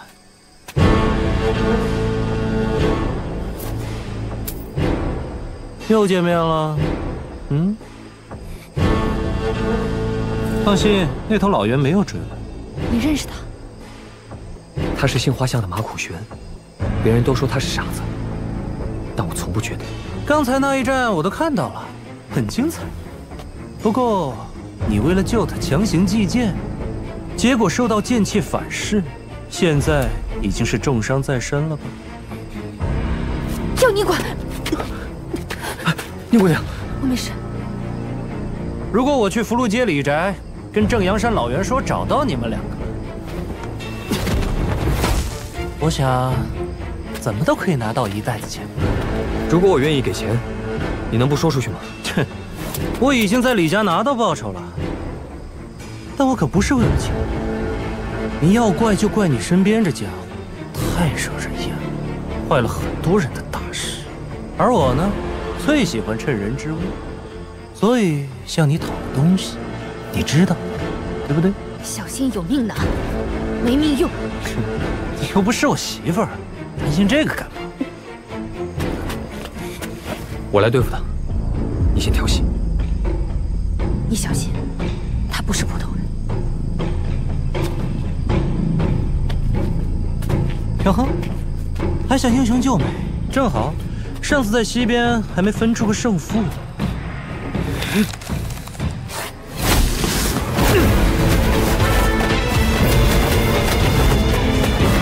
要用全力哦，不然真的会死的。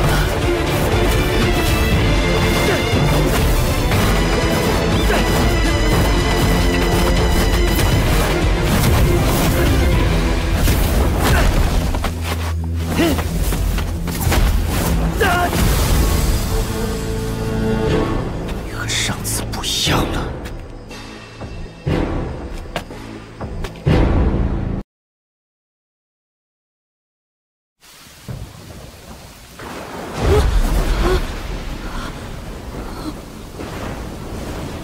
奶奶，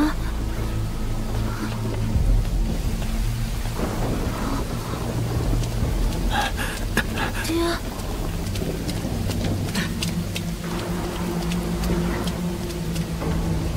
你以为把那孩子爹害死了，就能娶他娘当小妾？倪萍巷的陈家，好几辈都是独苗，你就不怕遭报应？退一万步说，那女子的性情你当真不清楚？她愿意嫁给你？做都做了，再说，给钱的那位可是人上人，你敢不要？是你出的主意，对不对？你这个臭婆娘，为了几个臭钱，害我们全家都背上了孽债呀！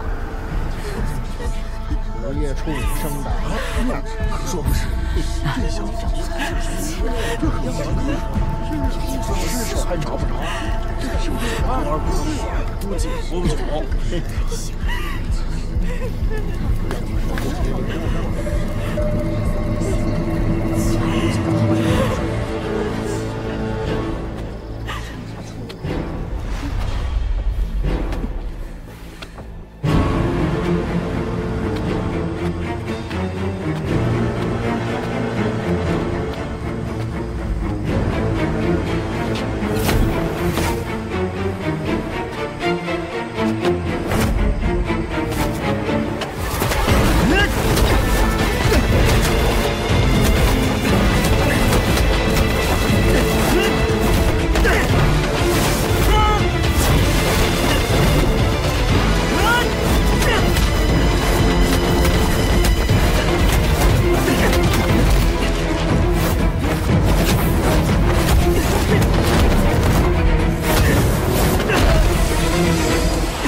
师傅，那个姓马的小子，真要这么放任下去？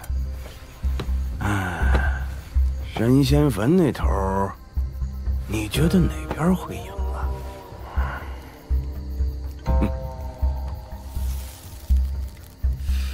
啊？闷油瓶一个呀！他马苦玄天资出众，现在也是武道2境了。你拿陈平安和他比，实在是……我就是不喜欢姓马那小子。所以你就想将那条金色龙鲤卖给陈平安？咋了？我乐意。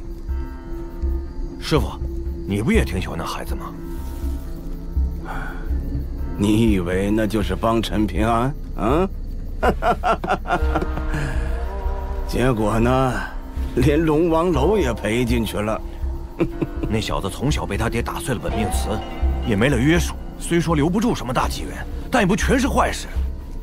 如今小镇动荡，还不能让他捞上点什么吗？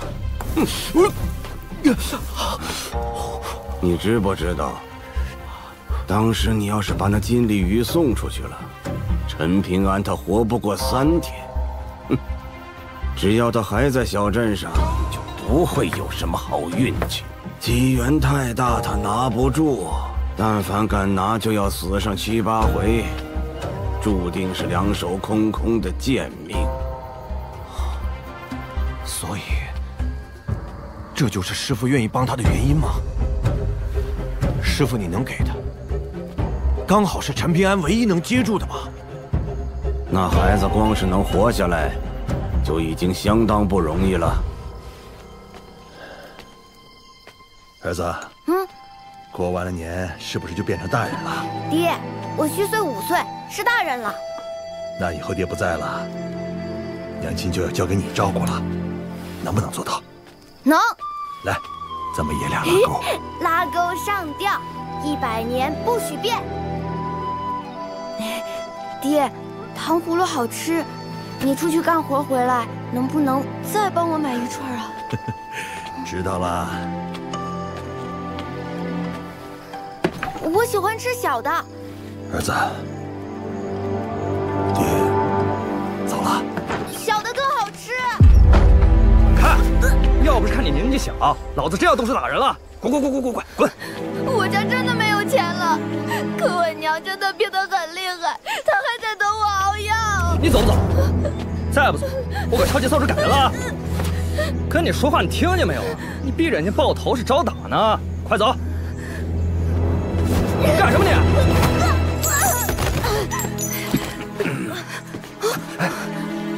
您走。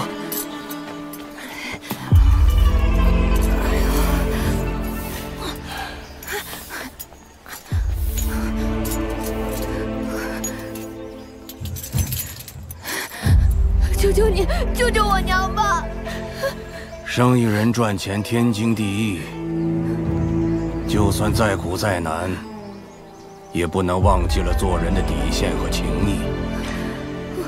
宁可无钱，不可无耻。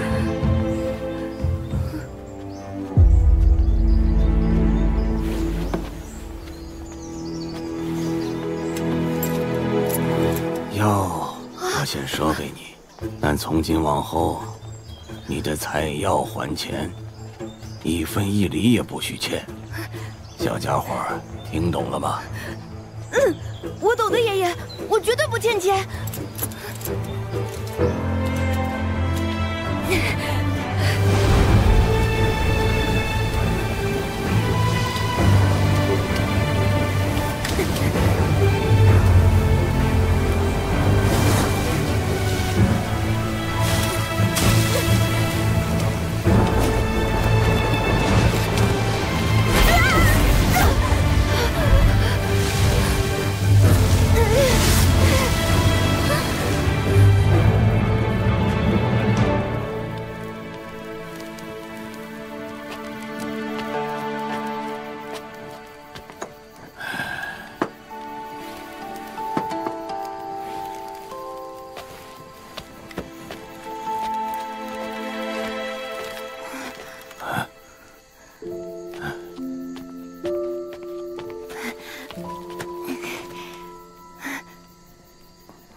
当我老糊涂了，拿草根糊弄我，混账东西！是不是光顾着玩去了？还想不想给你娘治病了？不是的，我家只有我娘亲一个人，我怕娘亲饿了，所以是武士做了饭过后才进山的。对不起，爷爷。听好了，人活一口气，稳住了气，也就定住了神。进来。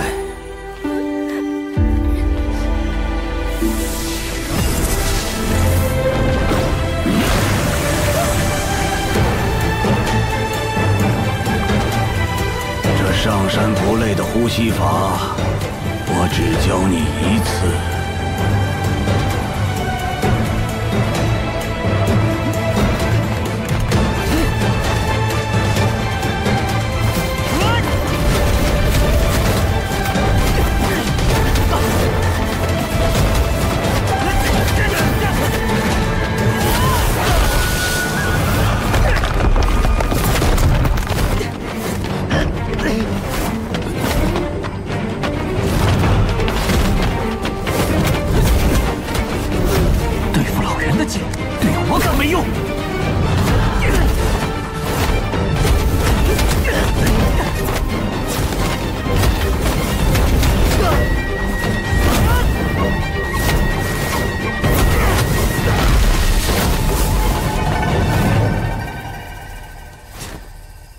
陈平安，本以为我出了小镇才会遇到第一位大道之敌，没想到这么快就碰上了，运气来了挡都挡不住我。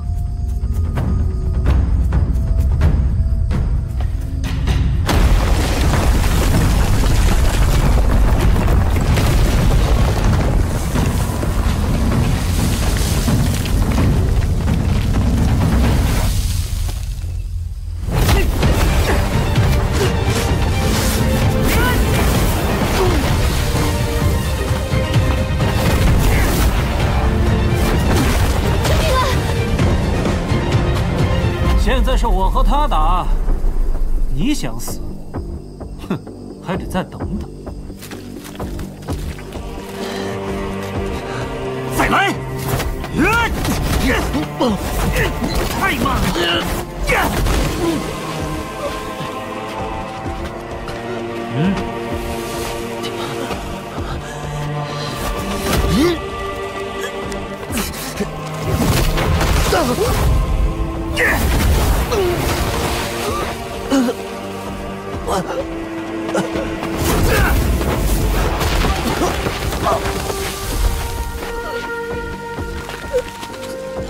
就是神仙草药，今天也救不了你。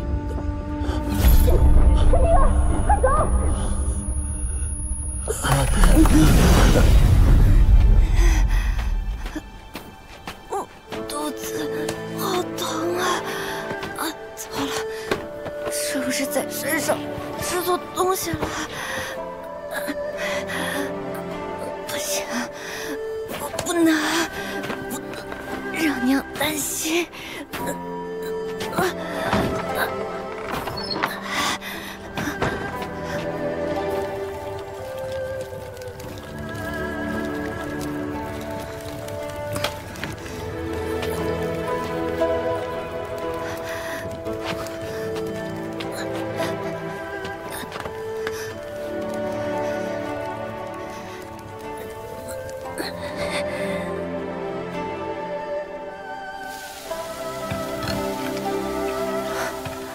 烧菜呢？娘醒了，烧给你自己吃就好了。娘没胃口。娘，多少吃一点，我一定能烧得好吃。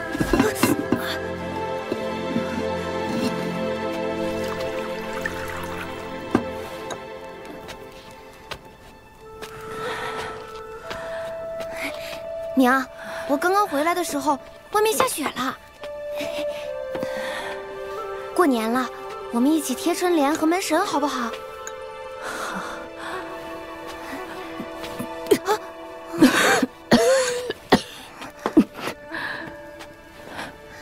娘，好些没？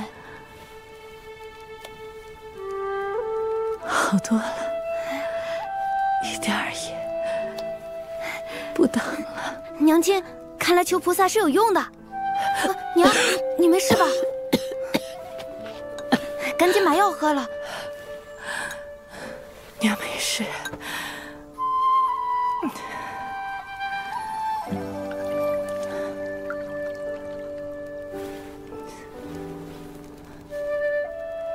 平安，去看看雪吧。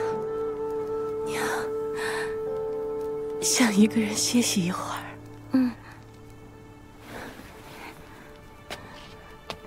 娘亲好好歇息。天底下怎么会有这么好的孩子？又怎么刚好是我的儿子？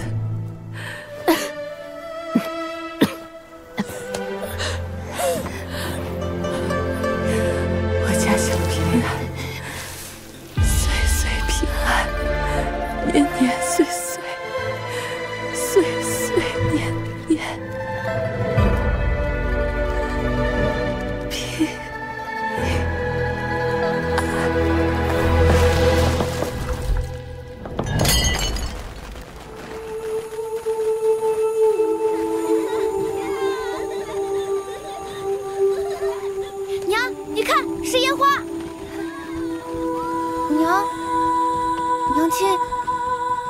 娘亲，你怎么了？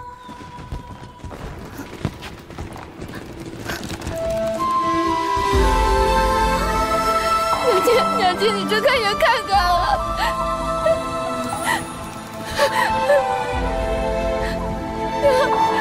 娘，你不要走，娘，你不要丢下我一个人，娘。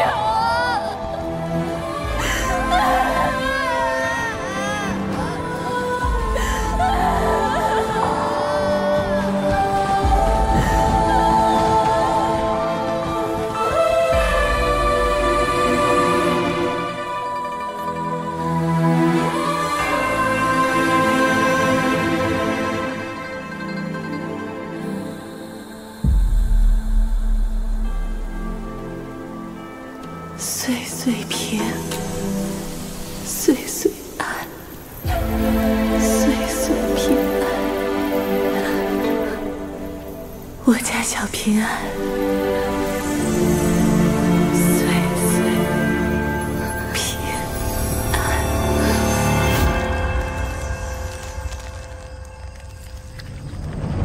事到如今，我也不在乎多杀一人。这玩意儿你不肯交，那我就自己动手拿了。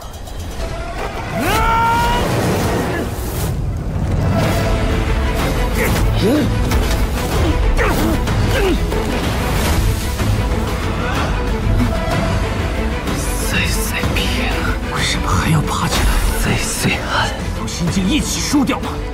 难不成你还想打赢我？岁岁平安，那就送你一家团聚。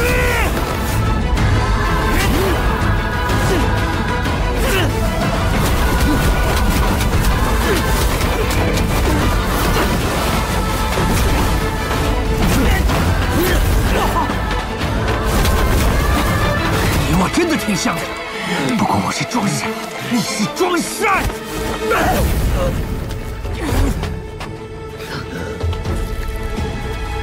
头比命硬是吧？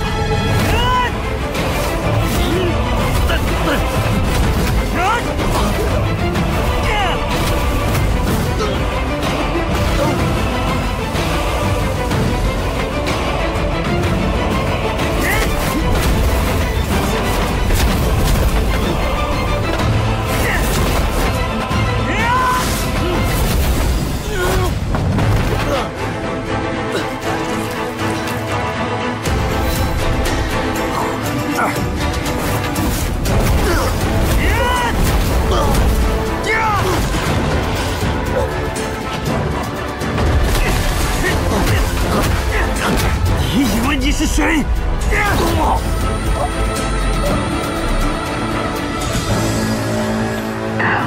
娘的泥腿子，不管你们对我怎么样，只配当我的垫脚石。你怎么可能是我的对手？这个世界对我怎样，我让我吧！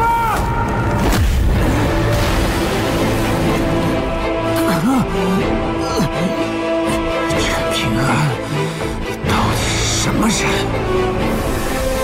我都一定回答我，陈平安！一定！这上山不累的呼吸法，我只教你一次。怎么会？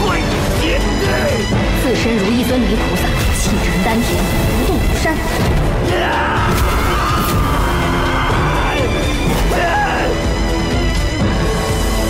一定会活下去！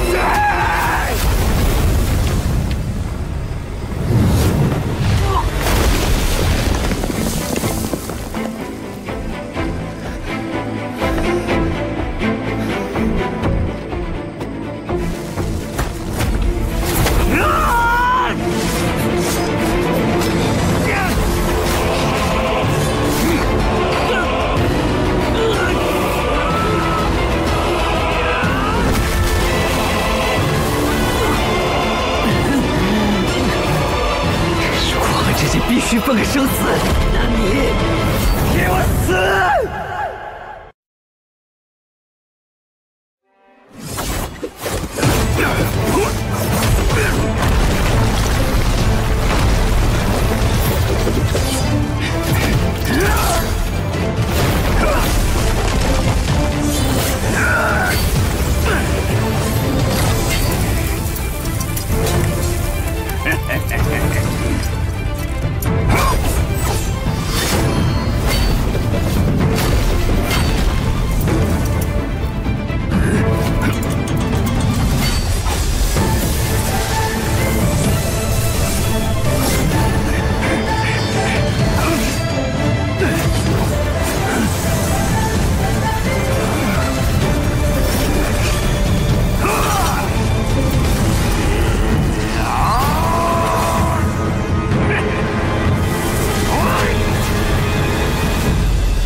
这葫芦很神奇的，一到雷雨天气就嗡嗡的响。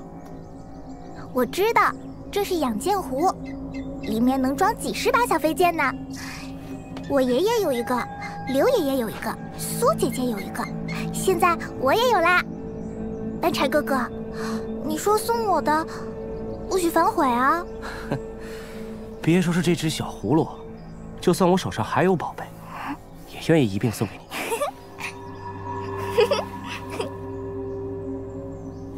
也不知道袁爷爷完事了没有。帮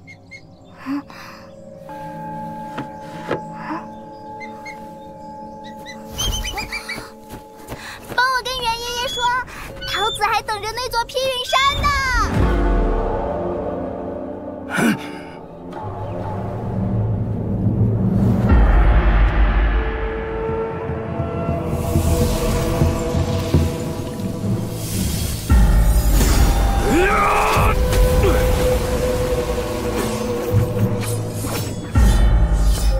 去吧，你家主人已无事了。若齐先生早就对刘氏剑经心动，大可与我明言。只要不落入风雷园之手，随你，何必藏着掖着？到头来，好处你齐敬春占了，恶名却要我正阳山来背。我若真舍得脸皮坚守自盗，外人岂能察觉到丝毫？一部梦中杀人的剑经罢了，需要我齐敬春谋划将近1甲子，才动手谋夺吗？至于那少女，我与她并无瓜葛。齐先生，非常时刻，请行个方便。那2位少年分出胜负即可，莫分生死。齐先生放心。齐敬春，你欺人太甚！凭什么放真武山的人过去，偏偏拦着我去教训那2个小杂种？真武山有2个真，真君子和真小人，而你重伤刘宪阳，坏其大道，却故意留他性命，以防被我驱逐。你这种人，啊，差点忘了，你不是人。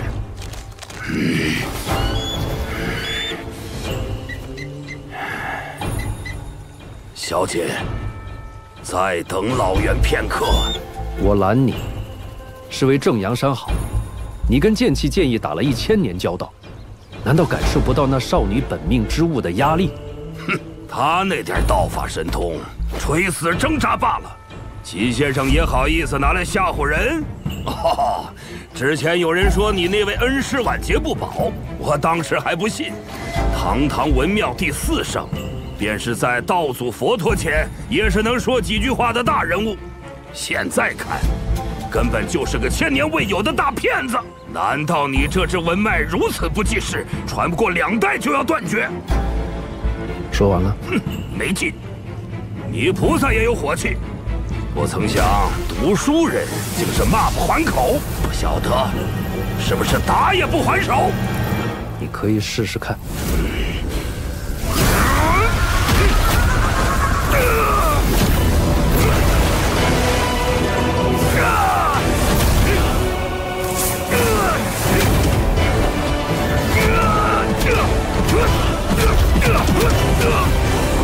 郑春，一定要阻拦我进去吗？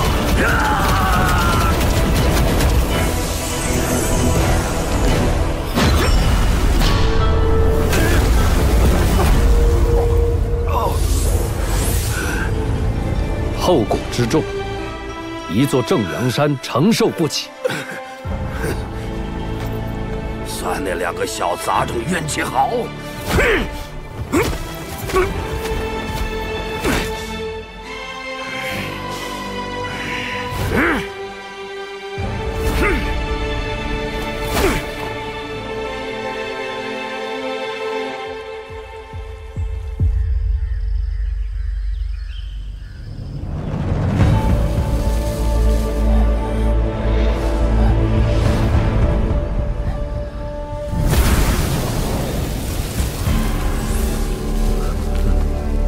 打得不错。齐先生说莫分生死，原来是怕马苦玄丢了性命。陈平安，我出手救下马苦玄，算我欠你一个人情，所以我出去之后，会说服正阳山搬山员放弃对你们2个的追杀，如何？你没有讨价还价的资格，答应就点头，不答应继续沉默便是。如果觉得不公平、不甘心，那等你从老袁手底下逃出升天，便可去真武山找我，讨要你以为的公道。如果有机会，我会的。我可不会给你机会。死人没资格跟活人撂狠话。跟我走。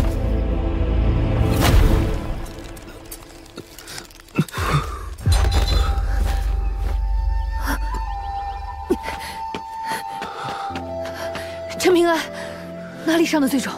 不打紧，只是如果老袁这个时候赶过来的话，来就来。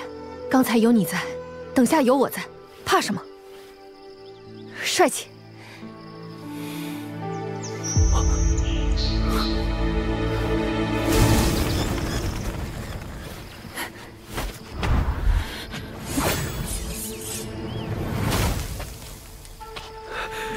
齐先生，接连几场架打得惊天地泣鬼神了。齐先生，跟你说2件事情。第一件事，正阳山搬山员撤退了，很快就会离开小镇。第2件事，刘宪阳活下来了。齐先生，刘宪阳是不是不会死了？有人出手相助，刘宪阳性命无忧，毋庸置疑。不过他的身体遭受重创，以后未必能够像以前那样行动自如。不要紧，他只是体力透支而已。齐先生，他的情况很糟吗？他被蔡金简打断长生桥，精气神不断流散外泄，这次又拼命激发潜力，如今寿元最多也只剩1旬了。齐先生，你只需告诉我，怎么才能救他？世间何事，最为逆天而行，逆流而上。一人一剑，杀光妖族。是修行。其实一样的。对你来说，修炼体内剑炉可滋养体魄，但对他来说，练拳比练剑更能养体护身。先生，练拳真的有用？虽不敢保证长命百岁，但若在练拳上下了苦功夫，还是有可能的。齐先生放心，别的不说，下苦功夫，他最拿手了。他肯定希望睁开眼就能看到刘宪阳。等他养好伤，我就带他去阮氏那边。我陪你们走一段路程。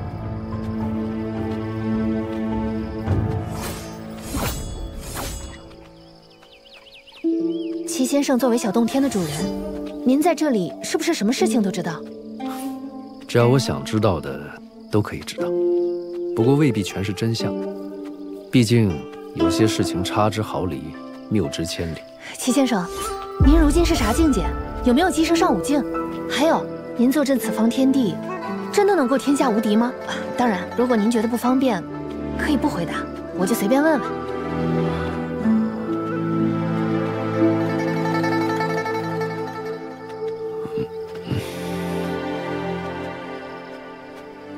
治伤要紧，我就不送了。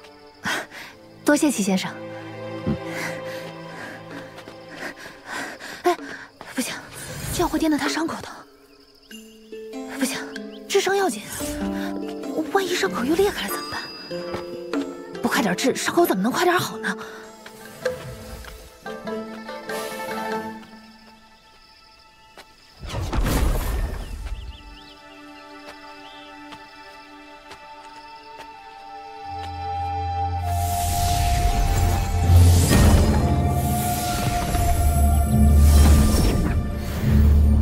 先生，还记得初入你门下时，我做事也如陈平安般执拗。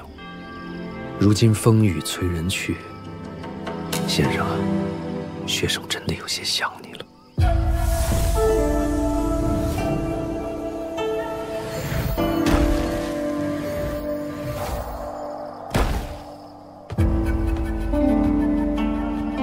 我说陈平安这个烂好人跟谁学的？原来是受你齐敬春的熏陶。哎，刘宪阳这命是真好啊！你老爹我都没享过这福。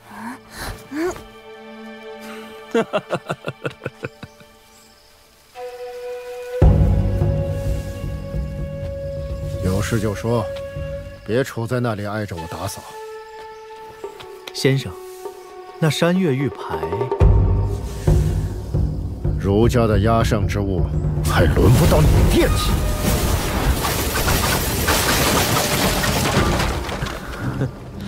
马先生，小镇时日无多，你能选的路更少。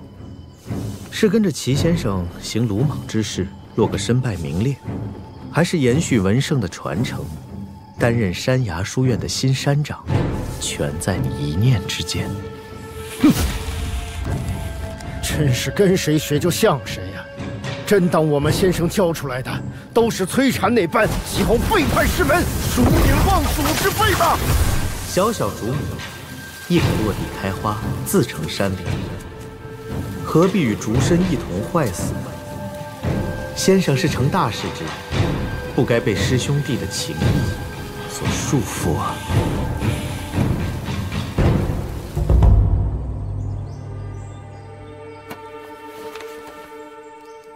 查的怎么样了？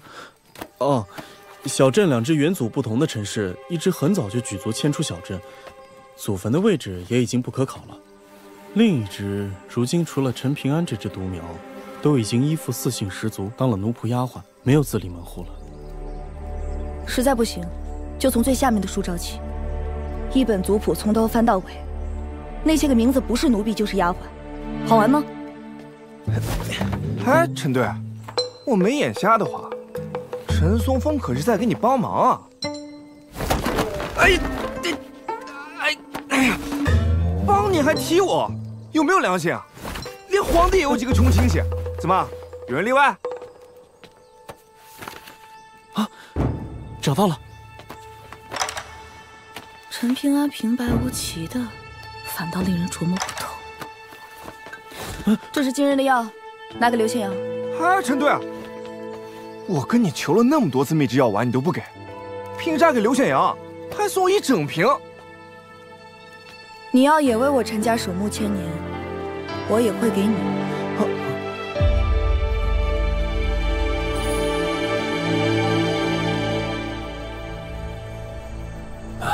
神道崩坏，礼乐鼎盛，百家之争就要开始了。我兵家修士靠沙场厮杀来提升境界，本就不易守住本心。一旦嗜杀成性，极易堕入魔道。当着我兵家先辈们的面，我且问你，那个外乡少女杀死了你的第一个师傅，出来！但是你盯上陈平安是为什么？我真武山兵家修士练的虽是杀人技，但绝非滥杀者。兵家修士，是不是能不在乎什么因果报应？气数气运。遍观千年史书，以一己之力揽狂澜于己道，大多是兵家圣人。并非是我身为兵家修士才刻意为先贤歌功颂德。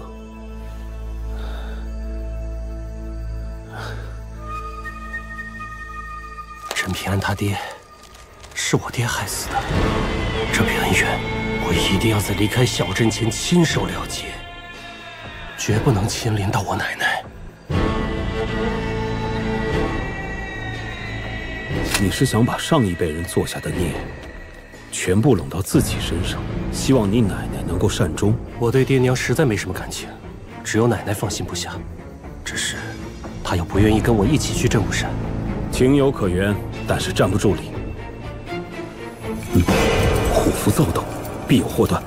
随我速速返回小镇。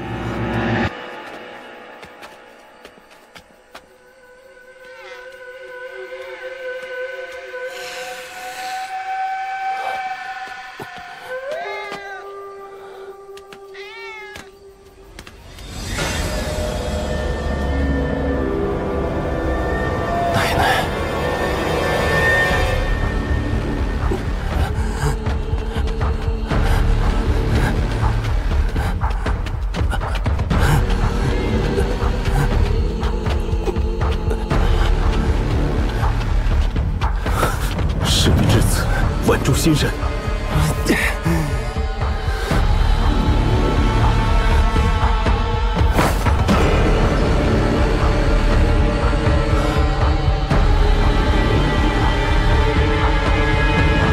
奶奶！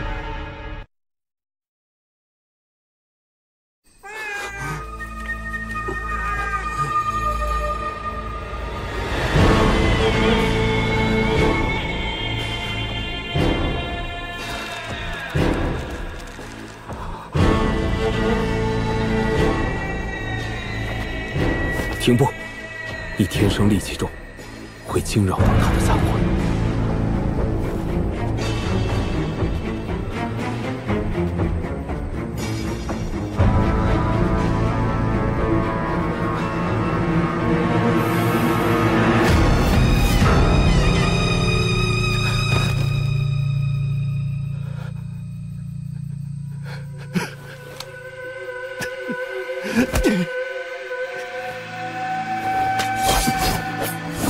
齐先生，此事关乎马苦玄的修道心境，希望先生莫要插手。可真武山，有请。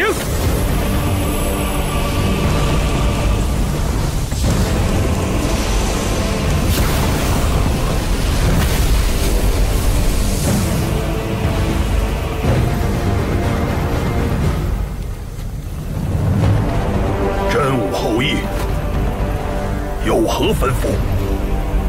此地法术禁绝，因此请你帮忙收拢这老妇的游魂散魄，切莫伤及根本。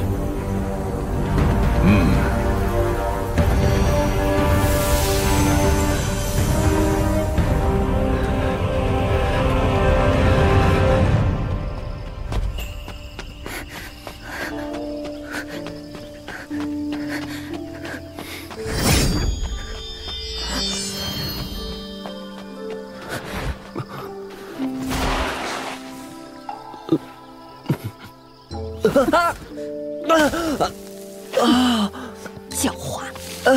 宁姑娘，我是真的刚醒啊，我。说你是石头，哪有半点石头的样子？你就是个……陈平安，你可别给我死了！你给我开路！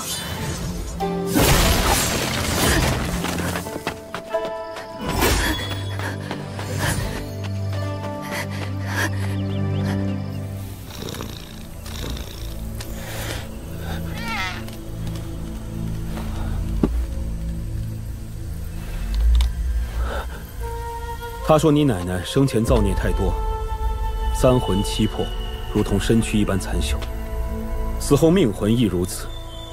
这小镇天生抗拒鬼魅阴物，所以我不管你用什么法子，快去给我找回来！不得无礼。非不为也，实不能也。为何神人对他如此容忍？啊，后有所求，再当奉请。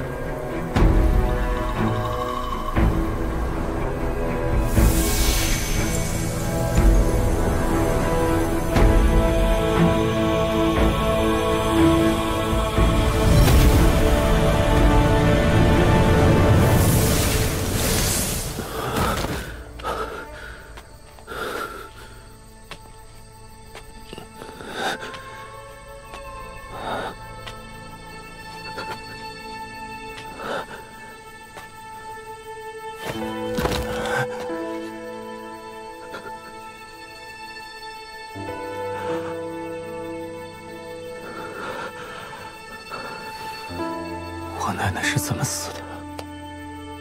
她被人在门口扇到了脸，摔入屋内而死。出手之人多半是炼气士，你杀陈平安是为了斩断因果，可你一出门，刚好有人登门寻仇，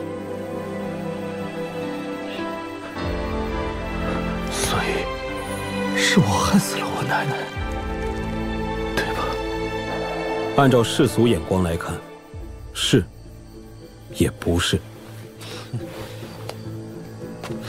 屠城灭国做不得，滥杀无辜做不得，这些事情做不得，那些事情做不得，那么报仇杀人到底做不做得？如果连这也做不得，那我当兵家修士有屁用？为何当时不答应那对道士道姑去那个什么宗？有些话还需要说得透彻些。杀人，杀多少，能杀谁绝不一样，心性最为重要。我杀了100人，全是该杀之人，而你只杀了2、3个，便有不该杀之人。所以杀人，只要能够承受所有后果就行。杀不杀人，如何杀人？我问你做甚？我现在还不是正式的真武山弟子。滚去带路！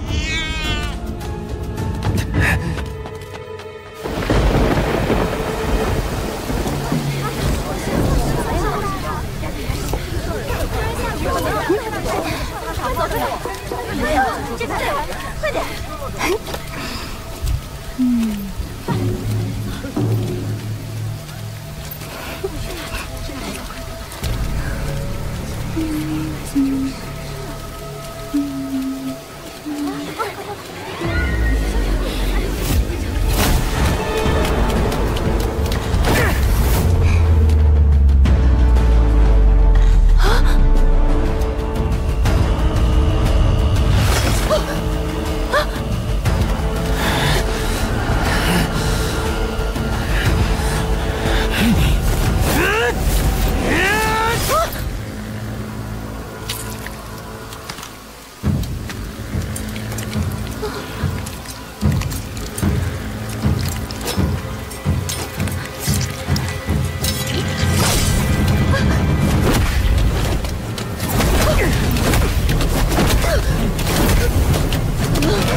修道心境，你有能耐可以把我乱刀剁死，的，你为什么要杀我奶奶？不是我杀的，我要是真杀了人，早就被赶出小镇了。知道我最恨你们什么？造孽之后还能这么不当回事？我爷爷是按照天劫屠杀，我可以赔偿你，你想要什么我都可以答应你。这么巧，我还是我奶奶马兰花的孙子呢。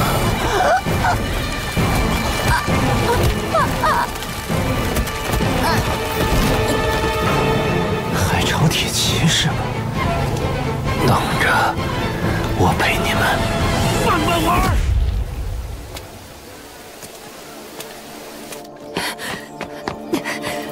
哎，怎么了？杨老先生在哪儿？在后院吗？哎，等等，老先生，冒冒失失的，没点礼数吗？救人要紧，顾不得那么多了。是不是很疼啊？疼啊，那就乖乖受着。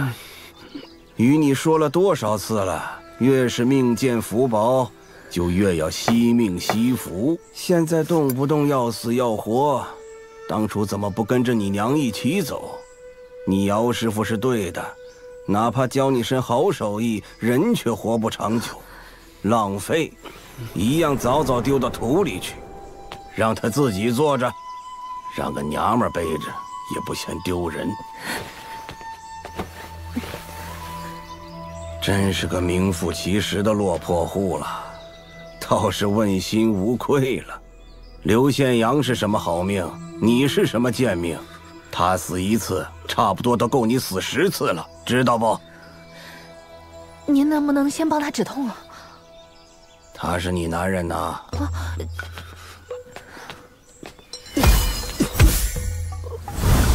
睡去，将你的呼吸法用上。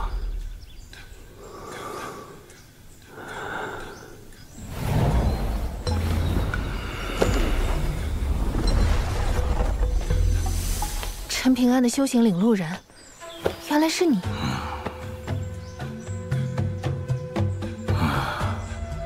那道城墙上，如今刻下多少个字了？总计18字了。都已经18个字了。道法浩然西天6字之后，还多了哪些啊？雷池种地，剑气长存，然后是齐、陈、董。还剩下个字被你吃了，忘了。还是老规矩，每斩杀一位飞升境妖族，才有资格在长城上刻下一字。前辈为何如此了解我家乡那边的情况？很久以前，有位外来剑修有写游记的习惯，一路风土人情都被他写了下来。他最后死在了咱们小镇附近，我就把那本厚厚的游记拿回来，没事情的时候就翻一翻，信不信由你。他怎么了？小死。人生啊，不过2件事，醒和睡。生则大醒，死则大睡。酣眠即小死。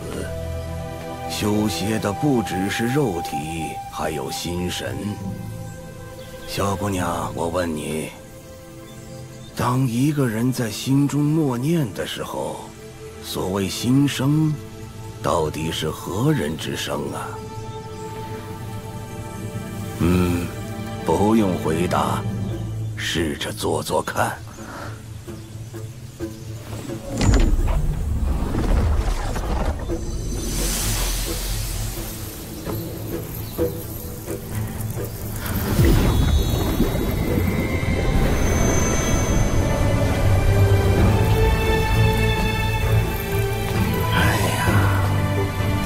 着人家，一个点拨就能破境。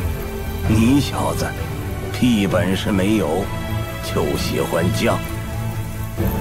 唉，可是这么多年过去了，挑来选去找了那么多人，不曾想反倒是最不抱希望的一个，命最硬啊！做事可真绝啊！那是大黎寄来的文书。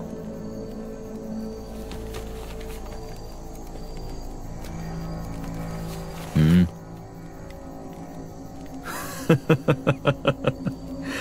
贵为大黎皇子，却连文书都不敢接吗？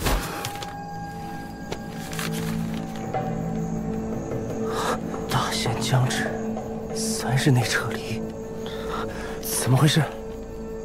我得提前带你离开了。如今这离珠洞天，就像错综复杂的棋局，结局究竟会走向何方，就连本王也看不清了。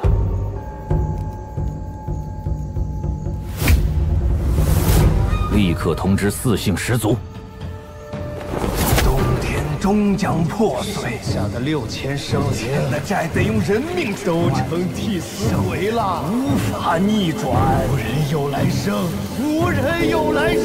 十族均能保全。这。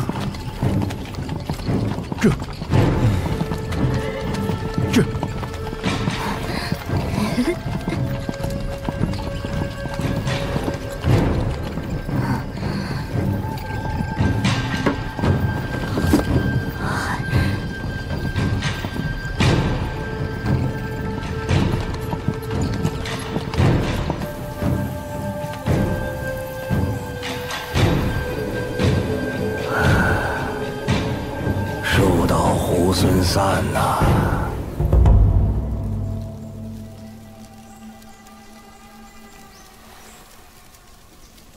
奶奶，今天我就要离开小镇了。放心，我会照顾好自己的。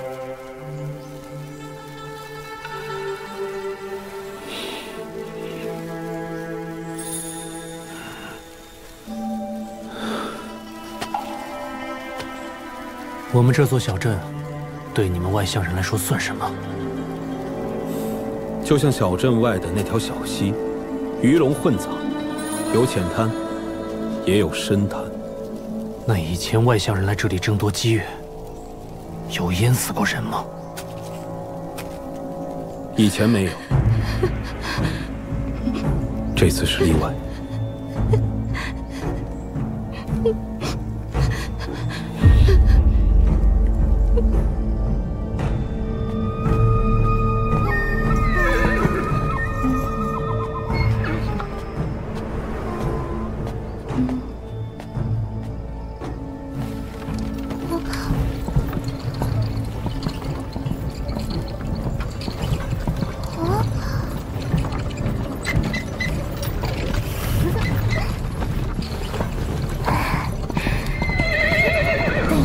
小山搬回去，我的花圃就是正阳山最漂亮的啦。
回去。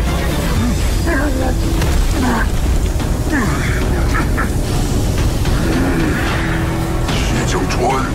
我要如此小气误了大事！千年孽障，将这座披云山放回去。哈哈哈哈哈！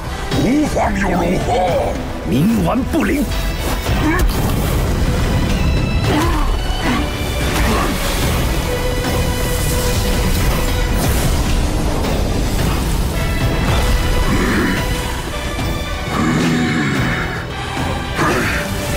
齐景春，你的大道可管不到我！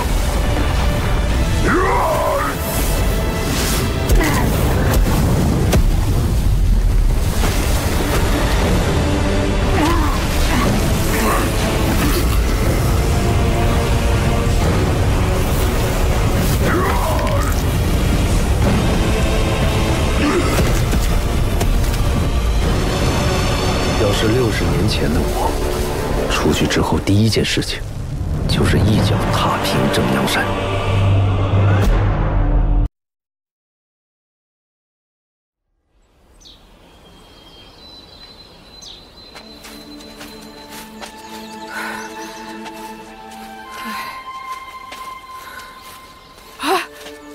彩虹，彩虹！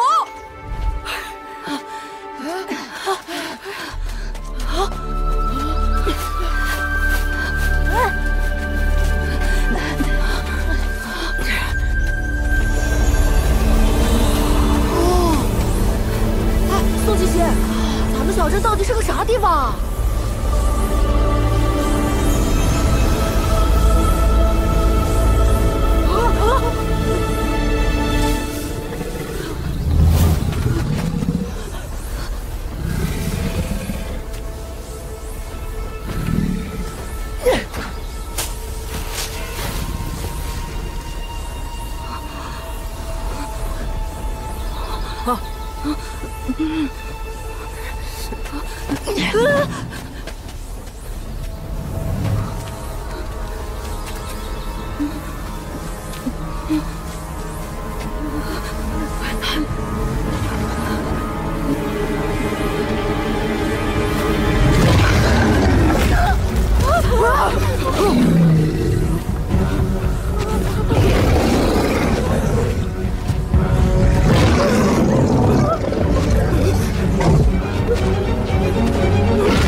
唉，要背井离乡喽。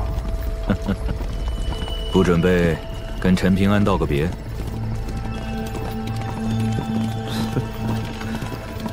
那家伙能不能活下来，还不好说。万一只等到一具尸体，多恶心！他没爹没娘的，还不得有我这个邻居来给他处理后事？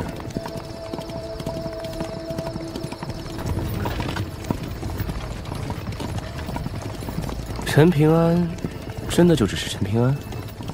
衙署早就彻彻底底查了他祖宗18代，没有任何问题，所以放宽心吧。陈平安就只是陈平安。那祖宗18代之前的18代呢？就没有出现过一个经才绝艳的大人物？一个都没有。原来你希望他身世特殊一些。如果他跟寻常人不一样，我心里会好受一些。那少年到底怎么欺负你了，让你如此执念？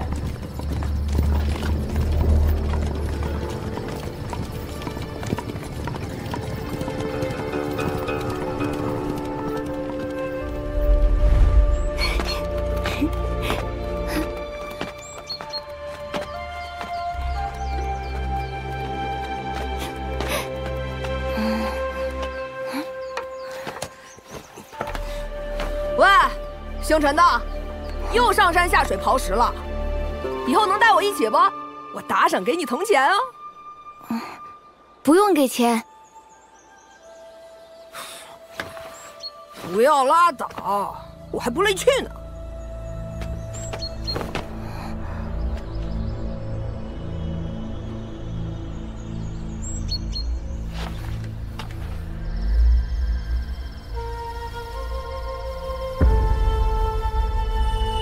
穷的叮当响，睡得破房八面漏风，一年到头连串糖葫芦也吃不着，你还乐呵个啥？明白。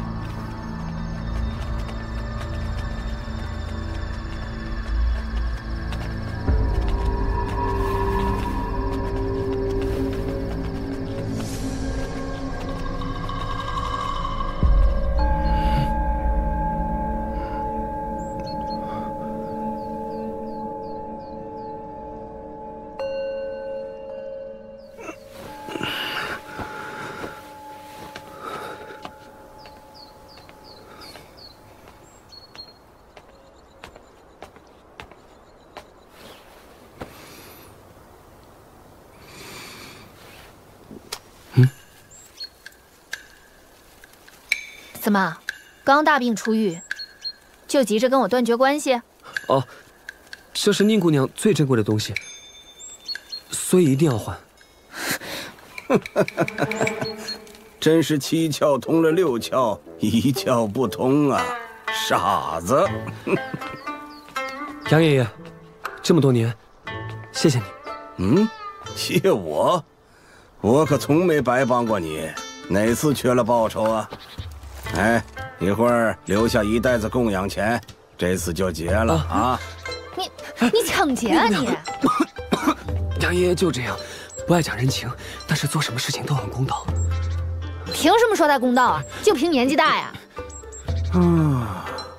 病也治好了，你俩就别在我这眉来眼去的，也不害臊。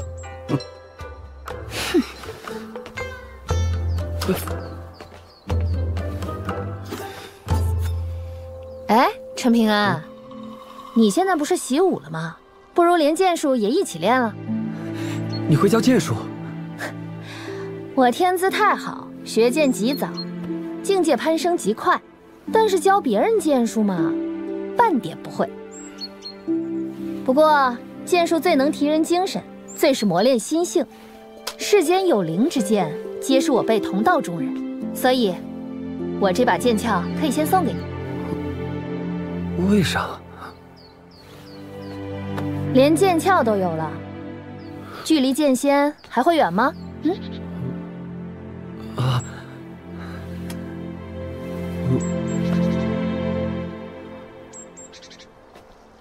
我该说啥？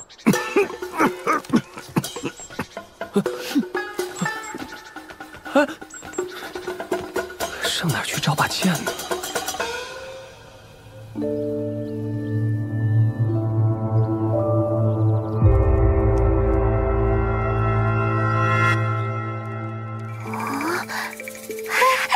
爹，刘玄阳醒了。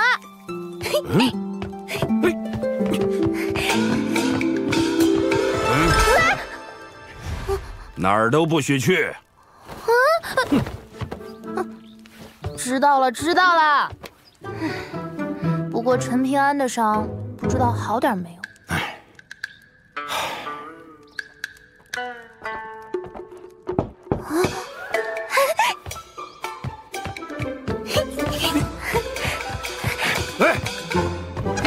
陈平，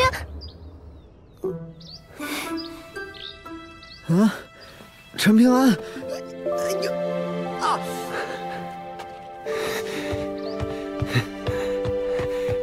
你怎么样？阎王殿太小，留不住你兄弟我。看你这次还长不长记性？哎呦，哎呦，哎呦，哎呦，好疼啊！哎呦，陈平安，你下手太狠了，你。袁师傅，谢谢你。铁匠铺很忙，没有白白养活刘宪阳的道理。你就先替他在这里干活，秀秀。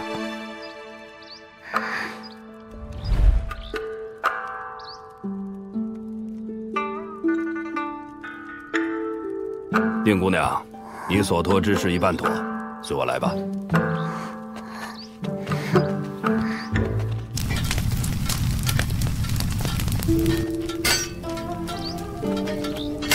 你要的剑，等我铸好之后，会第一时间送去道玄山。你可得多砍下些大妖的脑袋。晚辈定然做到。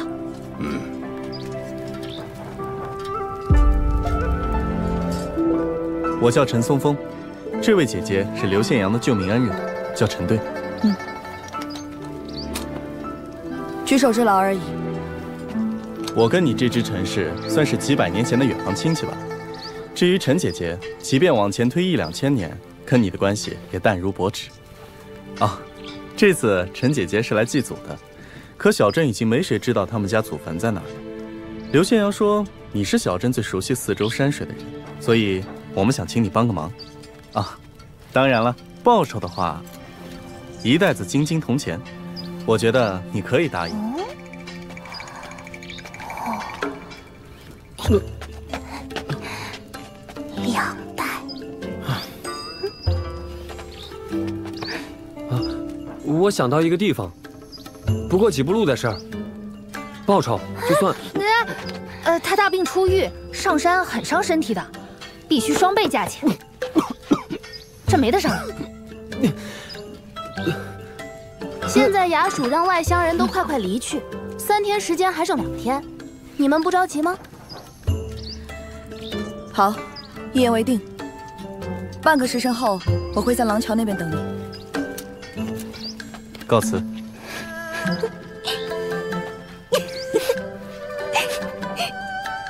哎，你真知道陈氏祖坟在哪儿吗？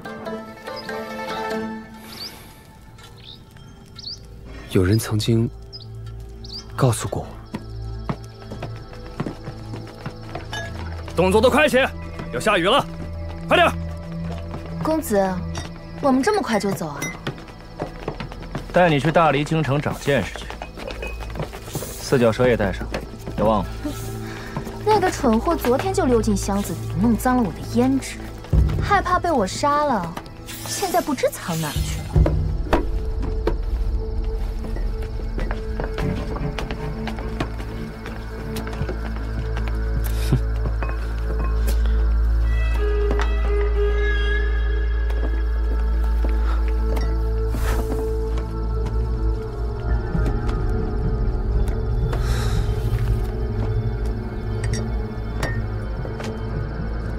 这些年来，我们身边竟然有这么多碟子。哼，指望这群废物护我安危，笑话！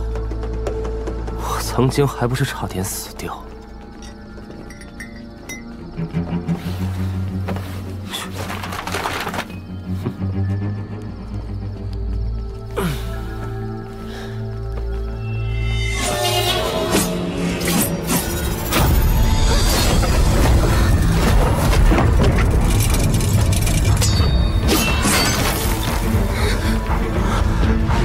真养了一群废物碟子。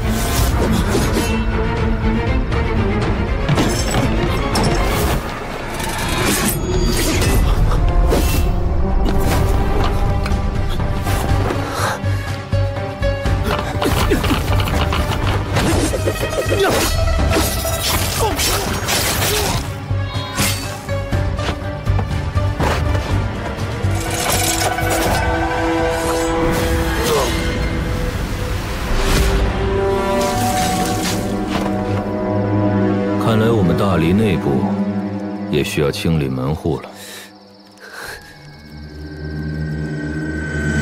大黎谍报机构有7个，本王掌控的3个，主要是用来渗透敌国的；国师绣虎掌握的3个，主要是监视朝堂内部。最后一个，被我们大黎的皇后，你的那位娘亲，死死攥在手里。你猜猜看，这具尸体出自哪里？你到底想说什么？哼，记住这次教训，否则下次躺在这里的就是你了。这竟是我的起居所施摘录。你本名叫宋牧，最后劝你一句，不要带着心结离开这里。那陈平安对你来说终究是过客，如果无法参破，当心变成深不见底的天魔星窟。到那时，连被杀的价值都没了。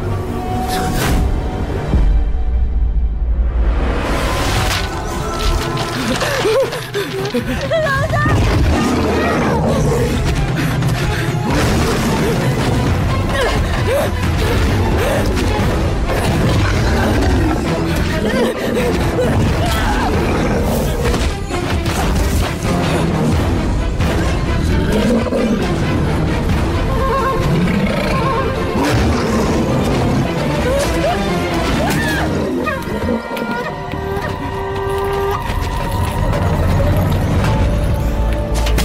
快走！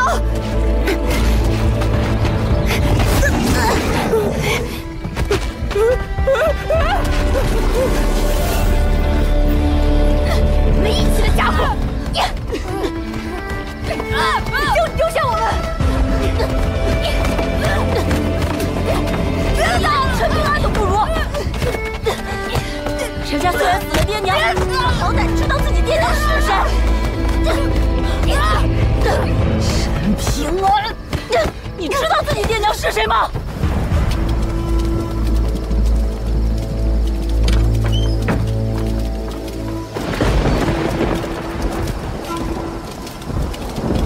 为什么你一条贱命却爹疼娘了？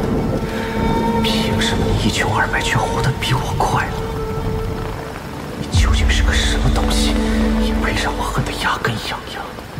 想彻底毁掉你，为什么？却又怕我自己落个浑身不自在。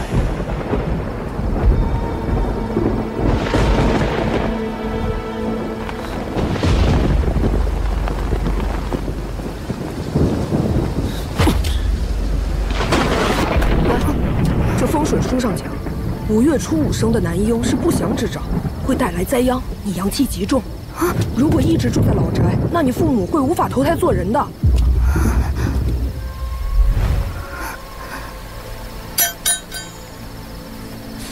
所以，你最好赶紧搬出去。哎，我看去龙窑就是个不错的选择。龙窑，可是娘要我发过誓。我不过借几句风水趁阳来骗你，你自己到了这里，活该。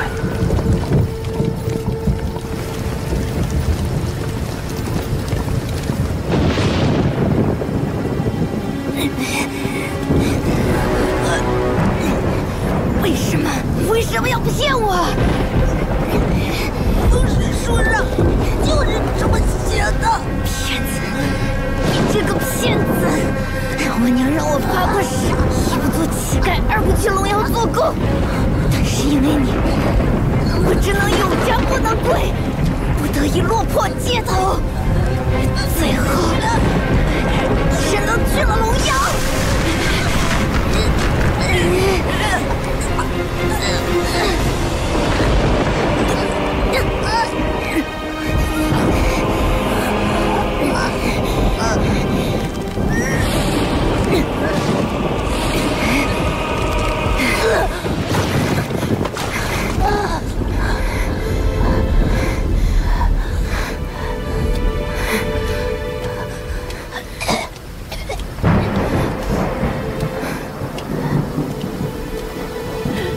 当初为什么不杀我？为什么还要挑一个知归不在场的时候？换成是我会把你陈平安大卸8块，还得当着你至亲的人下手。公子想什么呢？公子，用不了多久，你就会忘了那家伙的。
石龟，你说的没错，用不了多久，我就会忘了那个家伙。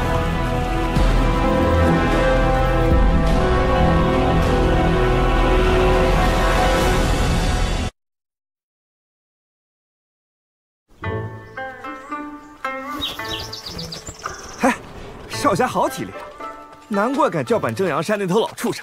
啊，我从小就来这边采药，习惯了。以后来我们风雷园吧，我罩你，成了剑修，御剑灵风。到时候咱们兄弟俩飞到那正阳山上，丢下一座雷池剑阵，正阳山他娘的就玩完了。正阳山没你说的那么不堪，风雷园也没你说的那么强大。我这不是怕我兄弟投错了山门，耽误终生吗？这么快就成兄弟了？那你兄弟没个几万，也有几千了吧？哼，姑娘你这性子，将来不好嫁呀。哎，兄弟，你说是吧？不用你瞎操心。那清风城许氏主动提出要归还那具宝甲赔罪，你为何不收？如果清风城早就知道刘宪阳祖上是我影音陈氏留在小镇的守墓人，他们还敢如此行事，必当付出代价。但既然他们事先不知情，而机缘本就人人可争，我影音陈氏还不至于如此霸道。那万一清风城也有算计正阳山的念头？如果不是那老袁冲在前头，被那许氏设局，估计清风城还真就拿不走宝甲。蝇营狗苟，随波逐流，岂知大事？刘灞桥，告诉陈平安，只管带路，越快越好。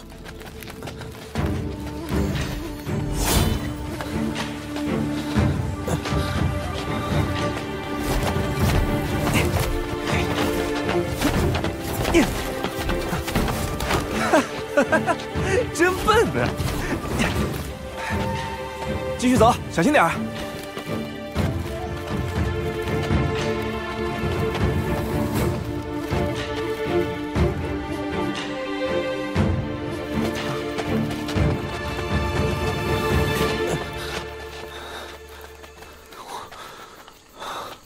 我没事，不用管我，肯定能跟上。休息会儿吧。继续赶路。他只是气息乱了，等等他吧。不必等了，让他先回小镇便是。那接下来有劳了。哼，老子也不伺候了。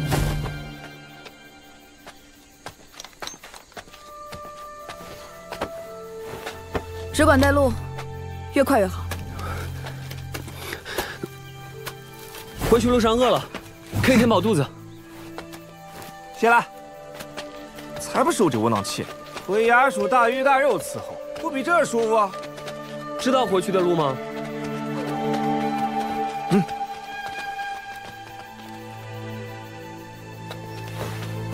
哎，你这是何苦啊？跟影音陈氏结下香火情，对你、对风雷园都不是坏事啊。只是我厚道的平安兄弟没要陈队那2点钱，那也不是坏事。百无一用是书生啊。不全对，齐先生不也是读书人？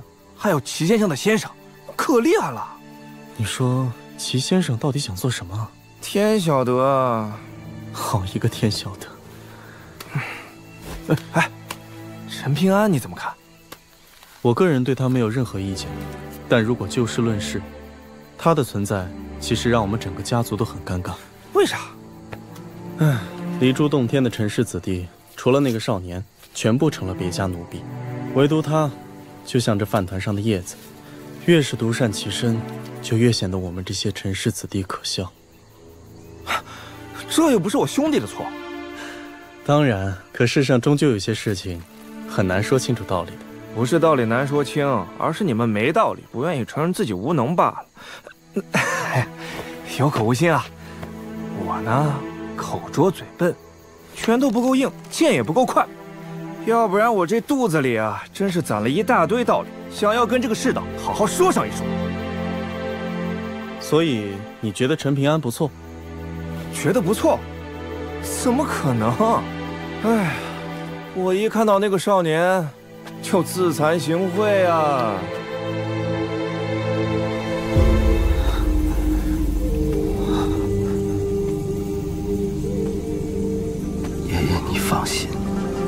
情我没买。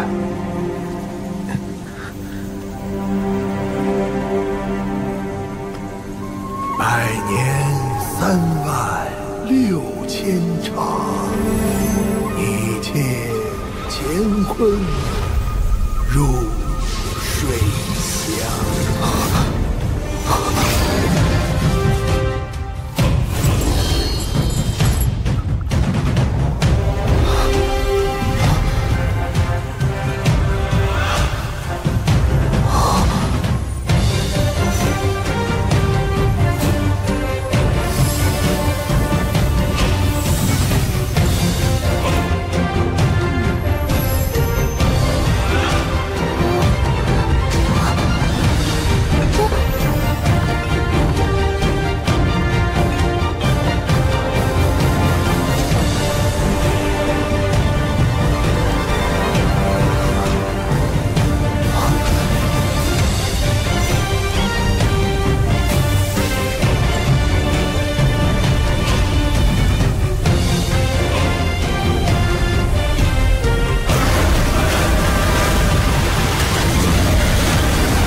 剑经竟然成了，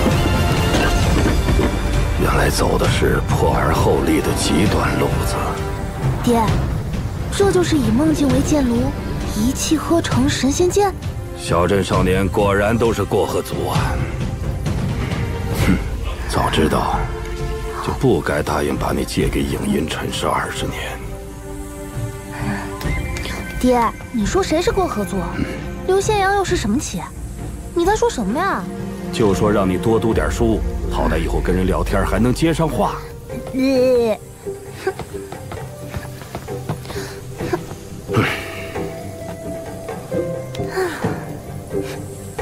卒子过河能顶居呢。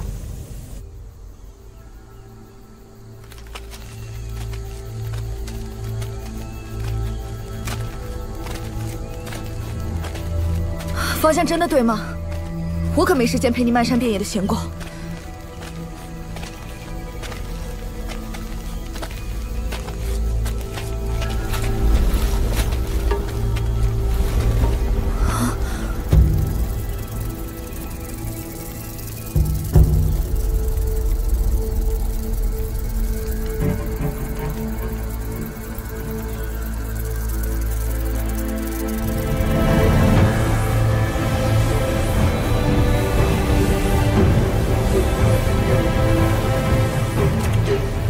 就是那里。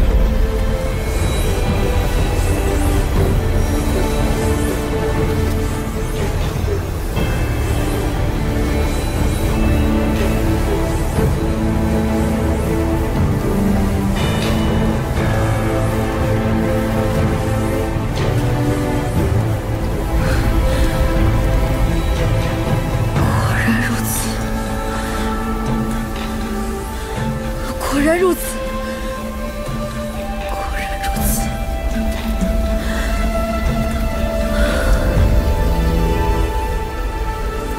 你们下山等我吧。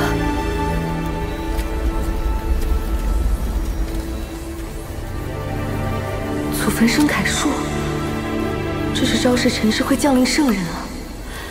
小镇陈家皆已凋敝，这机缘定当落在我影音一脉了。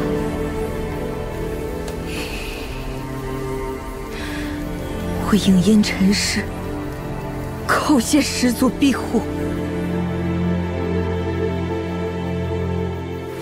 我们来时有段路程，你为何故意绕远？啊，宁姑娘，连你都看出来了。哎，把帘子去掉。那边有一片山崖，全是你说的那种叫斩龙台的黑石头，我怕他看到，万一起歹心怎么办？守财奴。宁姑娘，你这么耿直，朋友一定不多吧？哎，小心！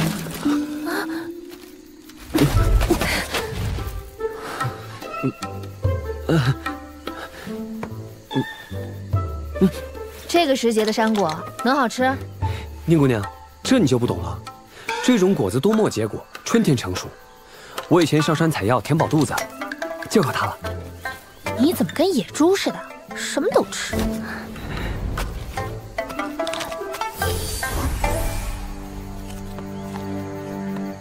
这果子不是俗物，正好可以给陈平安调养伤患。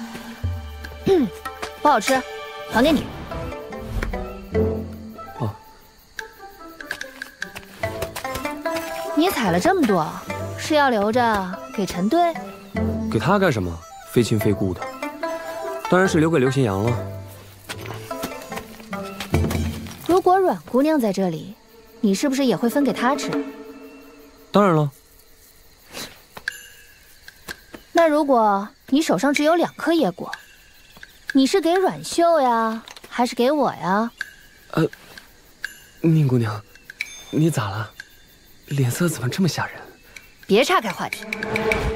当然是1颗给你，1颗给阮姑娘了。我看你们吃就行。那如果只有1颗呢？给你。为啥？阮姑娘又不在这儿，可宁姑娘你在啊。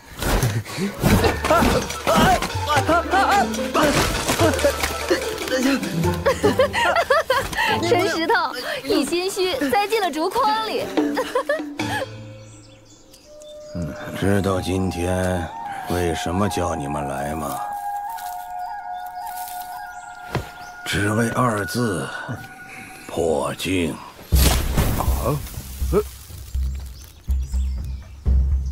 你李二是个明白人，知道7境之后，每次破镜都是生死大关。之前吩咐你的事，为什么没去做呀？我家媳妇儿看得紧。只是这样？怕一出手，就坏了您的买卖。这么好的磨刀石，小镇里能碰上几个？听我的，去会会他。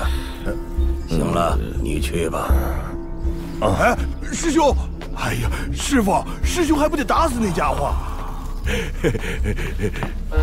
师傅，师兄的路子您给指了，那我呢？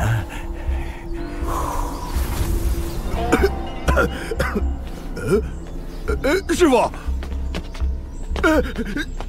师傅，你此生无望第9境。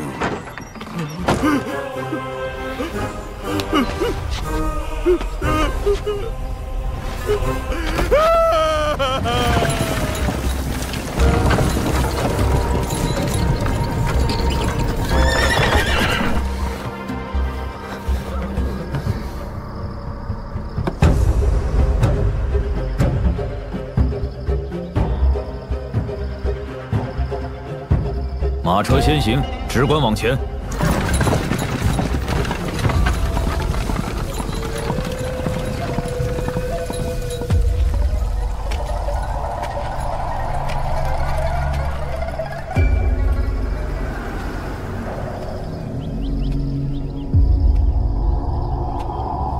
真没想到，小镇还藏着你这么一号人物。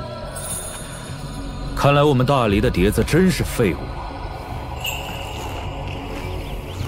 既然没有一见面就开打，不妨说说看，你到底想要什么？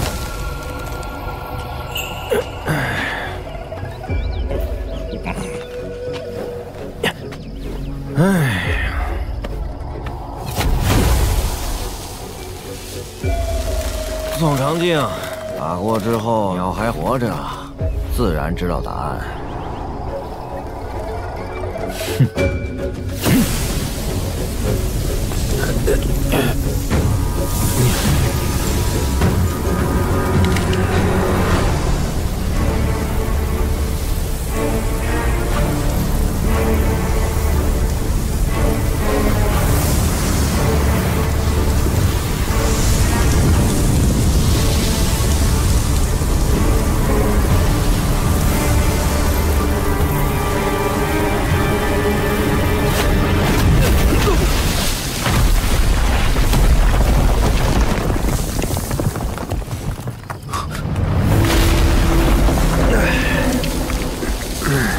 还成，力道上差点意思。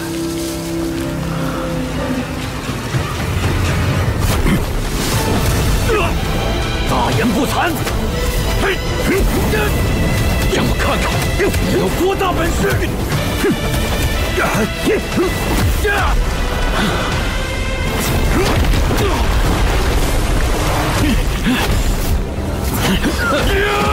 现在的力道够了吗？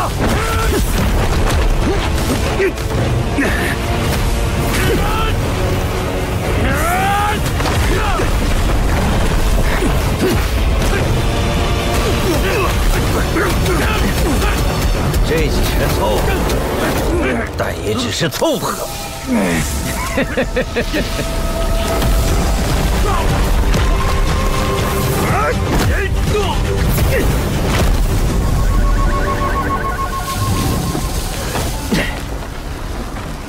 哎，收工了。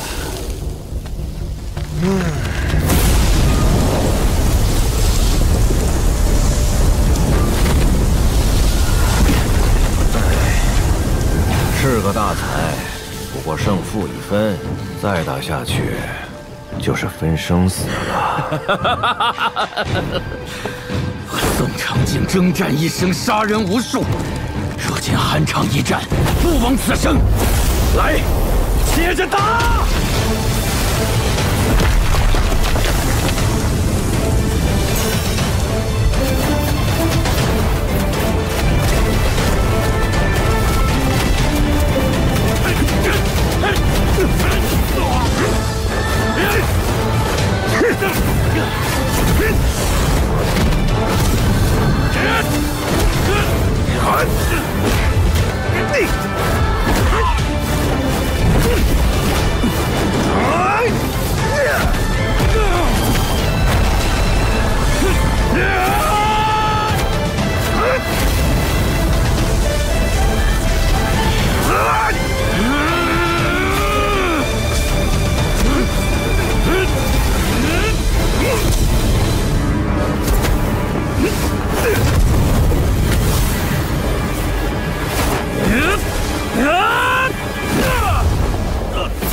可惜了。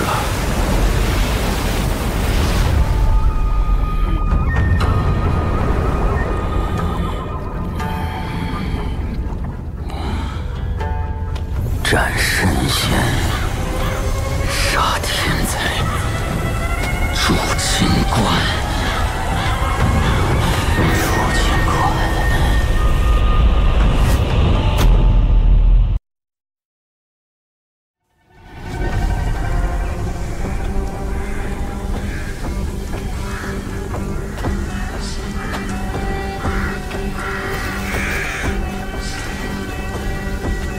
斩神仙，杀天才，筑清观。筑清观。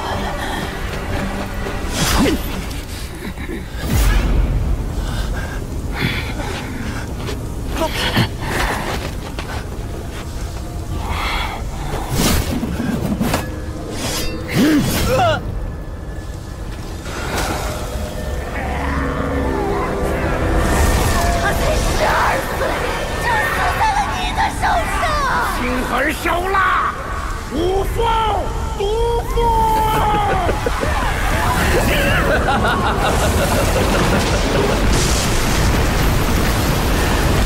沙场无情，世人误解我，百姓诋毁我，将士憎恨我。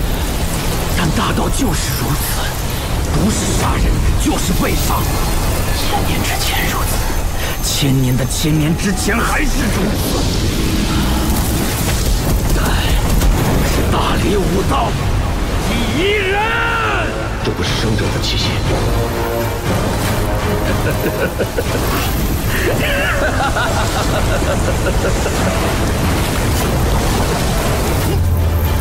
杀！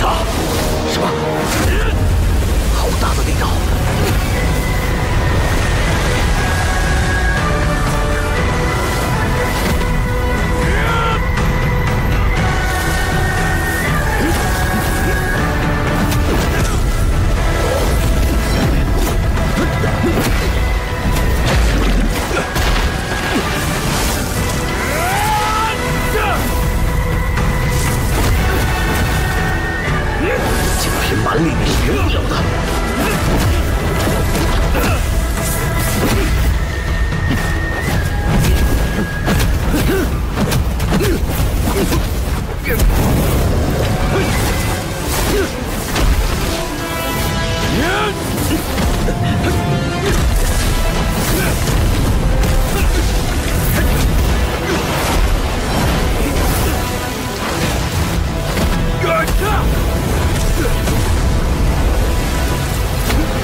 万世功业，为此何惜伶仃一命？何怜天下生灵？何惧万千逆境？我宋长靖是大理武道第一人。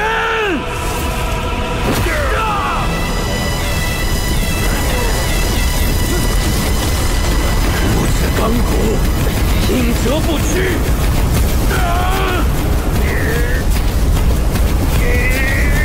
无知武道，傲立天地。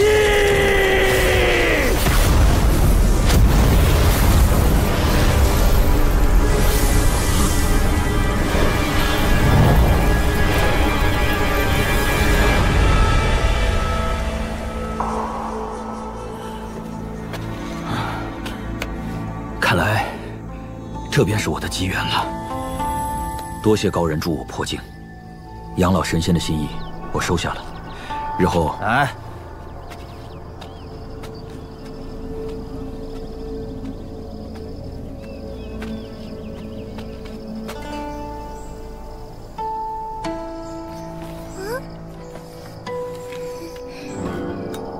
每人选一张，回去仔细临摹，3天后检查。我要一张，给我一个。瞧，给我！我要这个，我要这个。不就是画个小树吗？你给我，抢不着吧？我要这张。走喽！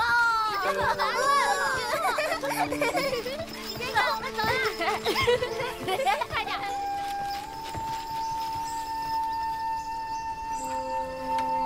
师兄，还记得我们来山崖书院之前，先生送我们的临别赠言吗？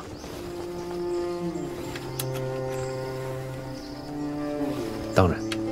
那何为天地生君子？君子理天地。天地生养了君子，君子则当治理天地。那又何为学不可以已？轻取之于蓝，而轻于蓝。学习无止境，在先人的基础上完善，拓宽自己的学问，学生也会超过先生。既然如此，你为何还要鲁莽行事，执意为这座不过5、6千人的小镇舍去100年修为和1000年大道？你可是齐景春呐，是先生最为器重的弟子，是有望立教成祖的读书人。天地生君子，君子理天地。君子者，众生平等，没有人可以随便剥夺他人生死，更何况是6000人的生死轮回。什么众生平等？难道你忘了先生说过的明贵剑？先生学问自然极大，可道理未必全对。理者，所以正身也。君子时屈则屈，时伸则伸也。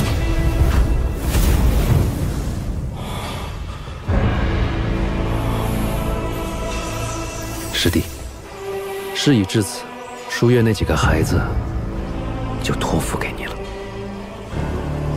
山崖书院要迁至大隋王朝，大隋与大黎虽是邻国，仍是千里迢迢，战事更是一触即发。此行凶多吉少，千万保重。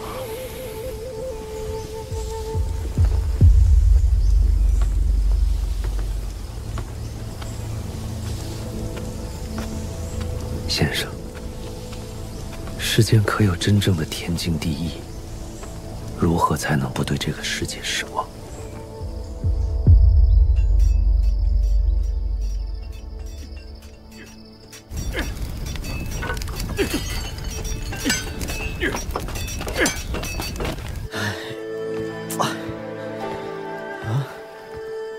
你带陈队进过山了？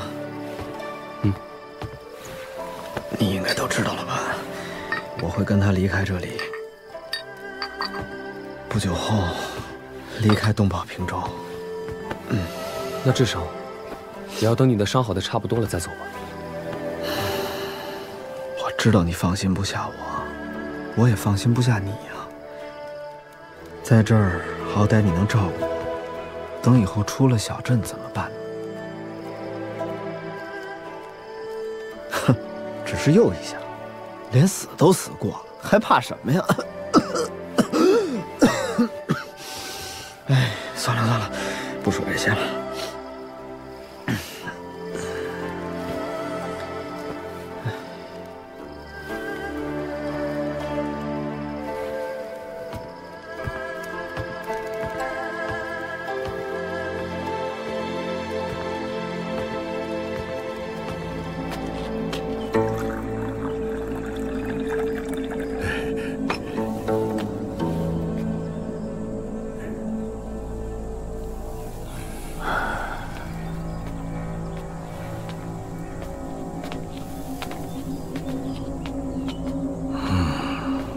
宋长靖如何啊？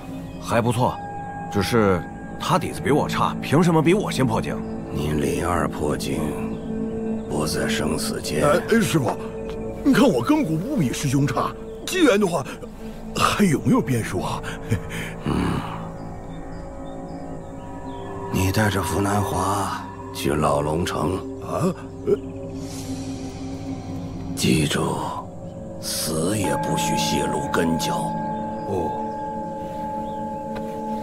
师傅，保重身体。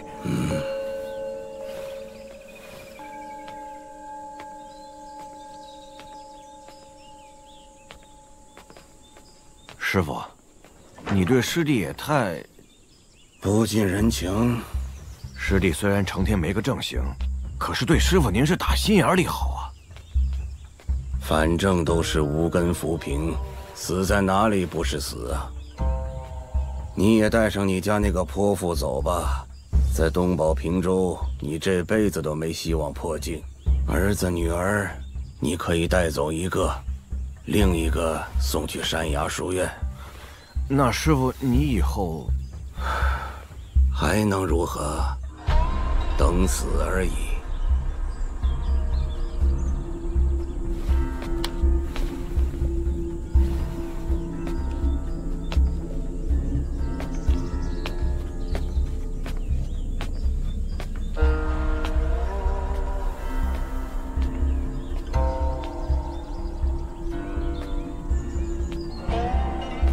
我既封你为河婆，就要负责河中事务，又回来我这儿做甚？大仙，我想多看孙子几眼。别不知足！大仙之所以愿意庇护我，是不是因为我那孙子既如此，大仙为何任由真武山带走我家马苦玄，毫不由自己栽培？大仙，我家孙子大仙息怒，是我失言，是我失言。虽然在我眼中，没有好坏之分，没有正邪之别，不以此来称量阴德，可不意味着我就喜欢你的所作所为。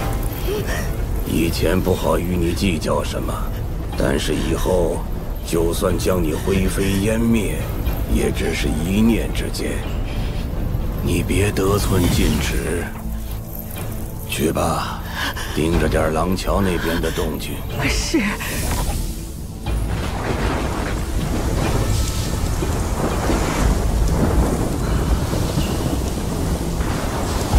要变天了。神仙打架，凡人遭殃。山脉的人不都很聪明吗？为何要做这等蠢事？谁知道？他们那些破道理，我就没懂过。破道啊！你们这些只知道藏在乌龟壳里的老东西们，要是能懂，不个个都成圣人了。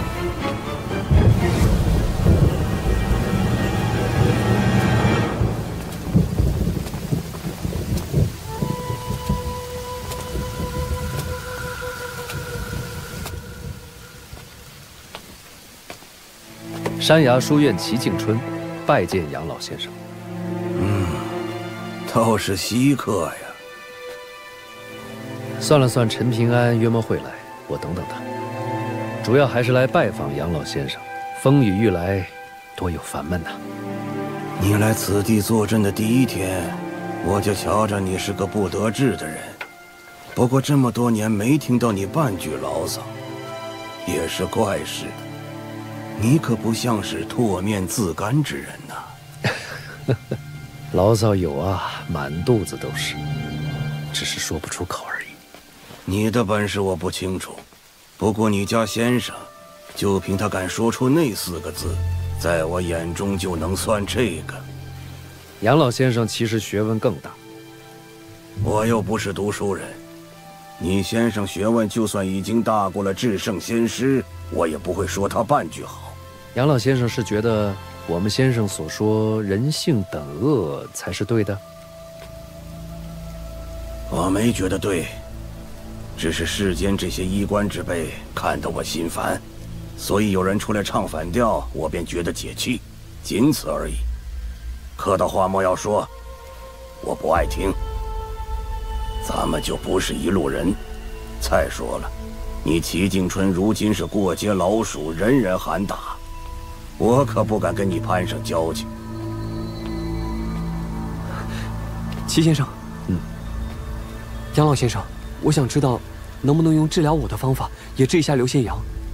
他现在很虚弱。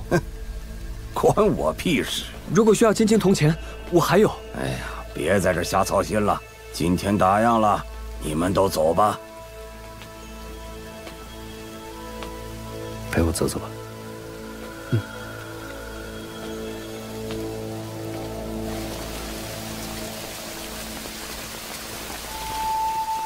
实在是闲来无事，便用你送去的蛇胆石刻了2方私章，一个用隶书，一个用小篆，送给你，记得收好。以后看到了心仪字画，例如一些觉得气象不俗的山河形势图，可以拿出印章往上一压。好的。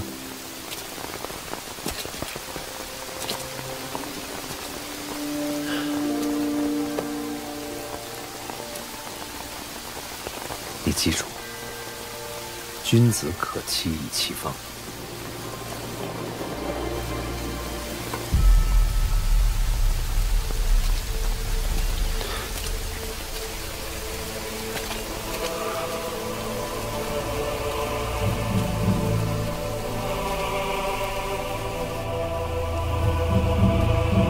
你在文庙里的那帮老头子脑子坏了吧？明摆着有人在针对山崖书院和齐敬春，还一直袖手旁观，真当自己是泥塑木雕的死东西了。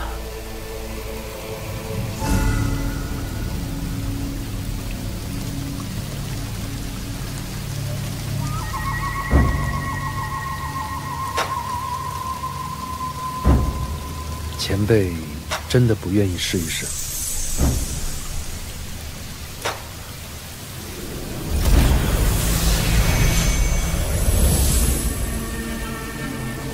啊，我知道前辈的答案了。看来我们都对这个世界很熟。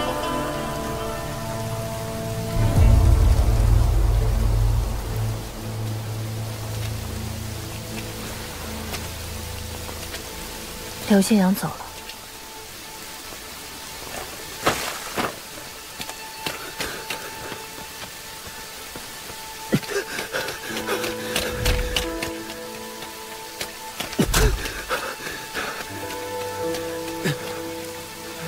刘信阳，刘信阳，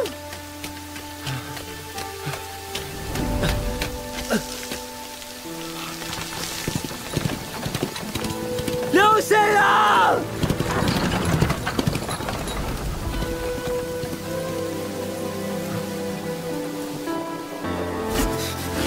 哎，我叫刘宪阳，以后我罩着你。哎，我以后一定要出去看看，喝最好的酒，骑最快的马。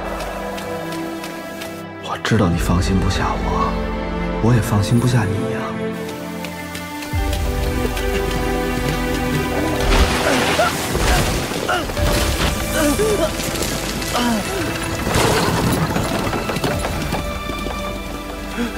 刘信阳。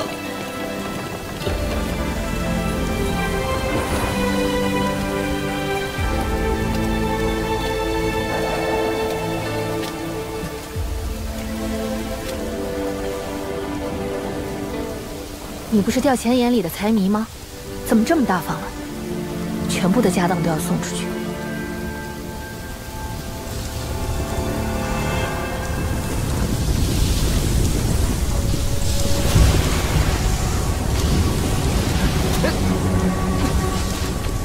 哎，齐先生，稀客呀，您楼上坐。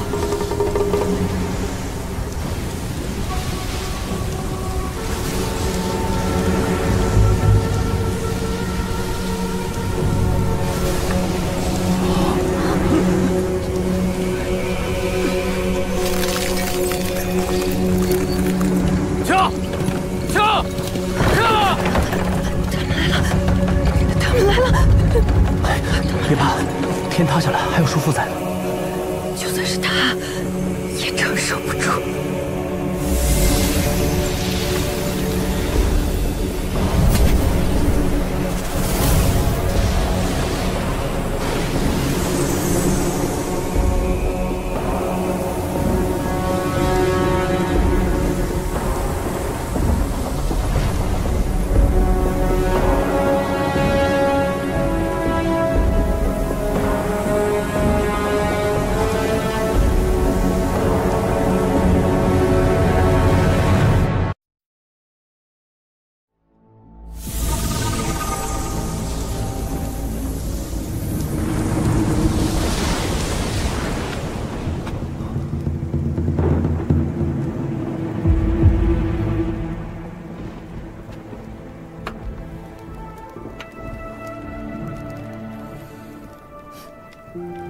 怎么不把簪子别上？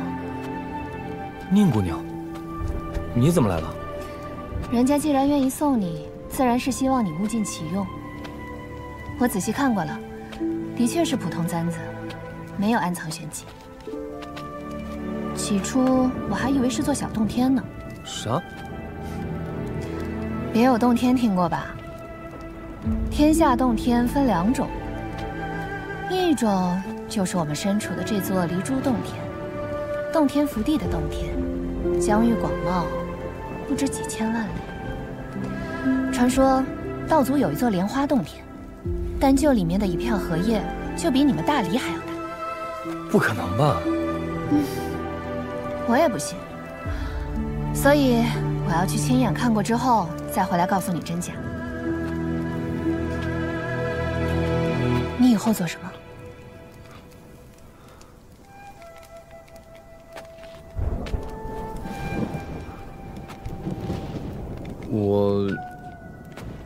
帮阮师傅做完那些力气活，我想以后自己进山烧炭，还可以顺便采药，卖给杨家铺子。万一搬山原刘志茂之流找你麻烦，你往哪里逃？所以你记着，无论如何你都要按陆道长说的，厚着脸皮待在铁匠铺，这才是正路。给阮师傅惹麻烦怎么办？阮师傅可不怕这些小麻烦。那我要先把事情告诉阮师傅，看看他愿不愿意收我做长期学徒。在小镇里，没什么是一代金金铜钱解决不了的，如果有，那就2代。我心疼啊！守财奴，以后谁不幸做了你媳妇儿，估计恨不得一巴掌打死你。我可不会让自己媳妇受委屈。我才不信！要是我媳妇受了委屈，别说是搬山原，就是天上神仙，我也照砍不误。砍不砍得死我不知道，反正先砍了再说。为什么？我爹说过，男人不护着自己的媳妇儿，娶进门做什么？我走了，回铺子。你保重。宁姑娘，我送送你。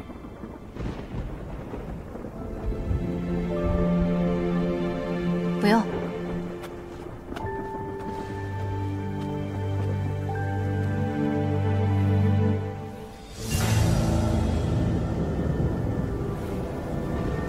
齐先生。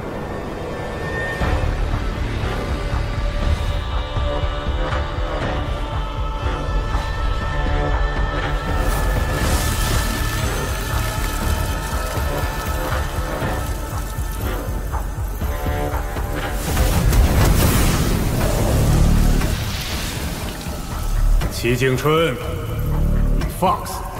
天道本无私，念你身为儒生，对离珠洞天生出恻隐之心，情有可原。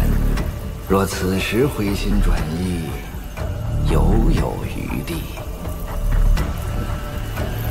哼，你这书呆子废什么话？他想做出顶天立地的壮举，得先问过我的拳头。自斩龙一役起，小镇独享3000年大气运，后世子孙英才辈出，无非是寅吃卯粮的手段。既然订立规矩的是4位圣人，我自然没有资格在此事上指手画脚。如今天道要镇压此方天地，来便是。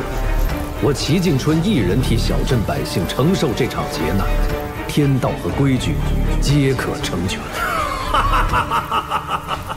姓齐的，你是真不知道缘由，还是装疯卖傻？三教根底，岂是你小小儒士可以动摇的？齐施主，一念静心，顿超佛地。你们经唱的不错，可当真容得下他齐敬春？善哉，善哉。小镇3000年的天道反扑，我齐敬春一肩挑之。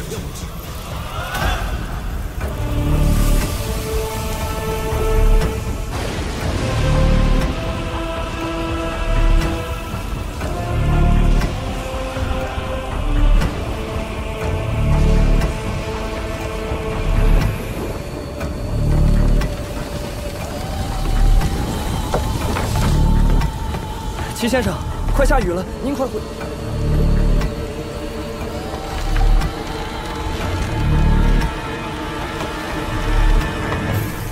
你悖逆大道，不自量力，就由本座先陪你玩玩。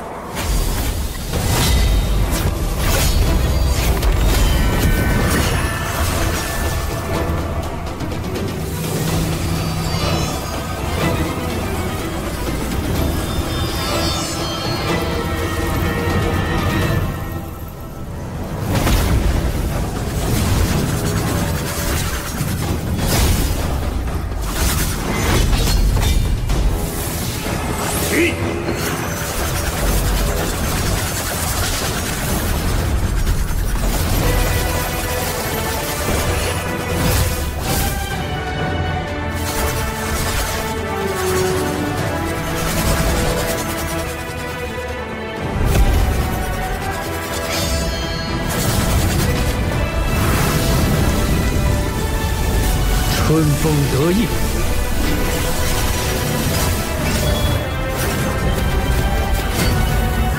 哈哈哈哈！想以春风破我剑阵？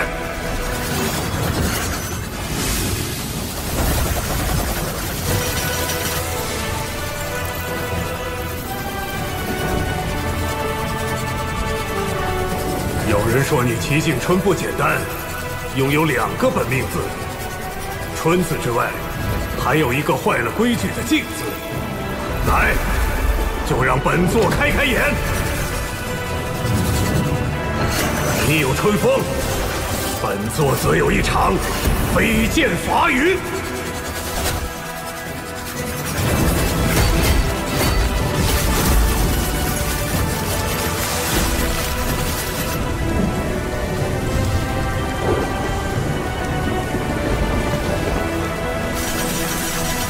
好雨知时节，当春乃发生。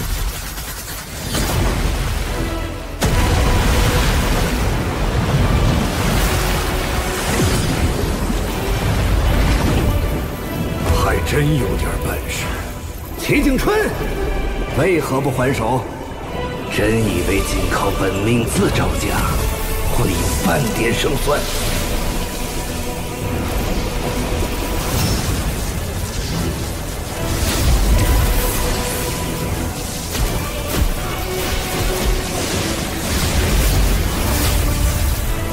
风平浪静，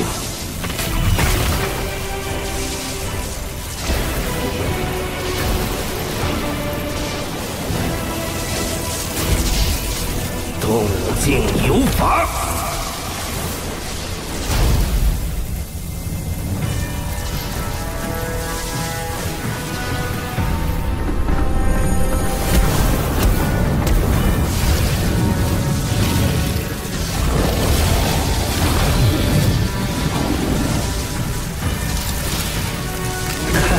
拼死护着的地方是怎么对待你的？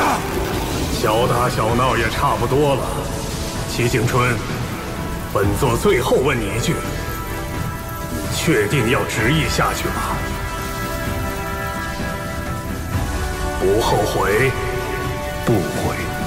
好，看拳。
凡夫俗子，还不速速下跪！跪下，便可鸿运当头。跪下，就是登上了青云梯。陈平安，快停步！杨老先生，既不要前行，也不要转身，更不可下跪，在原地坚持一炷香便可。你一介凡人之躯，这不是你能承受的机缘。不要逆天行事。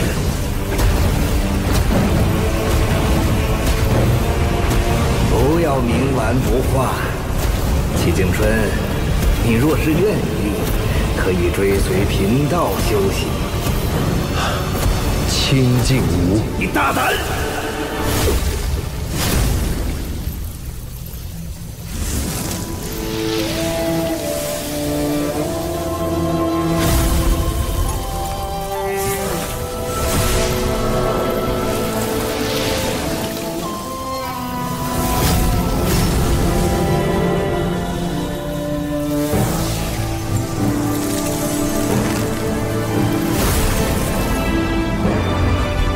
齐先生，齐先生，是你吗？是我。陈平安，不妨站直，走几步试试看。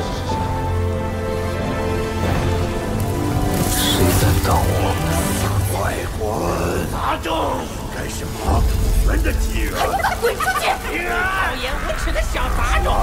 拿不到，你轮不到你！谁先神武？诚实就该相处恨情。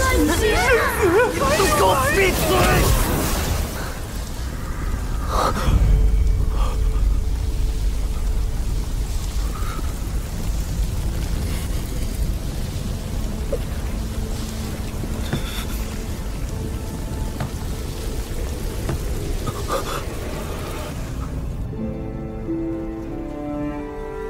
齐先生，你是要走了吗？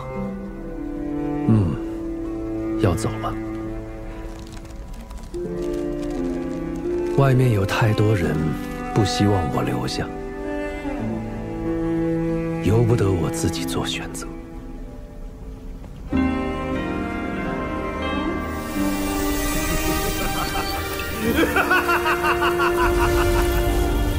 都说你齐敬春有望立教称祖，看来不过是浪得虚名。接着走吧。我们去哪儿？不是我们，是你。你要见的是一位老前辈。老前辈。陈平安，大道就在脚下，走。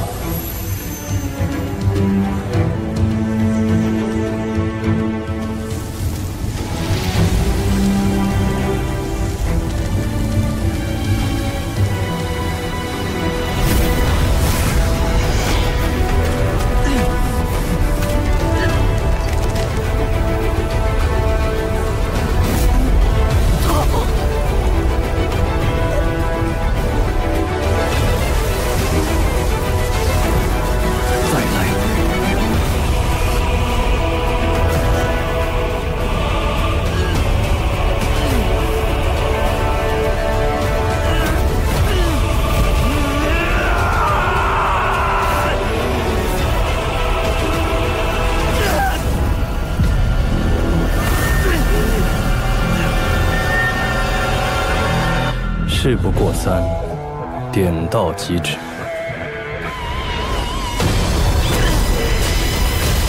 再来，再来，再来！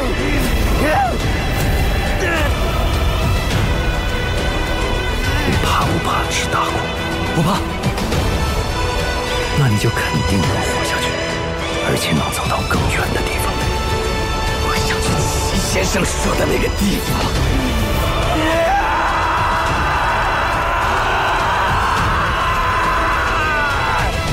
前辈，你看见这位少年了吗？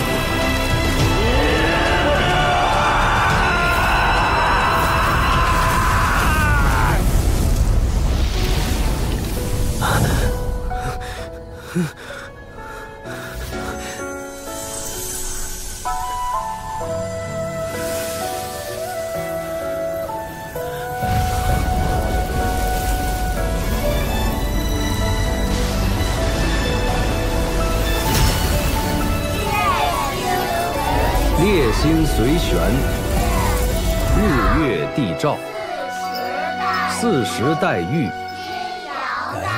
阴阳大化，风雨博施，行必有正。列星随旋，日月地照，40代遇，阴阳大化，风雨博施。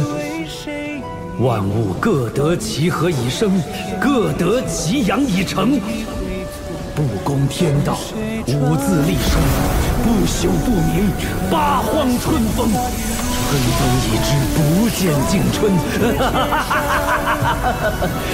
天下有我齐敬春，天下快哉，我亦快哉。皆是你所念所盼，也无憾，春会在我心流转。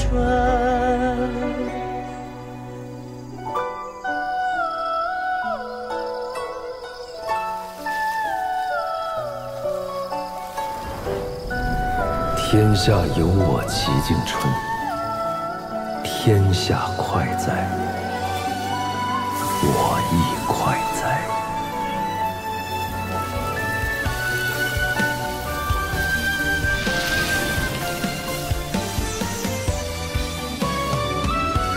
春来随风化雨如光，公母守护着千山。春散随舟离岸，不留涟漪，却温暖悲欢。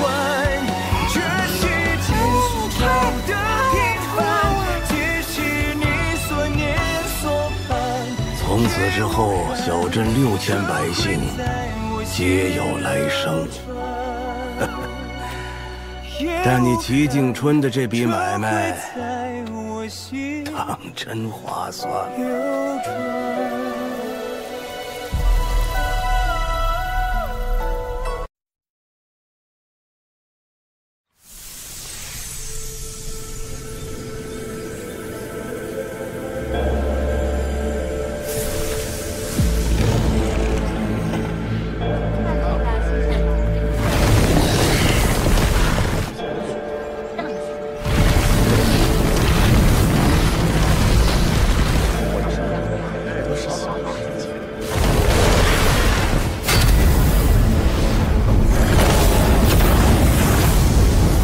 阮琼作为这里的新任圣人，管制的甲子之内，越界者杀无赦。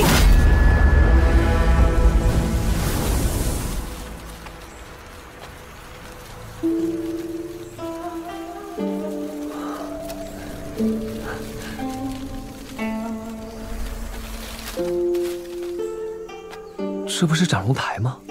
等宁姑娘的好剑铸成，你来做魔剑石的话，肯定比跟着我强。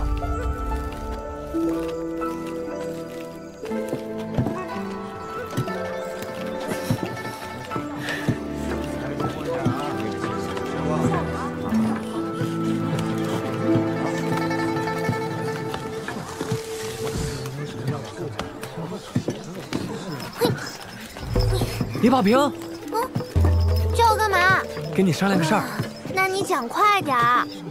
你扛着的这些树枝是从老槐树那儿捡来的吧？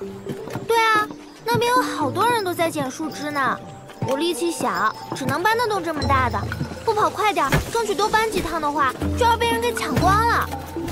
你家住福禄街那边，离老槐树太远了。你要是信得过我的话，可以先把树枝放在我家。可以是可以，不过你肯定不会让我白占便宜吧？你需要我帮你做什么？事先说好啊，我可扛不动太大的树枝，很沉的。想让你在那棵树附近看看，如果有绿色的槐叶，就帮我收起来。就这样吗？对，就这么一件事儿。这是我家的钥匙。我记得你家的院墙不高的，我稍微点一下脚就可以把树枝丢进去，不用开门的。那好，你去忙吧。听说过树倒猢狲散，现在又见树倒成柴火，就是再过几千年，人还是这个德行。齐景春，你不后悔吗？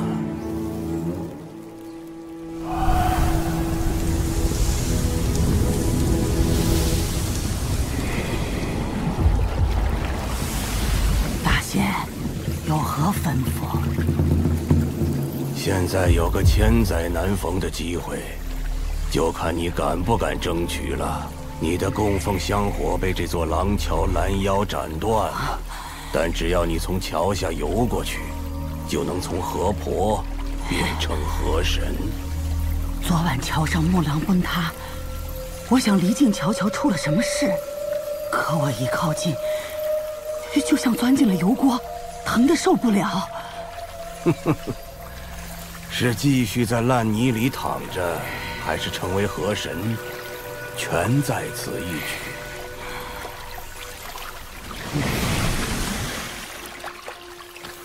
前辈好大的神通，竟然能自行敕封一方河神，关键是还能不惊扰到天道。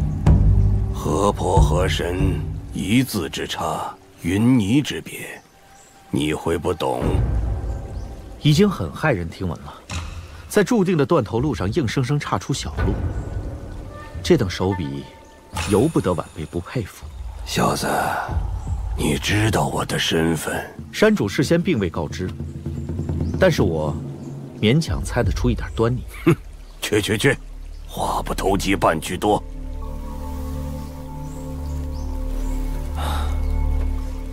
他呀，一身通天修为不用，仅靠2个本命字抗衡天道。杨老先生，你说齐先生到底图什么呀？若是图一个为生民立命，那也太亏了。他是齐敬春呢，山崖书院的山主，文圣的得意弟子，一条命才换来6000凡夫俗子的来生，划算吗？我看不划算。换成是我，绝对做不来。也罢，看在你这几句心里话的份上，咱们随便聊聊吧。晚辈求之不得。一步步把齐景春逼到这个唯有求死的境地，是不是你做的局？这个局少说从80年前就开始谋划了，我如今不过而立之年，说不通啊。那就是你凑巧来取压圣物，又凑巧碰上这桩惨案，属于黄泥巴掉裤裆里，不是屎也是屎。世事无常，无巧不成书。晚辈对那座披云山情有独钟，希望将它作为新书院的地址。晚辈是客，于情于理都应该跟杨老前辈打声招呼。只要前辈一天不点头，书院就一天不破土动工。如果哪天前辈觉得此事可行，然而捎句话，给观湖书院催明皇即可。谢过前辈。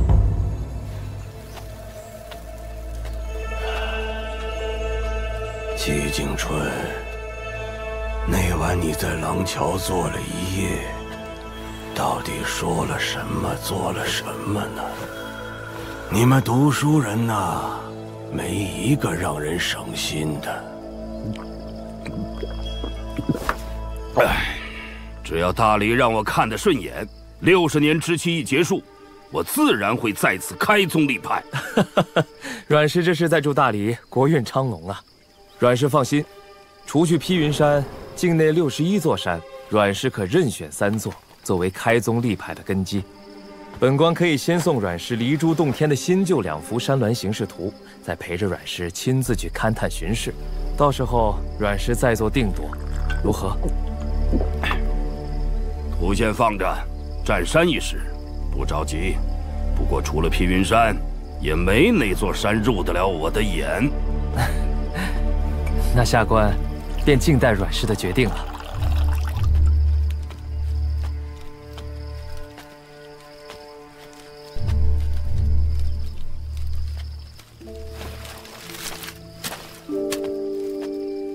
宁姑娘，哦，宁姑娘昨晚收到道玄山的飞剑传书，天没亮就走了。她让我告诉你，她送你的剑鞘要先静用一段时间，以后会还你的。原来宁姑娘那夜去倪萍想找我，是要与我道别。等她的事情办完了，你们一定会再见面的。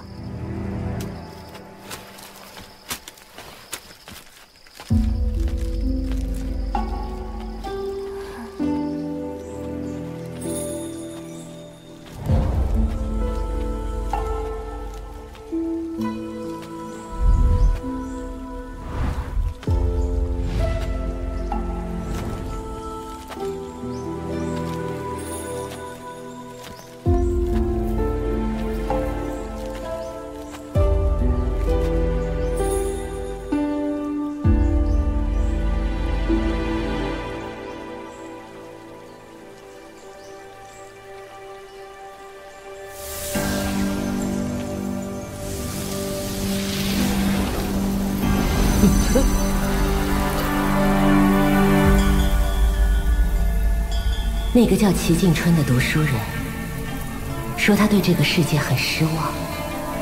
那么，你呢？等等，陈平安，陈平安，刚才忘了告诉你了。我爹说这段时间你就在铺子里安心做事，以后可能需要你帮忙打铁。替我谢谢阮师傅。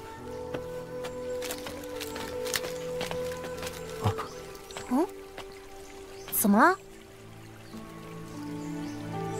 感觉水里好像有脏东西。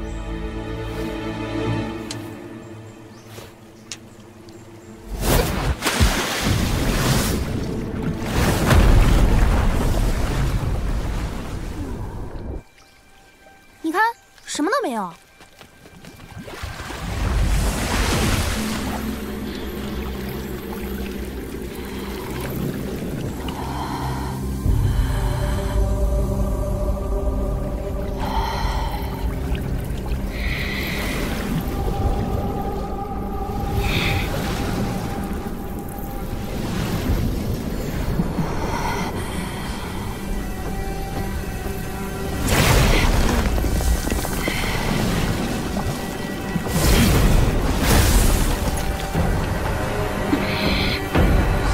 只要从桥下游过去，就能从河婆变成河神。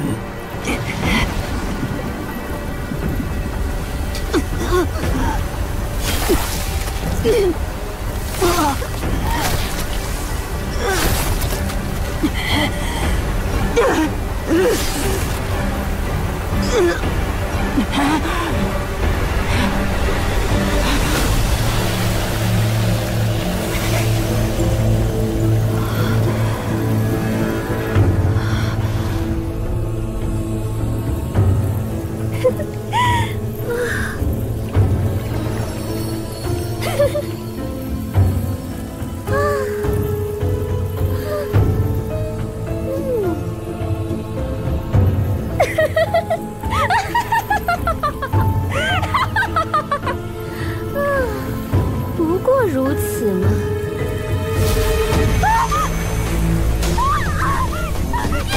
不要得寸进尺，以后经过廊桥，切记不要抬头了。往下游去吧，经过铁匠铺别太猖狂。不过你能让这条河催生出水晶，有利于铸剑，阮师应该不会为难你。谨遵大仙法旨。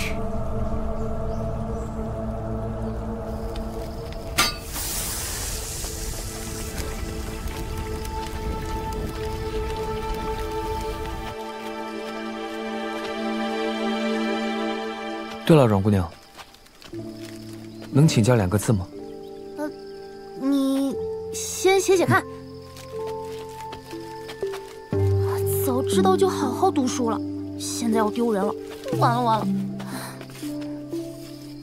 哦，原来是武学的诗啊，我最懂了。神庭合在一起就是穴位的称呼，神庭穴。我们体内有365座大小窍穴，都是金山银山式的宝藏。哦，哎，继续聊啊，我也学学嘛。我不是坏人，我是跟新县令吴渊来小镇的。继续聊啊，我听听嘛。哎，难道我听了之后就一下子变成神仙了？那这2个字念淡中。淡中。哎呦，姑娘，你这字儿写的着实不咋地啊，一看就是没下过苦功夫。哎，姑娘，你怎么不解释膻中穴在哪儿啊？哦，是不是很难指点给他看啊？姑娘，不好意思，我可以帮忙啊。我觉得你肯定是误会了。我的意思是，我来指给他看我身上膻中穴的位置，不是我来指你身上膻中穴的位置。再说了，你身上膻中穴的位置，神仙也难寻啊。我这不自找麻烦吗？姑娘，你怎么还打？还来！别跑！我错了，站住！还有尾驴、加急御诊这后背3关，姑娘你咋也漏掉了呢？古人说后关统一办公，让姑娘开先是正宫之年，站住！我在教你，站住！小镇60年内仍是以阮氏的规矩最大，阮氏一切作为，大黎会毫无悬念地站在阮氏这边。世俗王朝为得个应有之意，都会建造文昌阁和武圣庙，敕封山水正神。在小镇这边，你们是怎么个打算的？目前大黎青天剑相中2处，分别是慈山和神仙坟。祭祀之人便是当年从小镇走出去的那2位，刚好一文一武，对我大黎也是功莫大焉。阮师意下如何？那2个挺合适，但是选址之事，有没有问过杨老先生的意思？阮师，敢问杨老先生是？你那国师秀虎连这个也没告诉你，就放心让你当父母官？你老老实实告诉我，你是不是官场失意被贬谪致死？如果是，之前的事我可就要反悔了。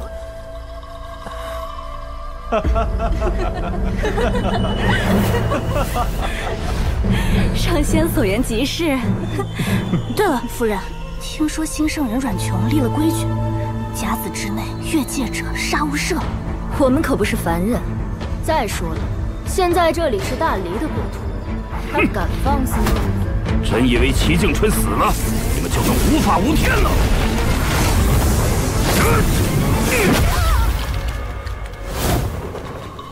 即使躲在边界线之外，眼馋黎珠福地者，只要我阮琼心情不好，一样打烂你们的脑袋。新圣人脾气倒不小，老夫便不过线，瞧上一瞧，看他又能拿我怎么样？阮氏，有话好好说。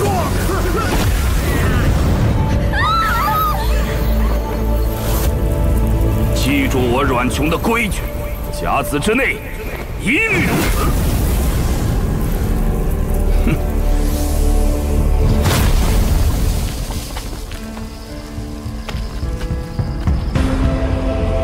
齐景春，你哪怕有我一半的不讲道理，至于死得如此憋屈吗？哼，我说风满姑娘脾气怎么这么泼辣，原来是随爹呀！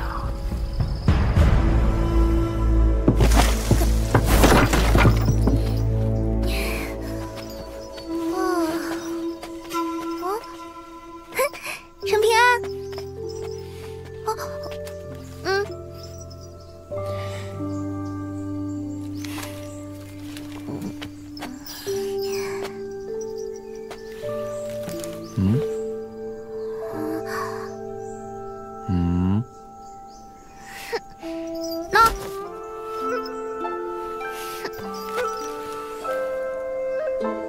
宋宁，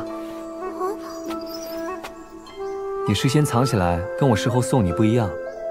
别忘了，答应别人的事情就一定要做到。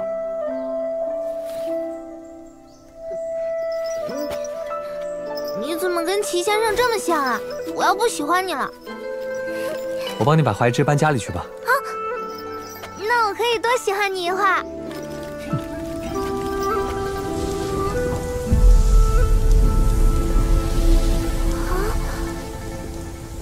要下雨了吗？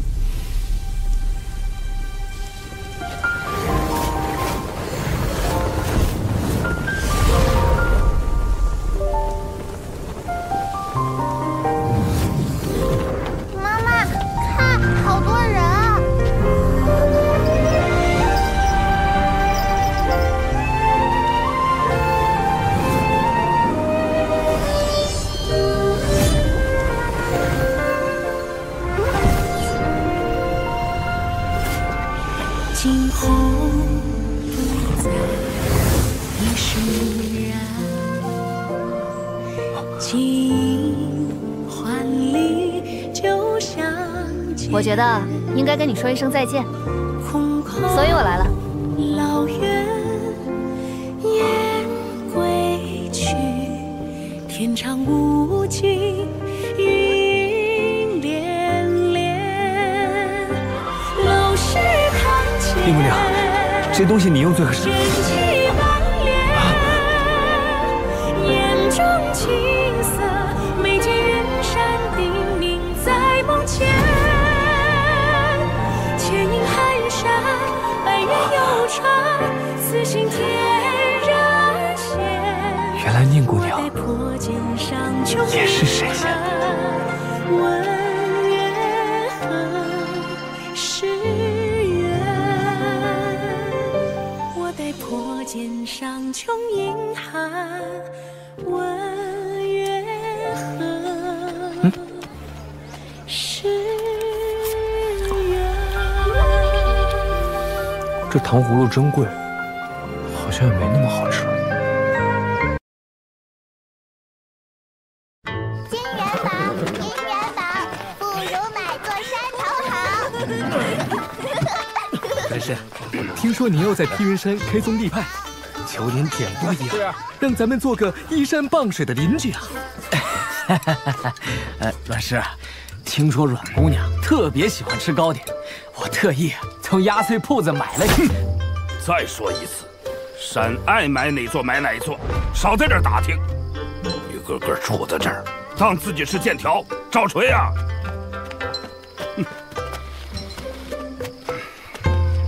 你也想买山？阮师傅，我来是想跟您借点钱。借钱？想什么呢？我想借15、16两银子。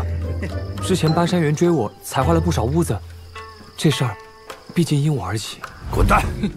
哪儿来的泥腿子，也配跟阮宗师借钱？赶紧滚蛋吧！毛货死！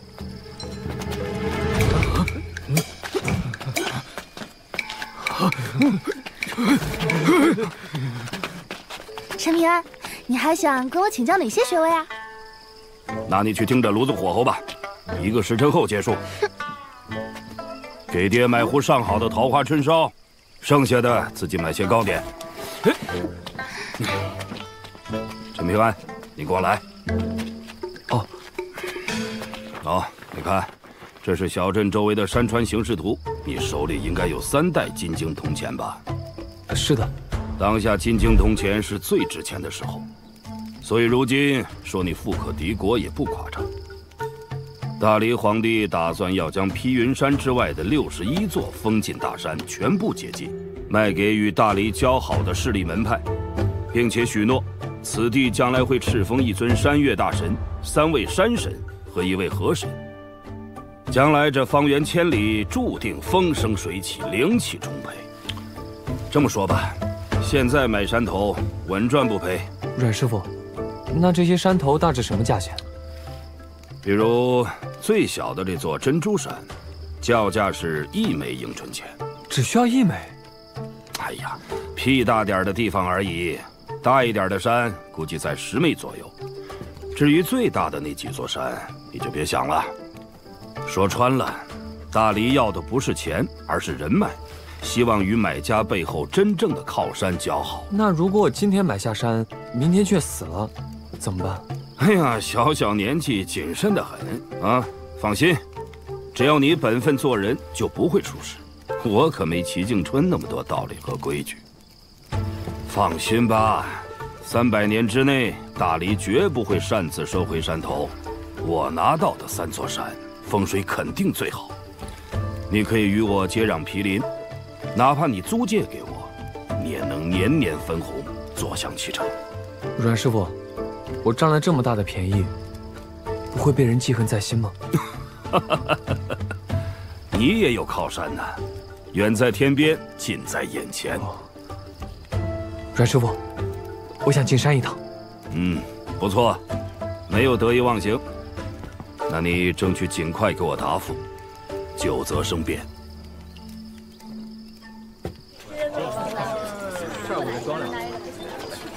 香啊，这包子。哪一个包子？你也买包子啊？去那边看看。哎，行。喂，陈平安。小宝瓶。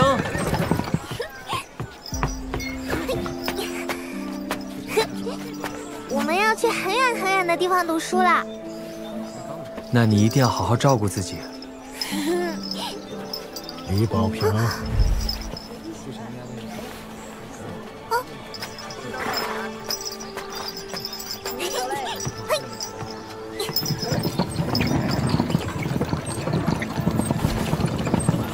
我走啦。爹也真是的，陈平安给你当工匠，工钱都不要，出了事问你借点银子，怎么就过分了？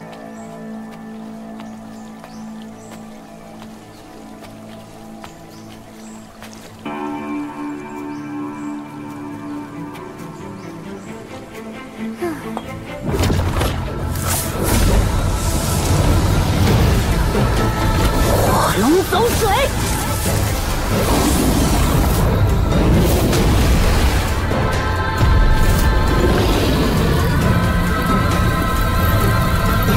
可以了。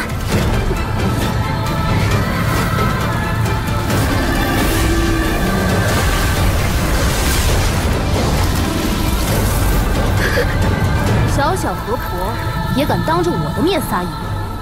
我爹当年连斩6位江水正神，你没听说过吗？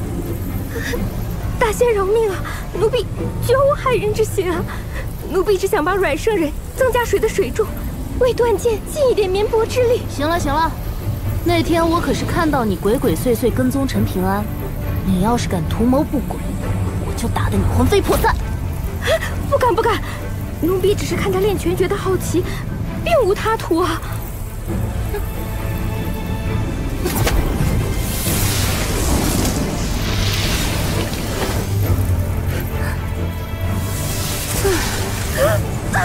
为什么？为什么我的道行在流失？不好意思啊，忘了告诉你，我是天生火神之体，与水是天敌。记住啦，下不为例。蠢货，你还敢对他心怀杀心？他将来第一个要杀的河神就是你。接下来给我好好想想如何补救。这桩灭顶祸事已是大机缘的种子。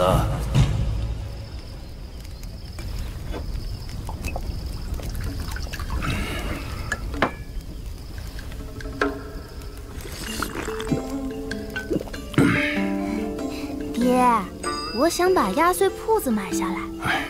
我那2袋铜钱不是给你收起来了吗？不然你先给我一枚，任和。你可以让陈平安帮你吧，他现在可是我们小镇的大财主啊。那怎么行？他可穷了，10几两银子都要跟人借。好，爹的钱不是钱，就他陈平安的事啊。我跟他不熟嘛。还不熟？不熟你能昧着良心让自己爹喝这种烂酒，然后中饱私囊，就为了借钱给那王八蛋？闺女，你觉得到底多熟才算熟啊？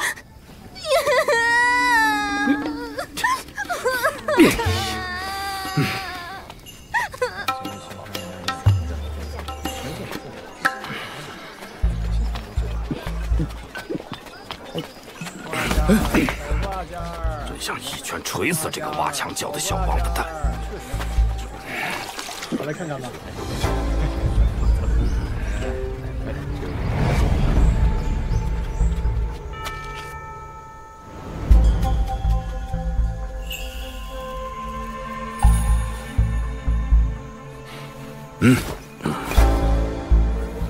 看来陈平安快成你的心病了。杨老先生，新任督造官吴渊身边的少年到底是何方神圣？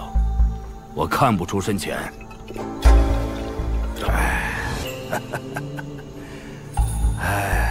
老话说得好，来来者不善，善者不来。进门先喊人，入庙先拜神。我先见过了阮师，又来见杨老，礼数上挑不出毛病。进山入泽，画符震慑，只是不知道你那是鬼画符还是神仙符。总之，此次打过招呼后，我保证不再和二位有交集了。鬼画符也好，神仙符也好，我就只管一座芝麻绿豆大小的城隍庙。不过城隍爷可是专盯着治下的那些阴物，特别是什么山精、水鬼的，您说是吧，老先生？小心驶得万年船呐！当心祸从口出。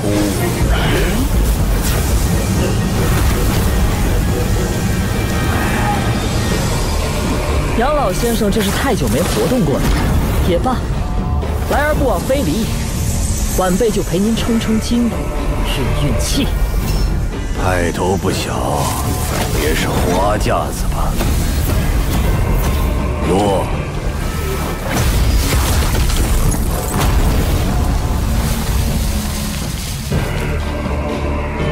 杨老先生对付一个晚辈，下手这么重？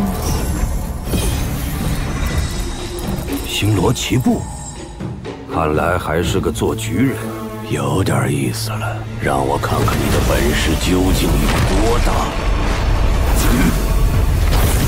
前辈想看，晚辈也不好驳了您的面子，那就玩玩。开局，无事抛旗千虎口，几时开眼复连行。终须杀尽人边敌，四面通红眼大荒。法宝虽多，可你用得精吗？好小子，道行不浅，这局开得不错，再来。哼，看来不搬出家底，是不让我走了。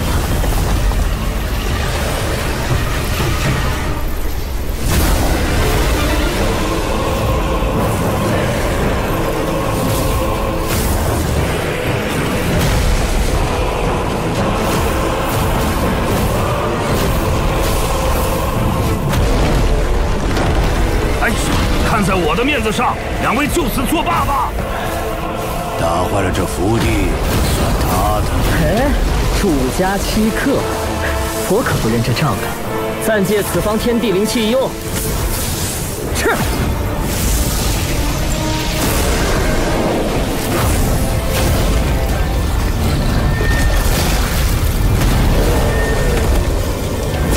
家里有点看头。但还算不上厚实。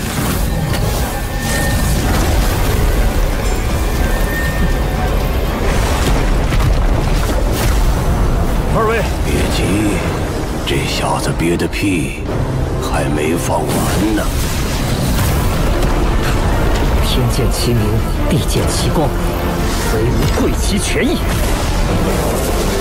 学识不浅，原来是这样。好，好。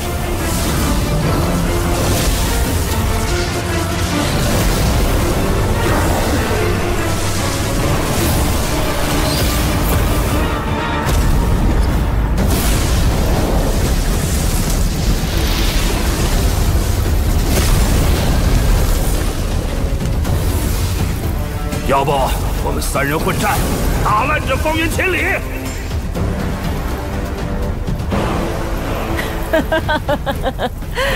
我没问题啊。你知道的不少啊。此言差矣，我毕竟是个外来的。不过这里的事知道的不多不少，刚刚好。比如我还知该称呼老先生为青。就此别过。有可能是上武境。哼，大惊小怪，你阮琼不也是上武境吗？说穿了，你们是互相忌惮。哼，就是看他不顺眼。算了，麻烦。走了。真是一个老谋深算，一个年轻气盛啊！哦，还有一个家财万贯的。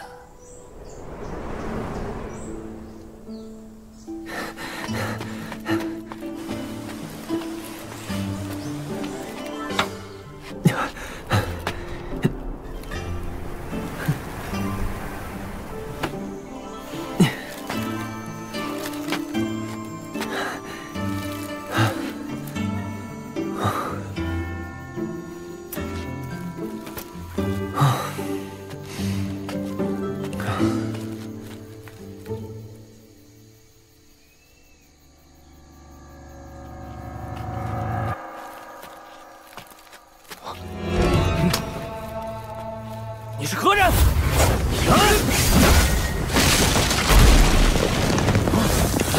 敢闯我大黎封禁之地，按大黎律法当斩！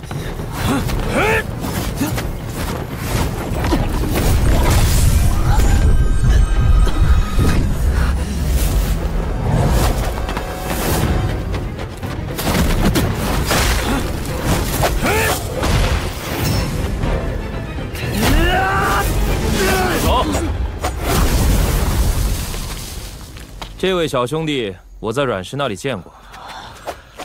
我是新上任的督造官，吴渊。你继续按照原先的路线走就是了。多谢，请吧。我看这少年武道修为不高，却有破镜之势。当然，这里人杰地灵。国师大人，他就是你的手笔吗？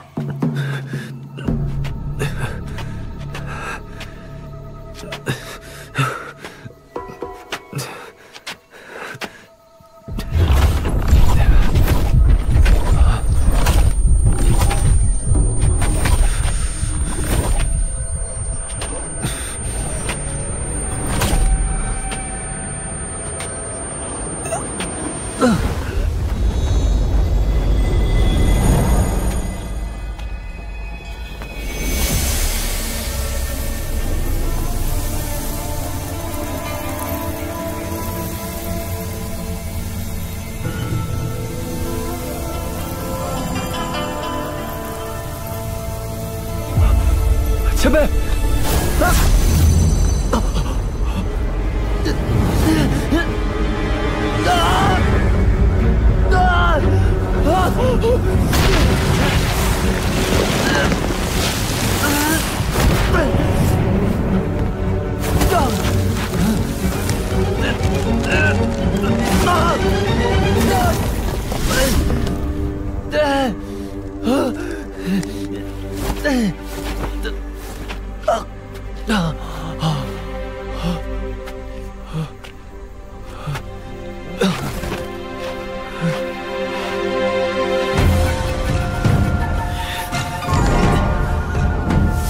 太渊穴，抚心经，丈穴当地，竅脉搏息，尾闾、夹脊、玉枕，三穴既通，缩艮开前，破镜临门。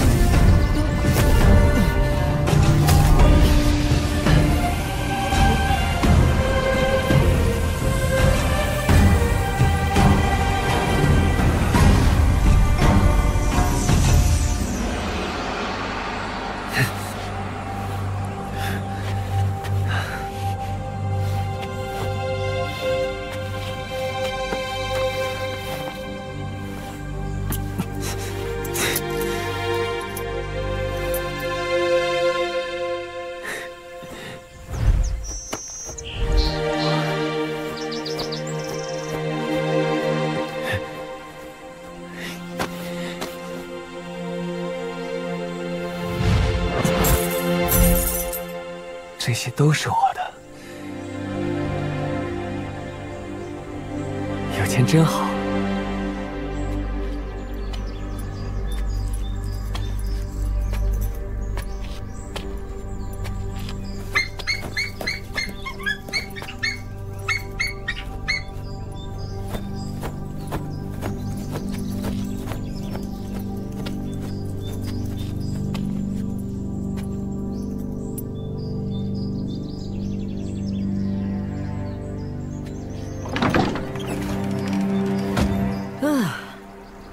不错不错，是个修身养气的好地方。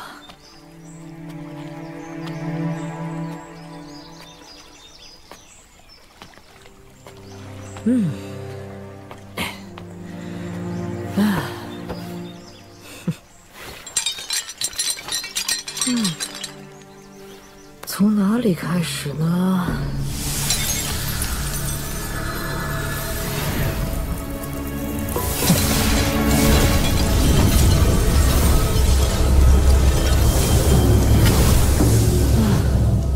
此等良辰美景，应有美酒作伴才对。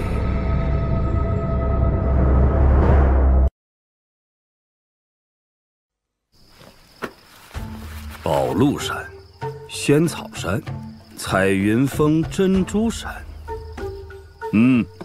眼光还算不错。落魄山，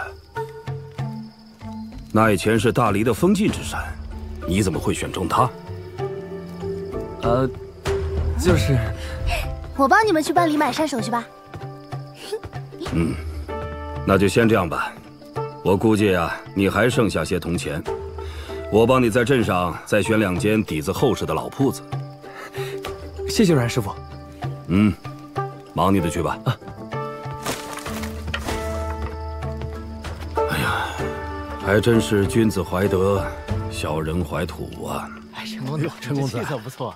陈公子，等到买下山头和铺子之后，你就舒舒服服的躺着收钱，娶妻生子，光宗耀祖。我阮琼大黎都会看护着你和你的家业。记着，平平安安的比什么都重要。齐先生走了以后，你若是怀念他，是人之常情，但是别让自己陷进去，更别想着去刨根问底。年纪轻轻的唉声叹气作甚，好不容易练拳积攒的一点元气，不要外泄。记下了。都选了哪几座？我选了宝鹿山、彩云峰，还有仙草山、珍珠山和落魄山。落魄山，是谁暗示你了？阮琼？不应该啊，他明摆着不想跟你牵扯太深。落魄山是有什么蹊跷吗？除了披云山和香火山，就属这座落魄山最有交道。不过目前为止怕连大黎钦天剑也看不出来。你算是占到天大的便宜。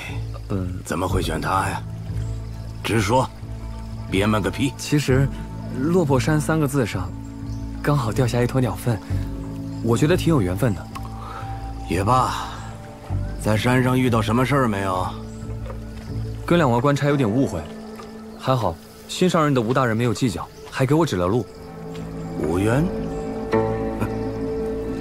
你要当心他带来的那个没心有志的少年。好好留着齐先生送给你的那4方印章，尤其是带镜子的那一方，牢牢藏好。记住，你是富甲一方的人，一静不移动。记下了。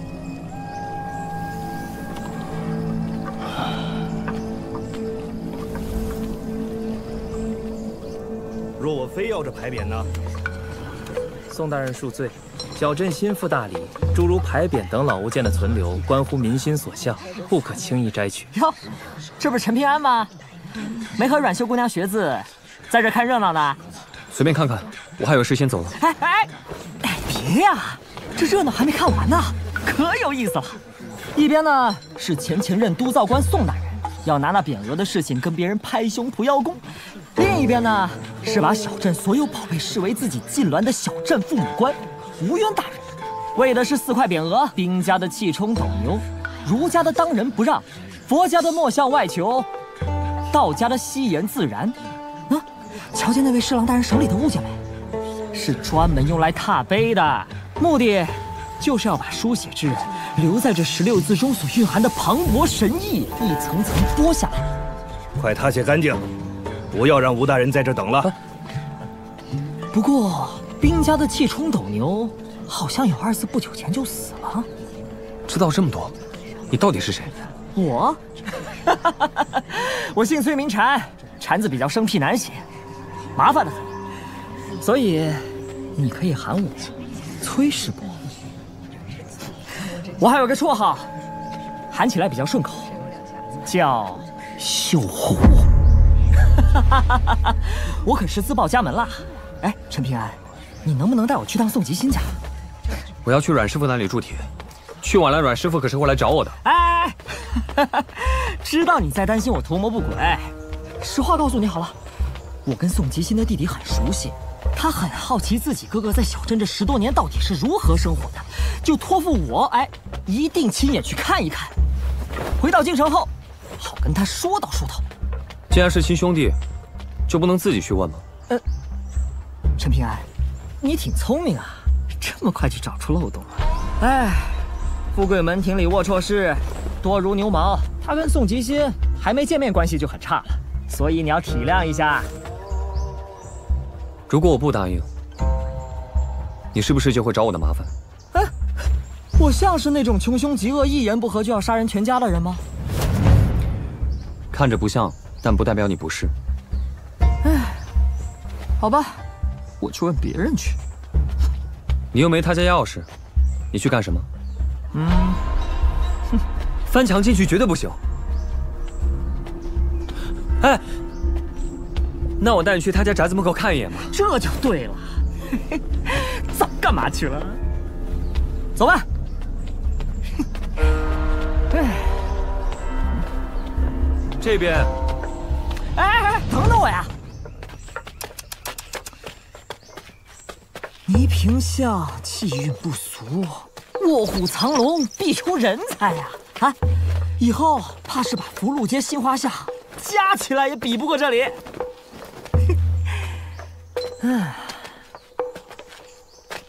就是这里。哦，字真不错，比他弟弟要有悟性多了。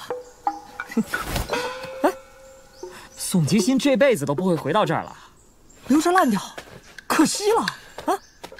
不行，没到年关就还春联，会招晦气的。啊，这里还有这讲究？你要是觉得白来一趟，就去我家坐坐。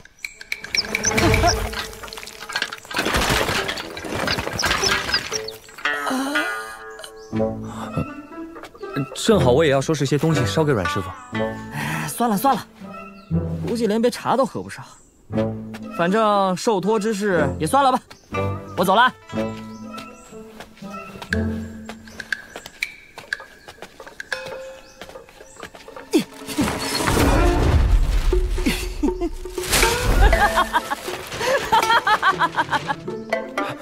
这什么人呢？先生，这副对联是谁写的？很有意思啊。宋吉新，哎，不过估计过不了多久就要改名了。先生要这春联做什么？自然是给你那位宝贝师兄长长见识啊，省得说我是仗着年纪大才能写字写得比他好。现在这春联是他同胞兄弟写的，我就不信他还能找到什么借口。小师兄的借口可多了，他就可以说是宋吉新整天没事做，光顾着练字，写出来的字就能好一些。好像是有点道理啊。算了，今天让你来这儿，是要你见一个人。见人？谁呀？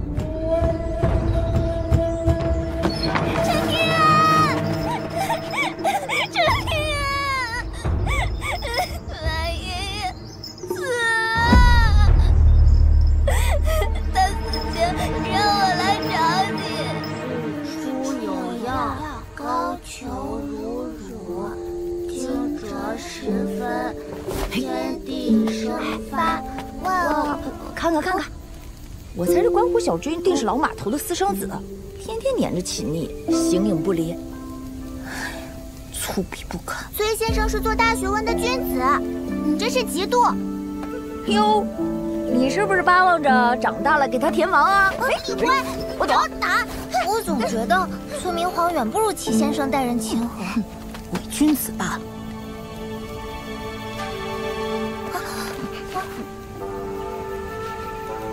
先生，咱们借一步说话。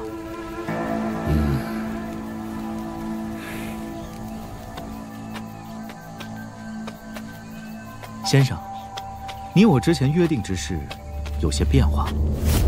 怎么，你们后悔了？非也，非也。先生顶替齐敬春担任山崖书院新山主一事，其实未变，是在下新得到的消息。陛下欲在披云山新起一座书院，50年内会提拔这座书院为72书院之一。现在只缺后学鸿儒，掌印启卷，开堂立学了。所以你是想让我改换门庭，投身新书院？先生若是愿意，现在回去就能担任新书院的山主，比起万里迢迢去山崖书院识人牙慧，不是更好？会不会出什么事了呀？嗨，那老头能出什么事儿啊？时间太长了，确实有些不对劲。还有，你们觉不觉得这个车夫有点怪怪的？刚刚李怀想去叫一下马爷爷，他都不让。没错，我也觉得车夫有问题。那他是坏人吗？我们会不会被杀呀？估计现在不会，要不然早就被杀了。但是他肯定没安好心，我们得想办法找到马爷爷才行。我想到了，一会儿我们就这样。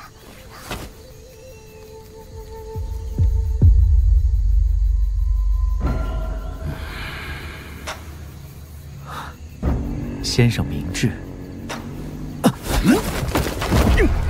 先生，这是何意？任你巧舌如簧，也掩盖不了摧毁山崖书院的险恶用心。我马占宁为山崖书院扫地，也不做叛徒。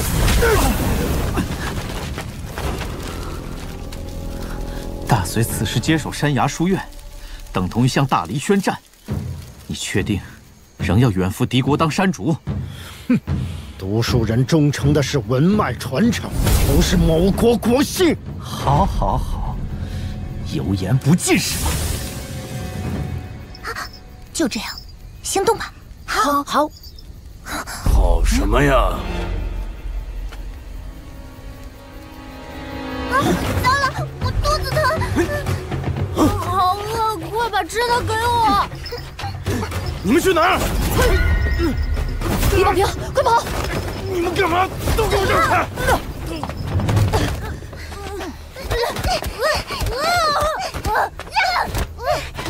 好了，快走吧。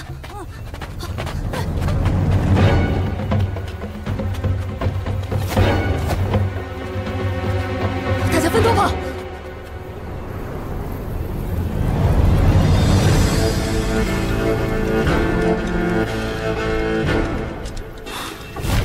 何为传承？不过东流水，歧路苦久长。何愁多歧路，春风满衣裳。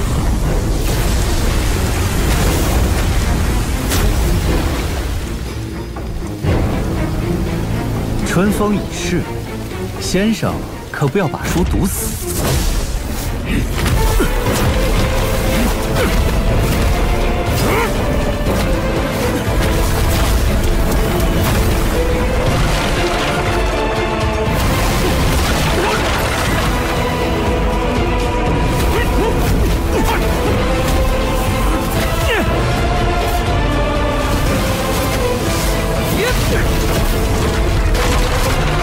礼义法度，圣人所生的，圣人可，先生如何不可？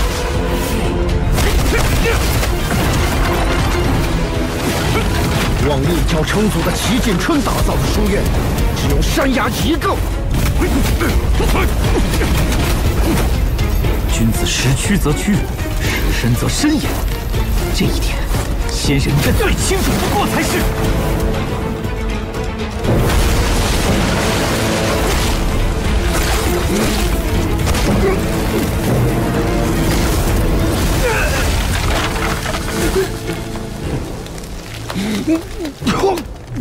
背后的人是谁？事已至此，你又怎会想不到是谁呢？不可能！先生不妨再考虑考虑，否则山崖的传承就真砸在先生手里了。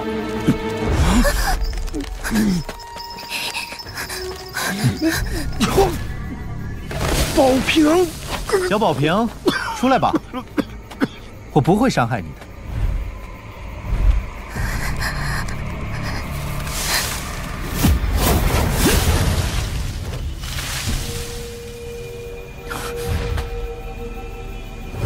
报，逃脱了一个女孩。姿势体大，不可大意，速速追来。是。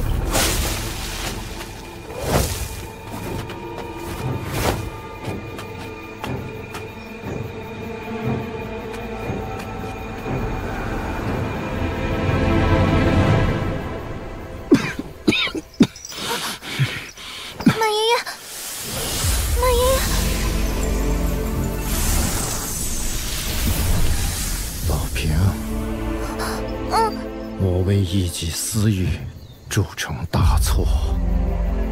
我愧对你们，愧对师兄的嘱托。马爷爷，现在怎么办啊？我将所有歹人引开。你逃回去，去找陈平安。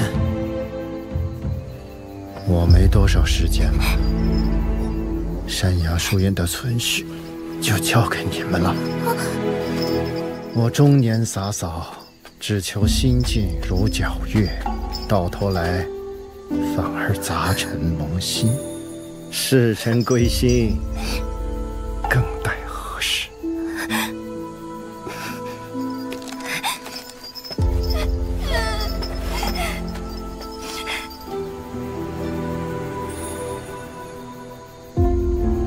先生，可是想通了？哼，这断头路可是先生自己寻来的。断流，疯了吗？为了山崖书院，连来生都不要了？齐师兄，我现在才懂，你屈身抉择为何因，现在才懂。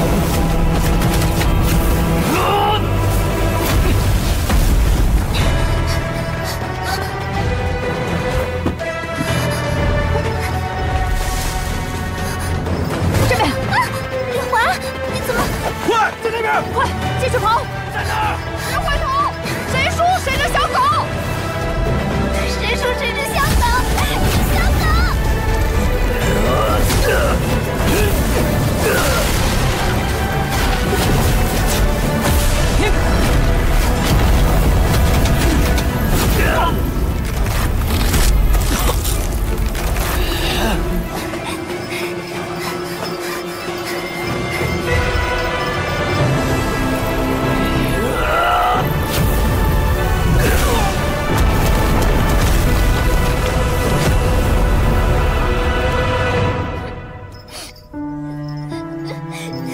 他果然是来找你的，想救人，带上齐敬春送你的镜子印。今夜子时到慈山。是小石头他们的衣服，多半是冲我来的。这样李怀他们应该还是安全的。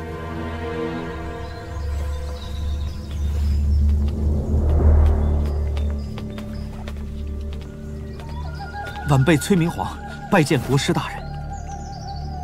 嗯，你还能活着回来啊？虽有意外，但仍在大人的计划中。只是没想到，马瞻这么个废物，竟不惜以死护道，也不为我所用。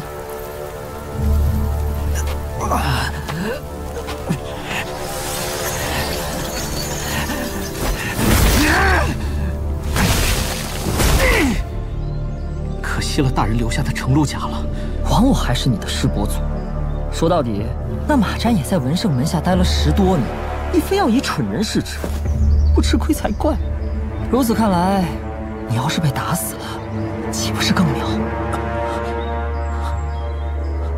不过还好，我这边还算顺利。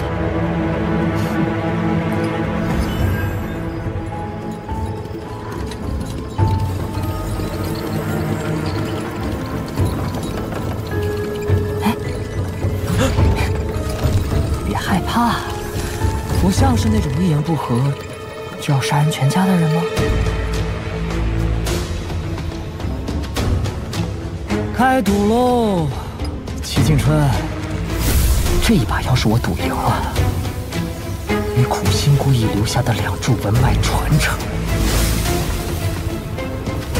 就彻底断了。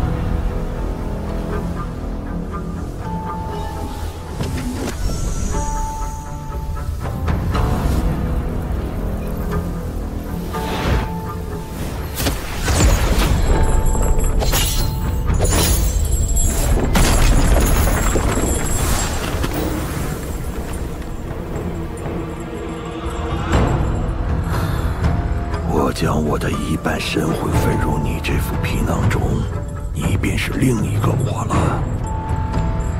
这趟离珠洞天之行，稍有不慎便会道心失守，千万谨慎行事。自己嘱咐自己，啰不啰嗦？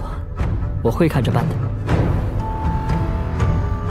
啊，真是潇洒美少年，皎如玉树临风前呢。别紧张，有问题就问。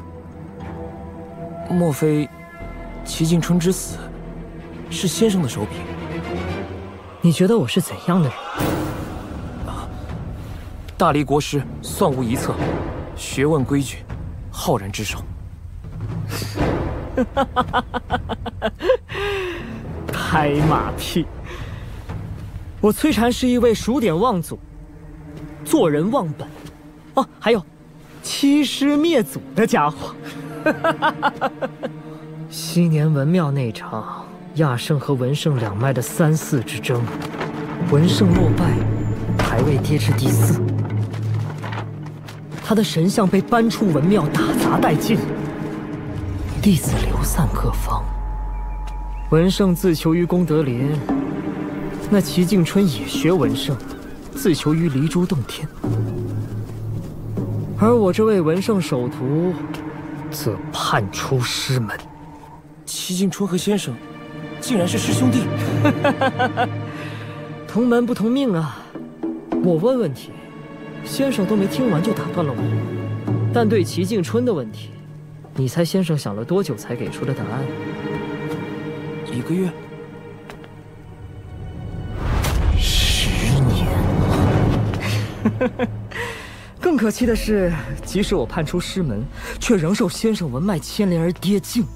而离珠洞天内修为压制的这么厉害，齐静春反倒修出了静和纯2个本命字，境界大涨。如此想来，他当真是世间奇才。所以，这便是齐静春必死的原因。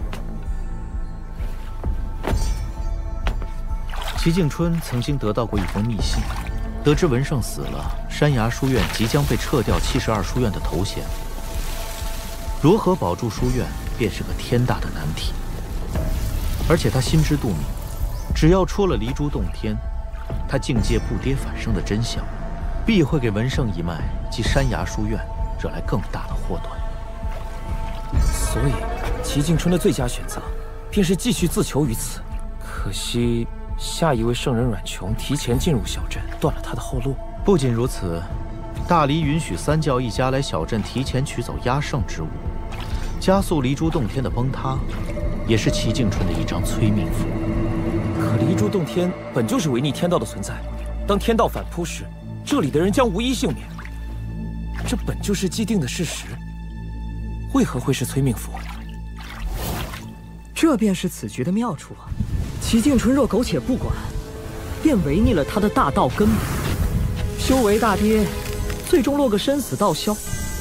若他管了，天道反扑之祸便只能一肩扛之。这也给了那些幕后的大人物出手惩戒的理由，所以他必死无疑。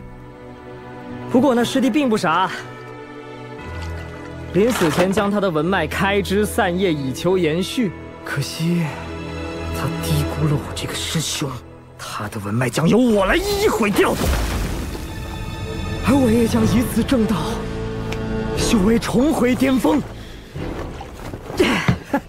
所以，我需要用事实证明我的想法。于是，我就设计了一场大考，用来断掉齐静春的文脉香火，更是我的正道契机。而那大考的考生只有一人，便是那倪萍巷的孤儿陈平安。那陈平安先生，怎么判定他就是齐静春真正的传人？马占身死，赵瑶也失去了春字印主人的身份。那么接下来，就只有那个坏了大规矩的镜子了。学生还是不太明白。最主要的原因是我要设下一局大棋，考量那个陈平安。因为陈平安从一出生就已经在这盘棋内，是一招无离手。不要小看了这颗弦子，他的本命词被打碎之后，便不再是笼中之雀。父母双亡给他造成了孤苦无依的局面，但杨老头传授的呼吸法，顾灿娘的一饭之恩，都为陈平安营造出了生的希望。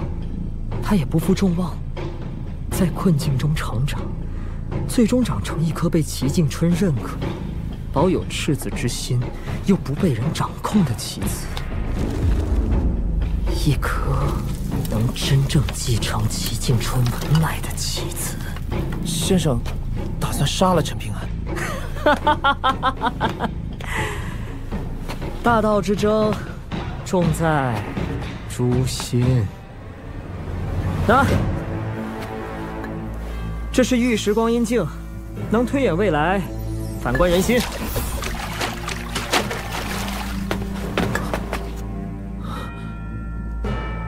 接下来你知道该怎么做了吗？晚辈这就前去游说陈平安，一定不负师伯祖的众望。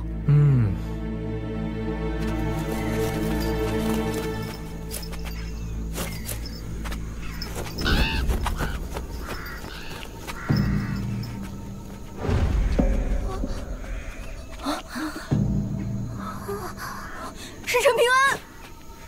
贪字近乎贫，蓝字近乎坟。那我就开门见山了。齐静春送你的4枚印章，蕴含着他的文脉传承。得此物者，日后的修行之路会青云直上。你如今已是富甲一方，这枚印章便没有兼得的道理了。一个贫贱至极的陋巷孤儿，定然无比渴望生活安稳富足。所以在我的暗中操控之下，他如今已经是小镇的富家翁了。哎呀，一无所有时，失去是一件无所畏惧的事。富甲一方时，他陈平安还有勇气失去吗？如果他交出印章，齐静春的文脉自然就断了。这就是我为他安排的一场问心大考。你就不带考虑的吗？没什么好考虑的。就算换作是齐先生，也一样会同意我的做法。快放人吧。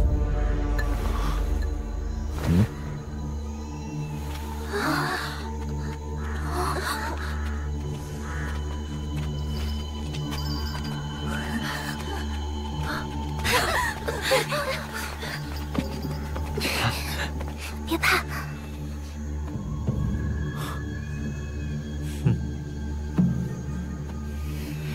如今大理与大隋已是敌国，你们要去大隋的山崖书院，等同于叛国。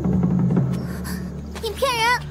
依我看，你们的父母都在京城，不如就跟我去京城寻亲，也可去观湖书院读书，一样可以做学问、修大道。就凭你们5个孩子，怎么千里迢迢去大隋啊？谁会愿意舍命护送你们？指望这个连印章都守不住的人，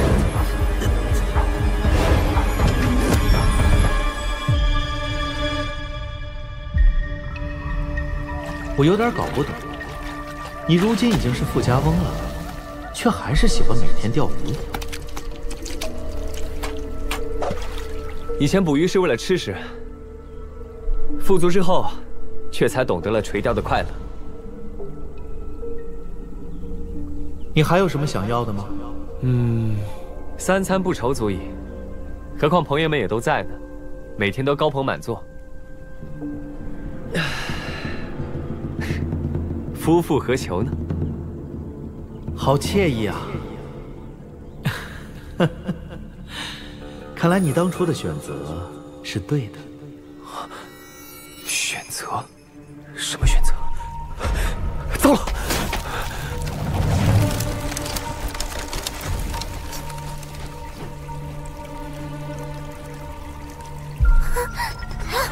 陈平安，可惜了，刚刚的那种生活一直过下去不好吗？糟糕，动不了了。要看一看你的另一种选择吗？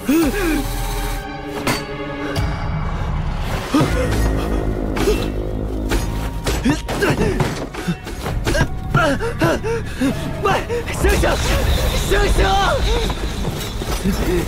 啊！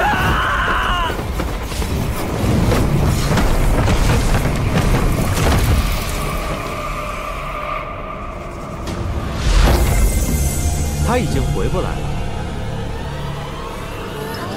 陈平安，你醒醒啊！凡人要生存，就得懂得权衡利弊。说到底，他陈平安也只是个普通人罢了。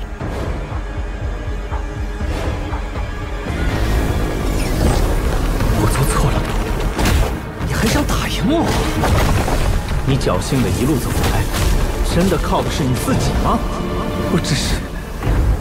你真的觉得自己会一直这么幸运下去吗？原来我也是怕死的，想大家都能平平安安。你的朋友希望你这么做，就你那点功夫，还敢找半山原报仇？是我错了吗？反正我没有。笑话，结果不会改变。到底该怎么做？小家伙，天宇虽宽，不润无根之草。蝼蚁见命。怎么做才能不被别人随意践踏？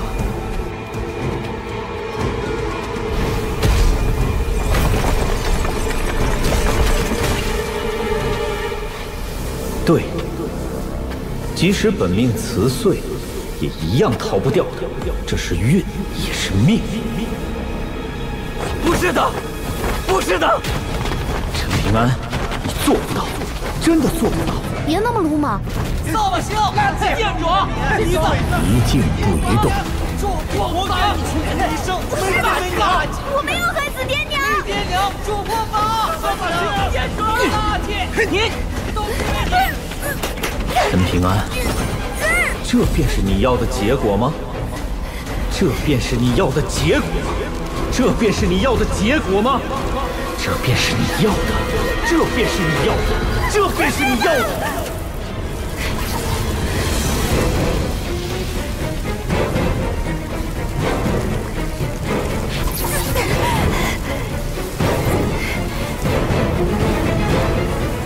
我该怎么做？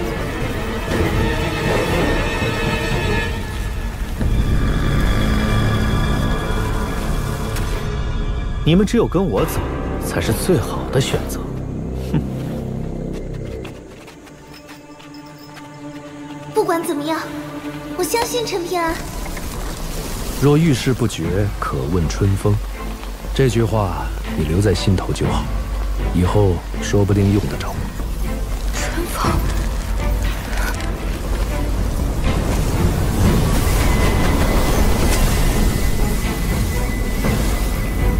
齐先生，陈平安，前面的路会很难，即使不去，也不怪你。若是将来有陌生人掉进水井，救人则死，你救不救？当然救，而且还要把这破水井一键毁之。只是救一下，连死都死过，怕什么？帅气！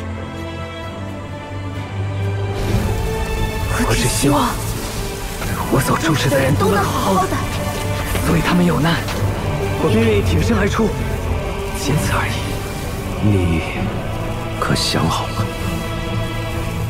陈平安，陈平安，陈平安，陈平安，想好了，不管未来会发生什么，我都要去试一试，因为我跟先生一样，不相信这世间有所谓的命运。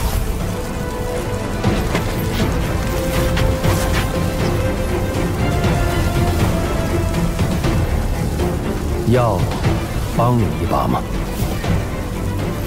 我自己可以。没关系，慢慢来。这点障眼法难不倒你。不要忘了，不管遇到什么，都不要对这个世界失去希望。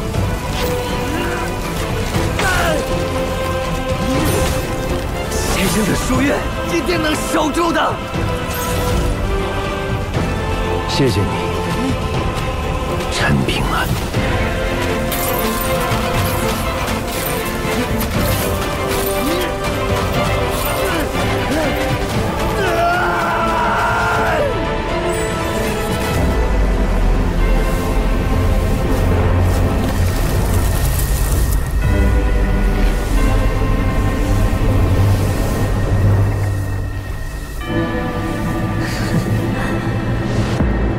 我总算明白你为什么会选他了。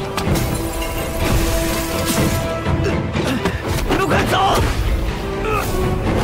陈平安，你敬酒不吃吃罚酒，这你们我敢杀你吗？如果那些当真会应验，我陈平安也不足为惧。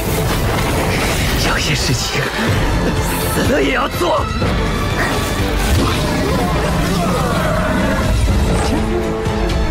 阮姑娘字写的不怎么样，本事却不小啊。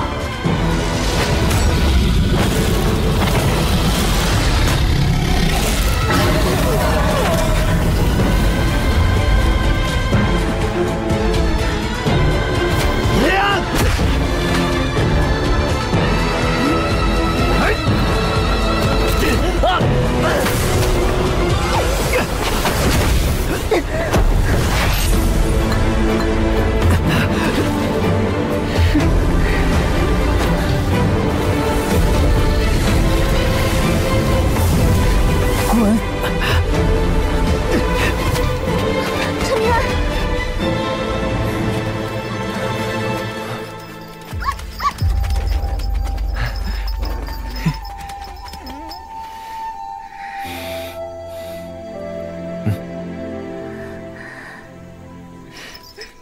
大考的结果我很满意。陈平安，你果然是齐敬春的文脉传人。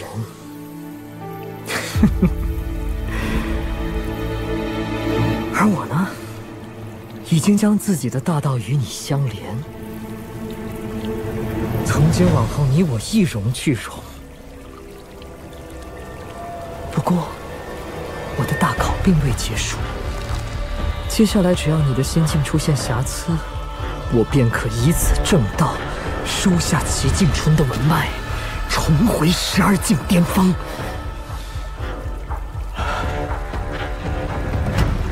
齐敬春，这一盘棋，终究是你输了。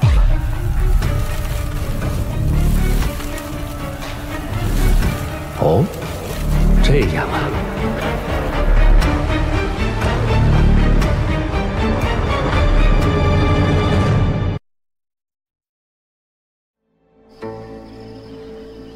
哎呀，以某人付出生死道消的代价，换来了一个不错的结局。也不知道这些家伙将来会不会念这份情啊？稍等稍等，这些名字我一人记下就好了。好小子，胆子够肥！这是第几次无视小镇规矩了？我这不是还没做吗？你们只管放开手脚来打，我负责收拾烂摊子便是。我看行。哎！杨老前辈杀人不见血，还能坐收渔翁之利，真是好手腕啊！就算杨老前辈有本事护得住10之1/2的山河，可如果我一门心思打烂神秀山横朔峰呢？这山峰可是为咱们阮姑娘正道准备的呀。换成是我，真不能忍。赶紧滚回二郎巷！哼，还真是在乎你闺女啊。不欠天不欠地，唯独欠那丫头的娘亲，就只能把亏欠她的放在女儿的身上了。看来终究没有人能拿走那份天大的机缘，连齐静春也不行。不过也好，免得又是天翻地覆的局面。可以的话，这座庙我要搬走。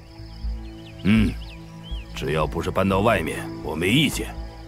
看在你这么爽快的份上，我可以告诉你一个小秘密。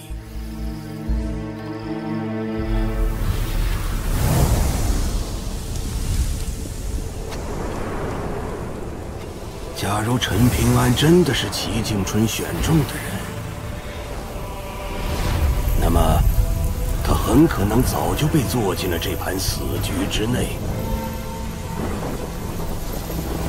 但齐静春死前故意跑到我这边，给陈平安说了一句话，你猜猜看，他说了什么？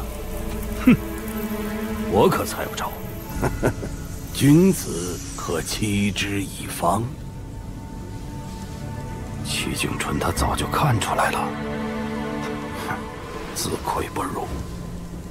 这话既是说给我，也是说给10年甚至100年后的陈平安。哪怕他以后知道了自己才是导致齐静春必死的那枚棋子，也无需自责，因为他齐静春早已看透。哼，真他娘没劲！堂堂齐静春死得这么窝囊，换成是我，早打烂这天地了。别去，喝酒去。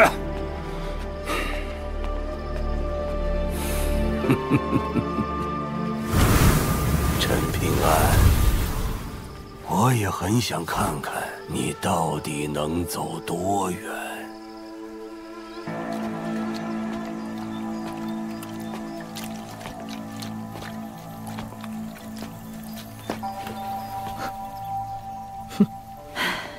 哪怕只剩下一缕残破，可擅闯私宅，终非君子所为啊！齐静春，我的小师弟，对不对？那天你和崔明皇明面上是演戏给吴渊和大黎王朝看的，其实是演给我看的，累不累？那你看出什么了？当陈平安做出选择帮山崖书院的那一刻，你的大考就已经败了。可你依旧有恃无恐，是因为你已将陈平安当做了你的影子。然后，你以真身入定做观想。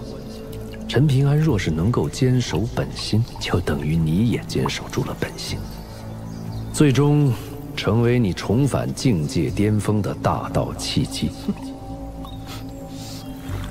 不错，哪怕陈平安不能坚守本心，我依然安排了后手，去不断损耗他的心境，最终使其支离破碎。到时候你齐静春的文脉气韵就是我的囊中之物了。这可远比真身入定做观想的结果好处要大得多啊！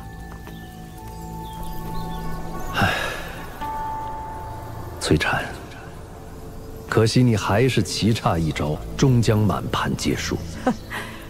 我可是找到了你的文脉传人，怎么可能输？你如果现在放手，对你来说就是最好的结果了。齐景春，你一个即将魂飞魄散的东西，半人半鬼，也配跟我讲道理？最后给你一次机会。你想坏我心境？崔师兄，哼，我就不信你能赢我。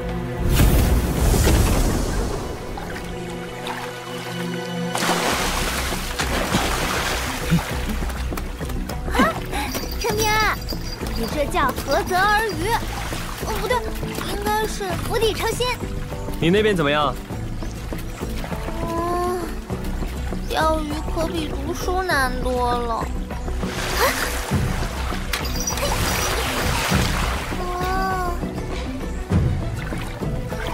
鱼可不笨，要是太早收竿，肯定钓不到的。还有，季节不同，晴雨天气，鱼钩和鱼饵都有讲究。不过，我们有那么多吃的，为什么还要抓鱼啊？你想啊，有一种说法叫坐吃山空，所以要多备点。去山崖书院的路还长着呢。齐先生教过我，这叫授人以鱼不如授人以渔。授人以鱼不如授人以渔，这是先生教给我的第一个道理，我受用至今。这不可能！齐景春，你竟然选了一个女人当自己唯一的嫡传弟子，有何不可？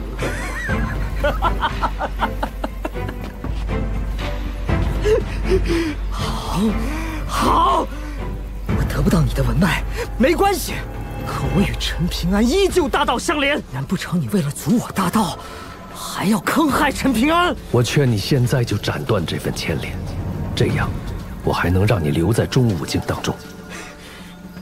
齐景春，你失心疯了吗？所以我转赠给你，再请再礼。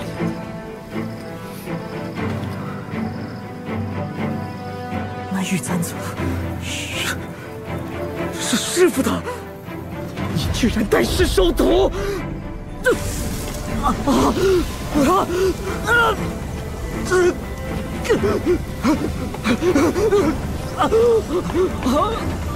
崔禅，这么多年来，你为了摆脱先生的文脉，可谓是机关算尽，安魂定魄。可到头来，偏偏还是和先生的文脉传人陈平安大道相连。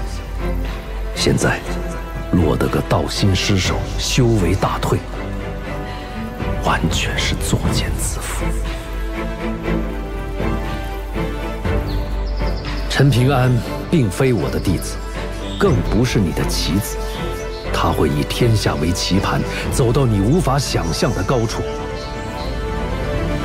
你若再敢暗中作梗，我定让你跌落成凡夫俗子。齐景川，你还有什么我不知道的手笔？齐景川，齐景川！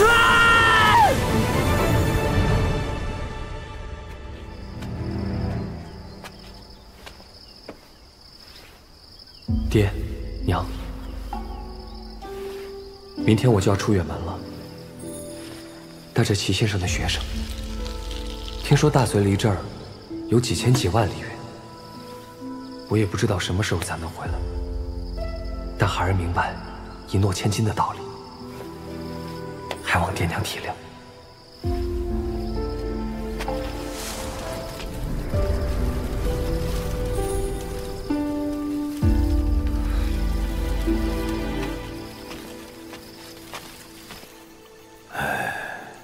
8000年了，那么多英雄豪杰都入不了你的眼吗？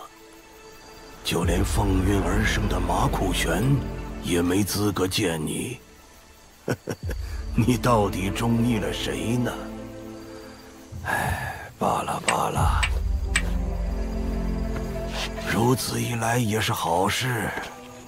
小赌怡情，不用担心满盘皆输。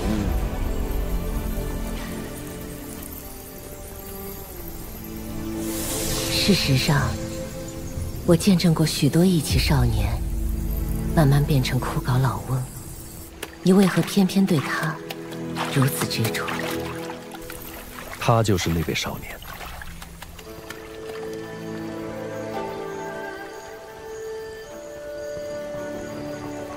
老前辈，请你睁眼看一看这个少年吧，哪怕一眼都好。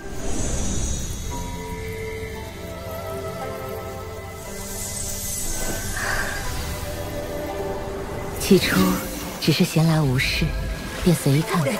他虽平凡，却活得饶有生趣，比一群孩子舞刀耍剑、围杀一条条小龙有意思多了。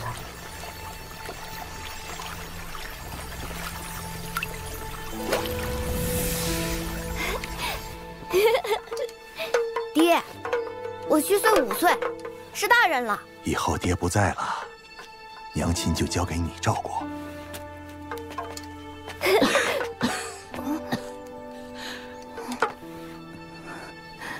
拿走。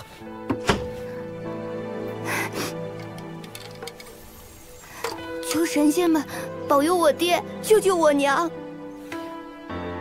医不了了。娘，赶紧把药喝了。好疼啊！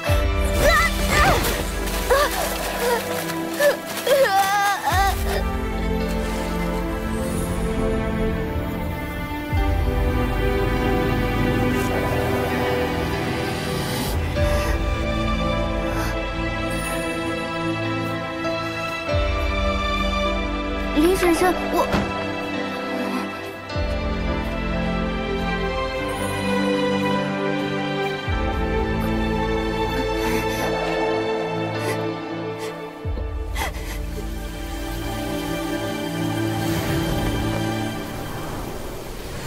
对陈平安前辈真的不愿意点头。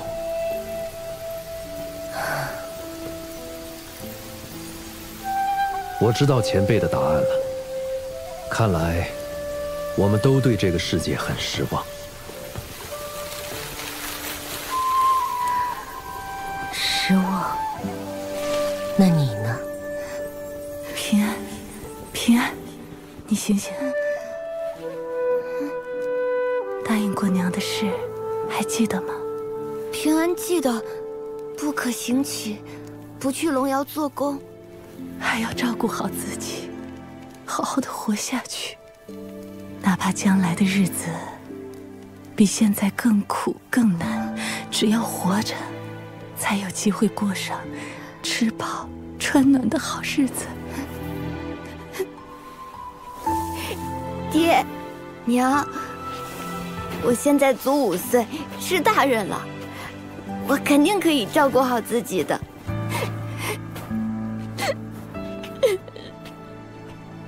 让陈平安走一趟廊桥，如果他能够坚持前行，我可以考虑。我相信陈平安，请你也相信齐景春。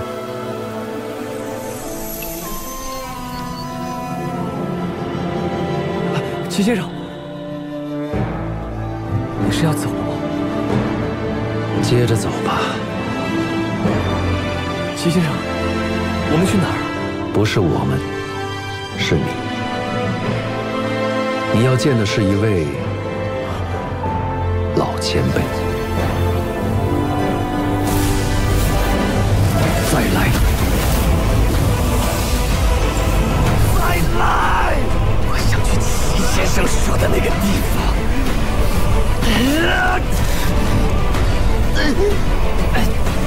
前辈，你看见这位少年了吗？为了这个少年，值吗？于我而言，本就身陷死局，但那位少年让大道孤身的我看到了方向，所以我想为同路人也点一盏明灯。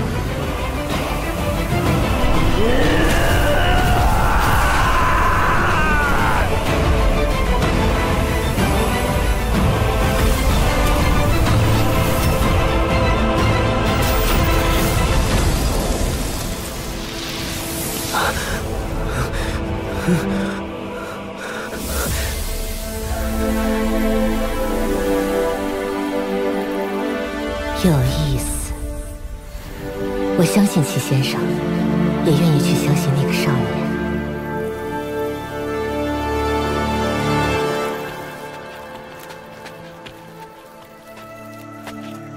你们要去大离京城找你们的长辈，还是要继续去山崖书院上学？听说我们的学书还要办下去，我就留下吧。我想去京城找爹娘，求学当保人权，我也想留下。唉，我李怀大人还真难抉择呀。你们几个，一点困难就把你们吓倒了。我就要去山崖书院，去齐先生读书的地方。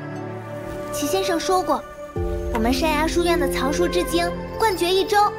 齐先生还说了，我所有的问题，哪怕他无法回答，但全部可以从书本上找到答案。你不怕吃苦吗？一个人的话，就有一点怕。好，那我就陪你去山崖书院。齐先生，我说过的，我答应过的事情，就一定会去做。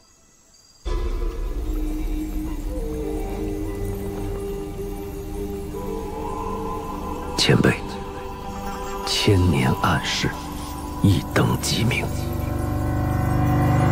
可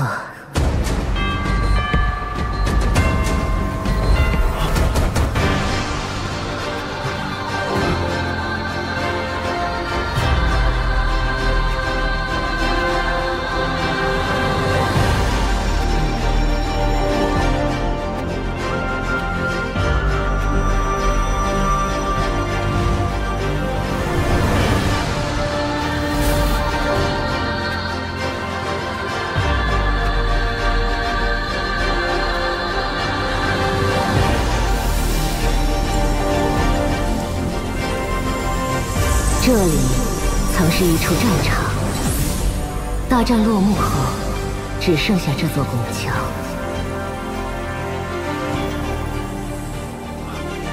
神仙姐姐，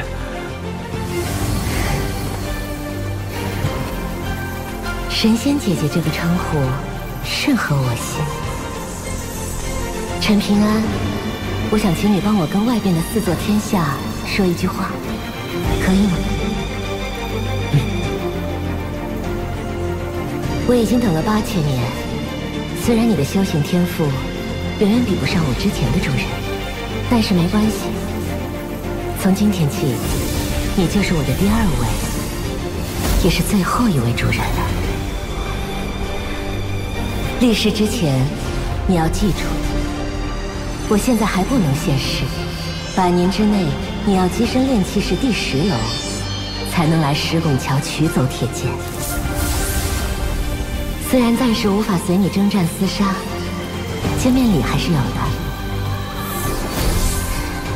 这玉牌能用来收纳物件，但你要跻身中5境才可驱使，先温养在窍穴中吧。接下来再额外送你3缕极小极小的剑气，接好了。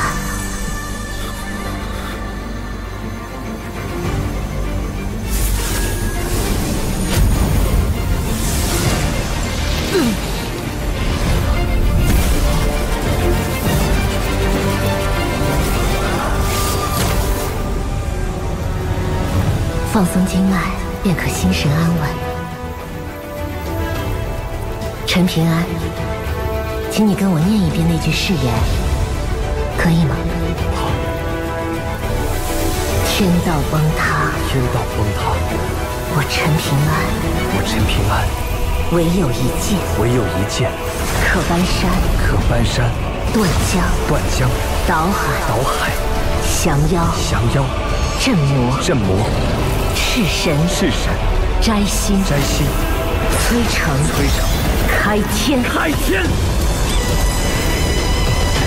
天道崩塌，我陈平安，唯有一剑，可搬山，断江，倒海，降妖，镇魔，赤神，摘星，摧城，开天。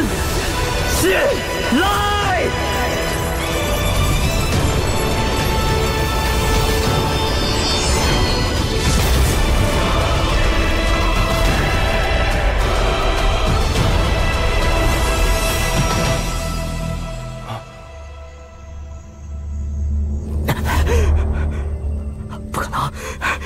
可能！老剑条连马苦玄都看不上，怎么会选中陈平安？凭什么小镇最大的机缘会被一个泥腿子打了？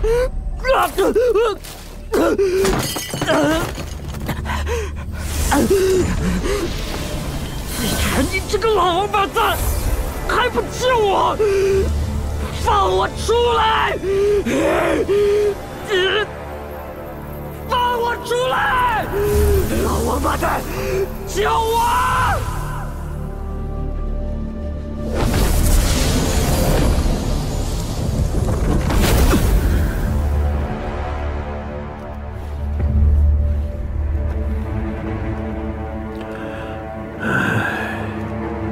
罢了，从此以后，你我便彻底一分为二。世间真的多了一个崔禅，不知是福是祸呀。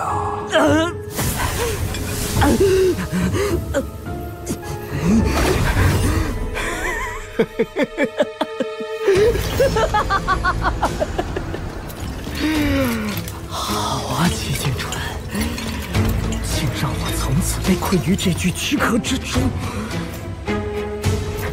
江湖漫漫，咱们究竟谁更胜一筹？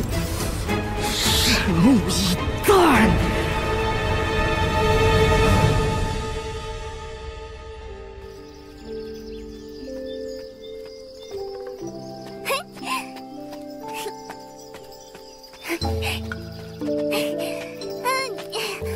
陈平安，我都收拾好了。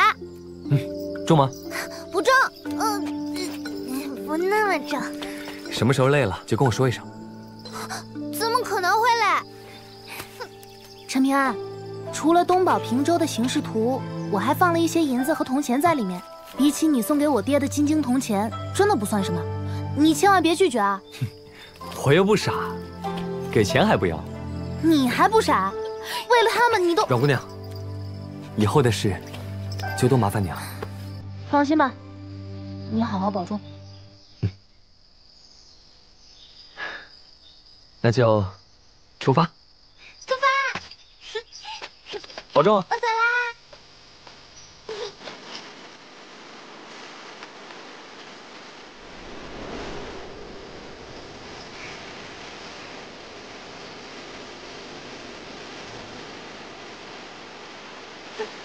哎，你以前出过远门吗？没有，这是第一次。我出过远门，放心吧，我会照顾你的。那路上就请你多指教吧。哎，你头上怎么别了一只簪子？啊？我不知道啊。陈平安，你其实是有钱人，对不对？现在已经不是了，我有钱的光景就那么几天。好吧。哎，那你箩筐里露出的一截木剑又是咋回事？哦，我也不知道。陈平安，你再这样，我今天就真的不喜欢你了。我是真的不知道。算了算了，明天再不喜欢你好了。